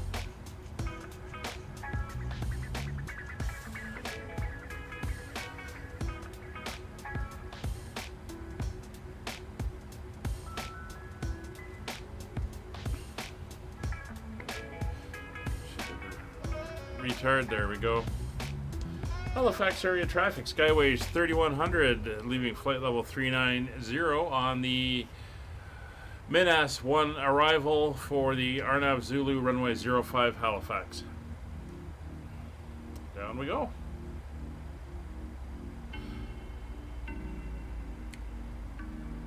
So we don't have to tune in the ILS since it's an Arnav, but what we will do is put in the VOR. It's 115.1. 11510. We'll throw that in. Turn on our VOR 1. And there we go. We got it right there.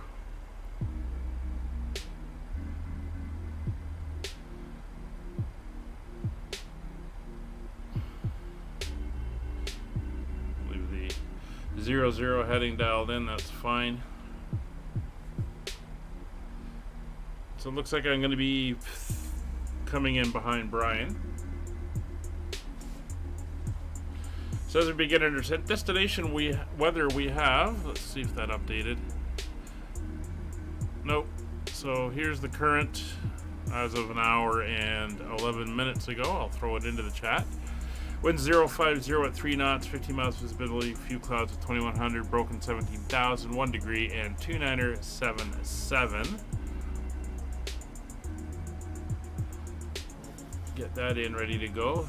2977, that's a low pressure, hence the storm that's coming in.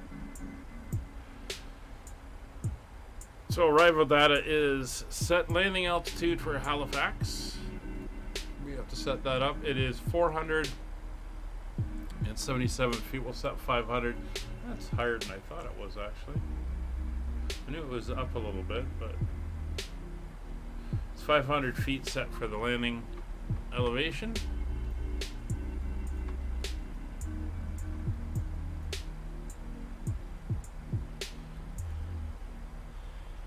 Alright, radios are set. Localize our ILS frequency, of course, not required. Engine anti-ice, not required.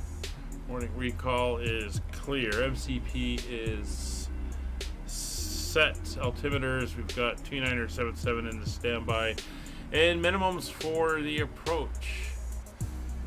So we have half-mile visibility required, and we have no restrictions on visibility at the moment.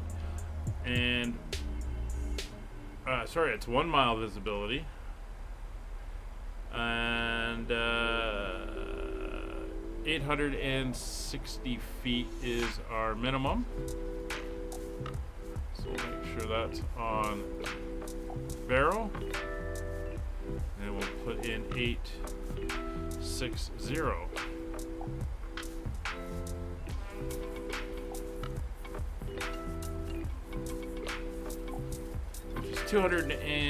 411 feet.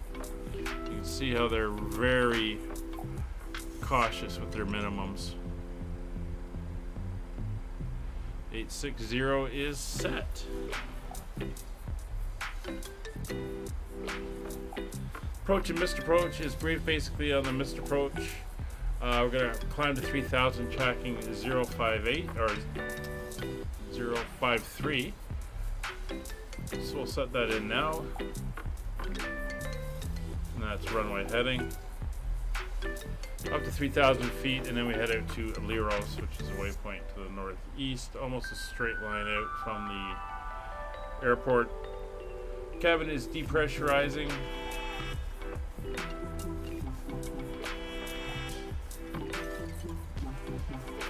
And we're through 30,000 feet, so we're going to put on the seatbelt signs so everyone in the back can get settled and the cabin crew can do their thing, prepping for our arrival into Halifax. Flight Sim Boy, hello. Hope you're still there. I just saw that you popped in on chat there. Ladies and gentlemen, the flight crew has turned on the fasten seatbelt sign. Please return to your seats and fasten your seatbelt.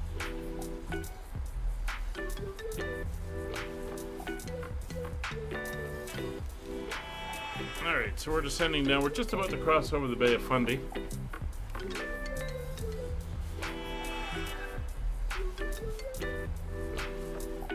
And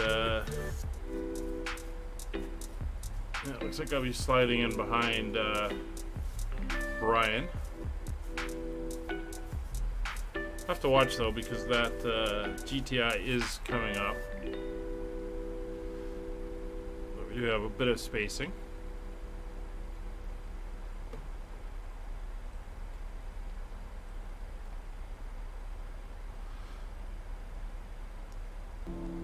It's 26,000 feet. We are descending. Everything is looking good.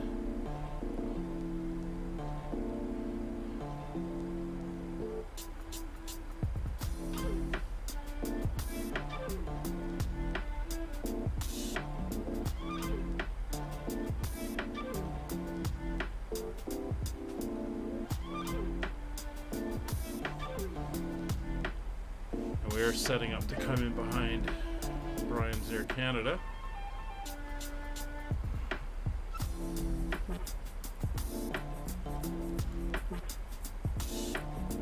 I'll be able to see it, but they're Kevin's off this way. Brian's almost right off my a little bit more this way. He's almost due south of me.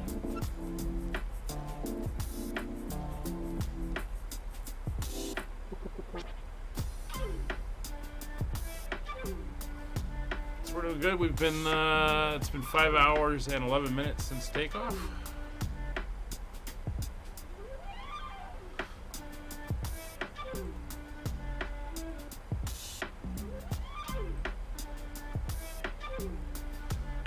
And Kevin, you can give us a report on how it's like when you get in there, since you're going to be the first one in. On arrival, we're going to be coming off on the left, probably up at Delta as mentioned, and I'm going to head for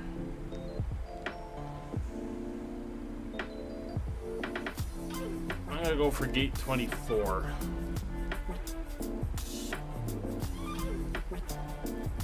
Yeah, gate 24 for me.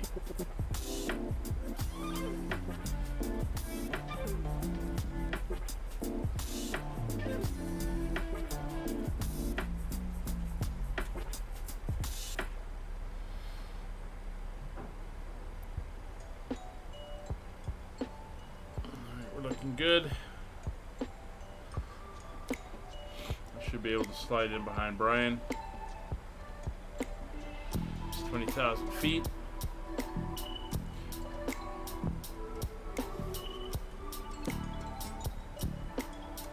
I'm going to switch over to local pressure now.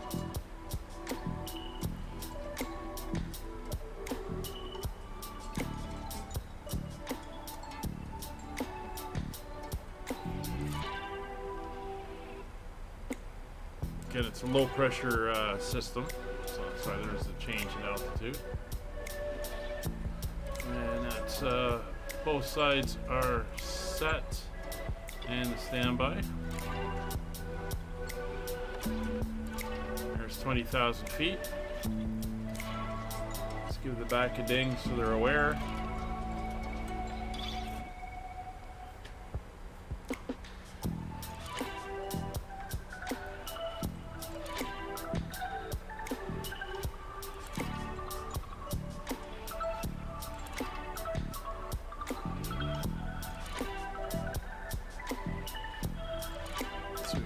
Crossed over one part. I'm going to cross over the other, and when we hit Logitech here, we'll be on to the Nova Scotia Peninsula proper.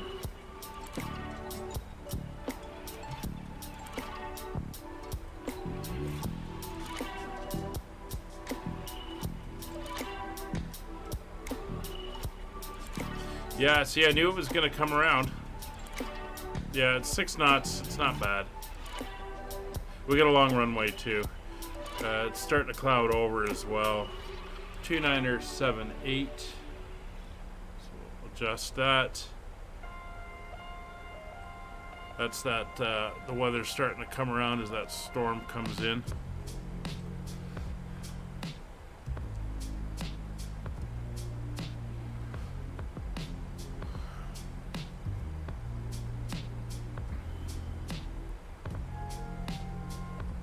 So we're looking good here. It's through 18,000 feet.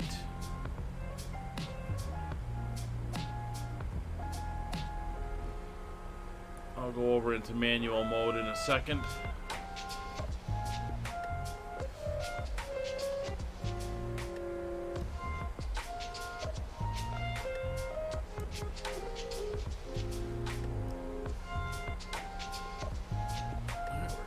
Crossing over the water now for the next little section here, about 10 miles straight.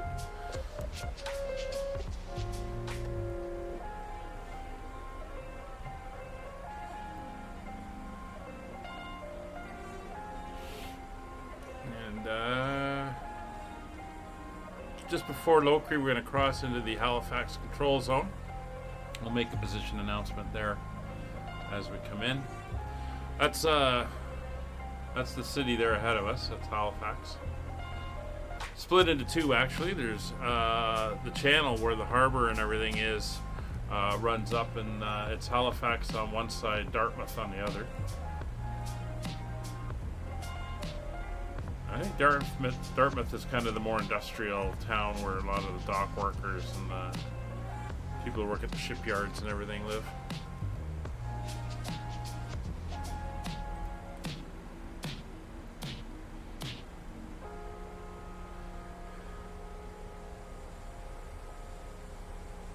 Wind did increase by a couple knots, but it shouldn't be too bad.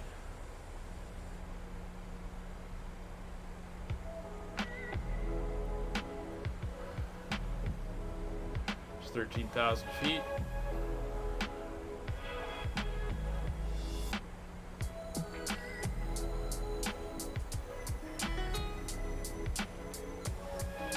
So 250.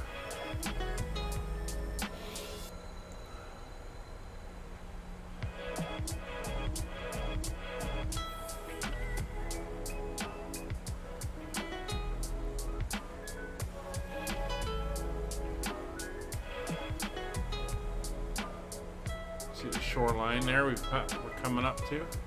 We're over the water right now.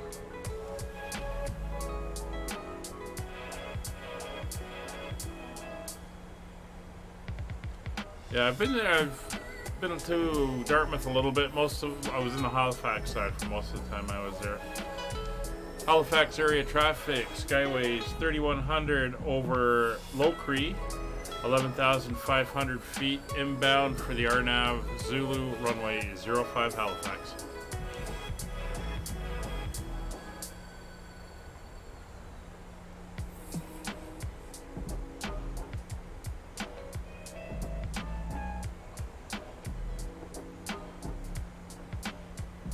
Alright, speed set to come back to 250. Speed breakout, help us start slowing down. We're in the control zone now. Traffic, you're 10.2, 10 miles from Hotcus. the R natural 5, Halifax. Alright, so we got good spacing there. Don't have to worry about climbing up Brian too much. So turn-off lights are on, landing lights are on. Ignition to continuous. Thing the back. Please complete all Wi-Fi related tasks and stow any larger electronics. 10,000 feet.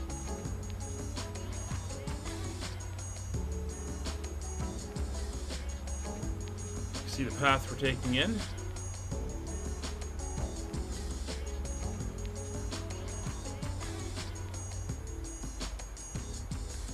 Down we go.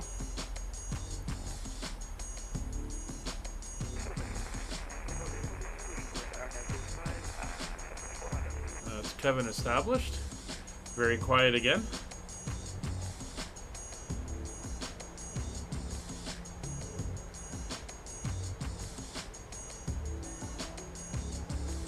A little bit of speed brake just to help keep us down at that 250 mark. So the GTI 856 should be coming in behind me. GTI, I'm not sure which airline that is.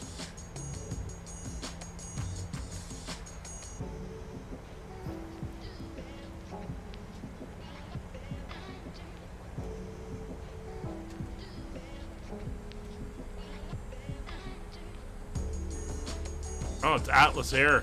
Ah, it's freighter. No wonder he's in a 747. Anyway, time to kill the music. I know we've all been enjoying it.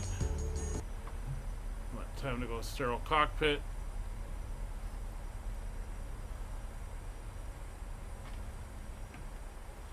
As we head down through 8,000 feet.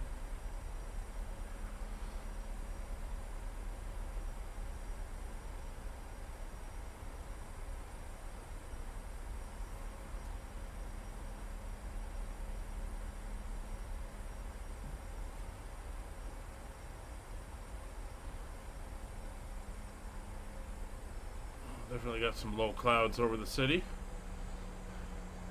Airport's to the north of the city, so we're going to come in and then head up on the west side of it to the north. See where it's placed at the moment. 6,000 feet. Reduced to 240.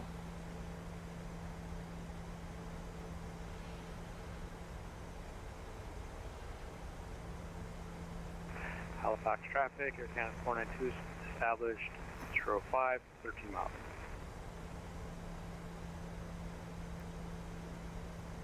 There's lights in front of me. I think that's Kevin. Could be Brian.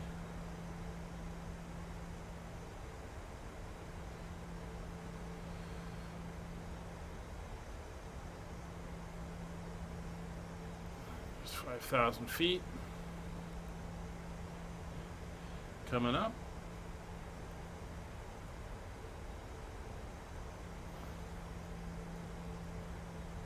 There's the other runway. That's it's at 14, I believe. We're going to be coming in the long one. Runs this way.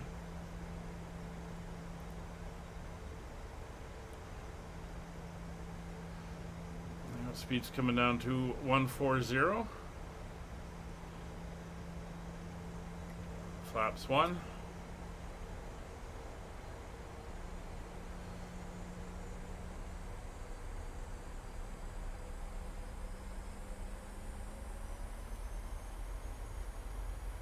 Halifax traffic, number 9, take away, clear, 05. Flaps 2. There's our turn for Harrow.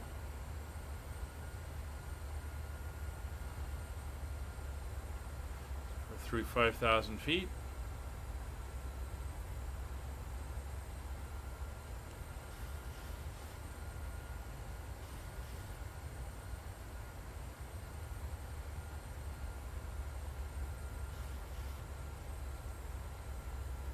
Looking for the 747 coming in.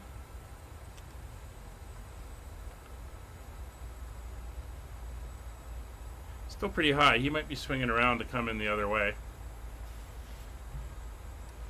He's at, yeah, he is. He's at 10,000 feet. So I think he's switching over to the other runway. And flaps 5.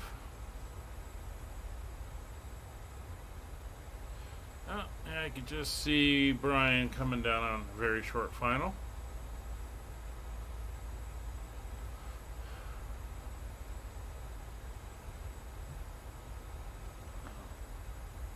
Our approach mode of final approach and glide path.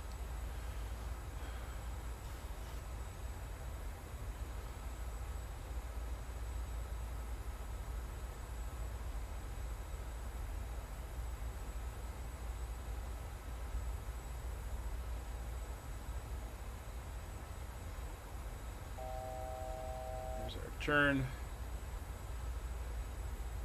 Speed down to 200 knots.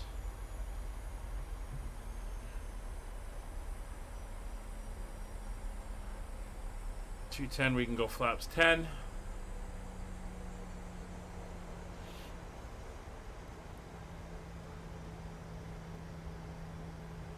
There's the outskirts.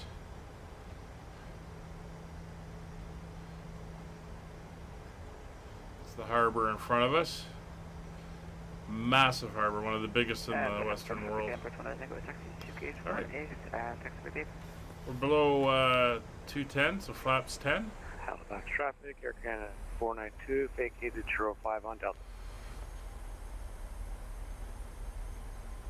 Coming up for 3,000 feet.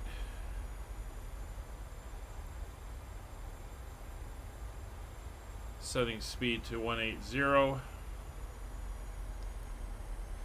Let her bleed as we go into the turn. Final approach course and glide path are indicating. Lots of snow out here in Halifax. Final approach course alive.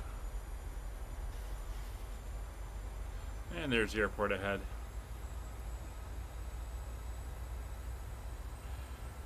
Glide path alive.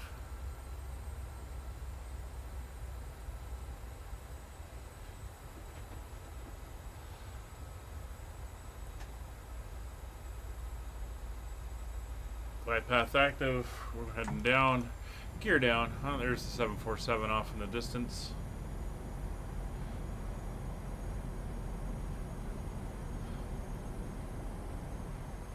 Gear down, 3 green, setting speed to 132.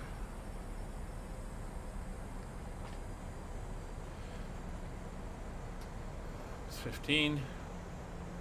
6 miles.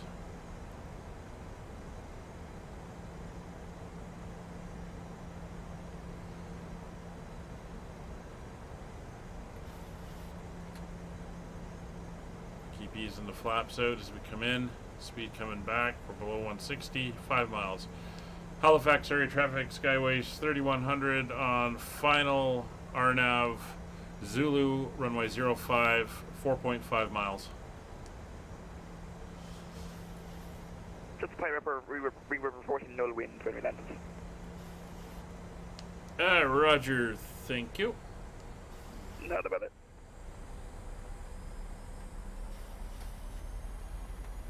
Aircraft from the RNAV Zulu 05, how far are you from the aerodrome? We're 4 miles now from 05.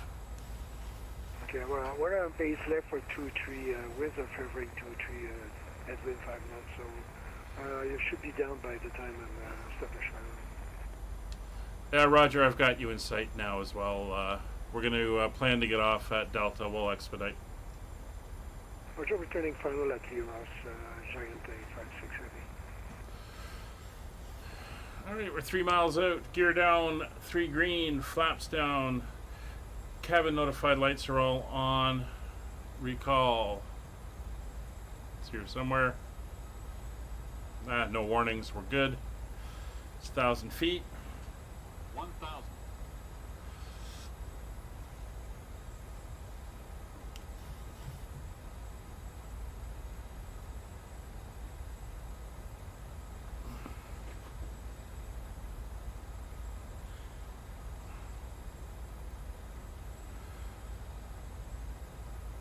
Mile to go.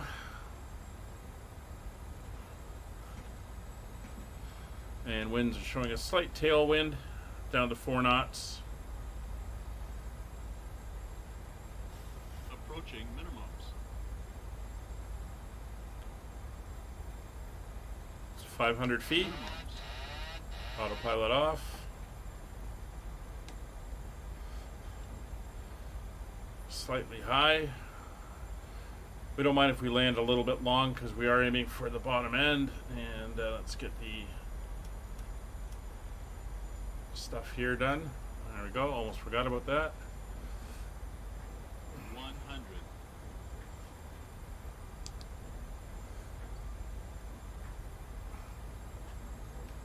Oop.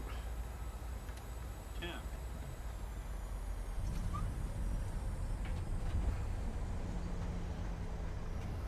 And we're down.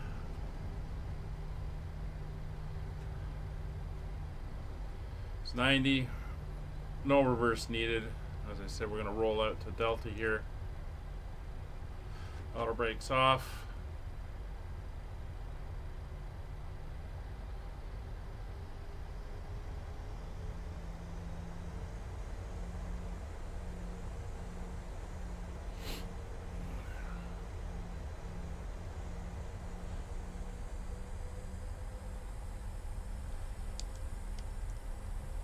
Oh, there's the exit. It's going a little bit quick. Halifax area traffic, Skyway 3100, clear 05. Ladies and gentlemen, welcome to Halifax. The local time is 10:35 p.m. and it's currently about Speed brakes 0 disarmed. degrees Those lights can come off. Taxi light on.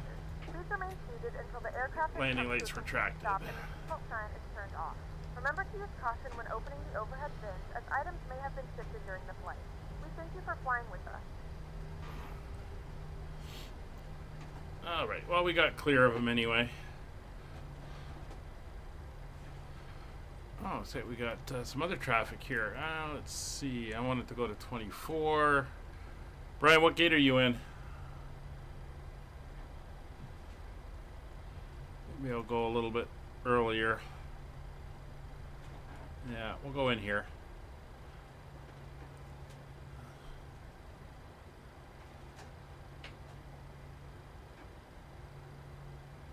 We'll go gate 15.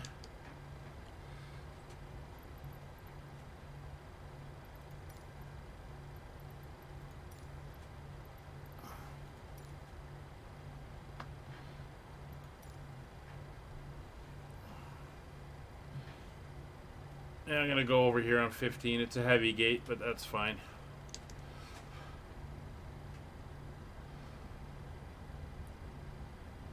I forgot that this scenery's got static aircraft, so it kind of threw me seeing the other guy beside you.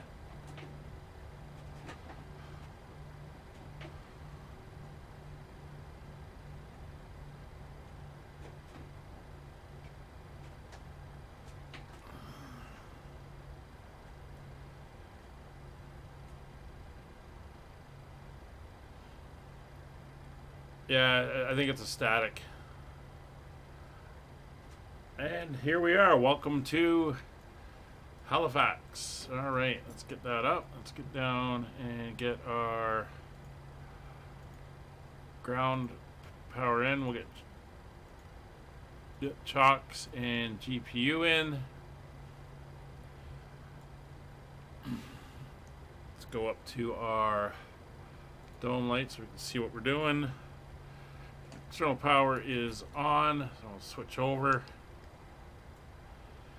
And so there's the engines off. Halifax traffic, Giant 8560, runway at Charlie with taxi. Anti-collision light is off. Strobes and that go to solid. Fuel pumps coming off. Isolation valve to open. Flight directors off. That's not the flight director, that's the flight director. You can clear.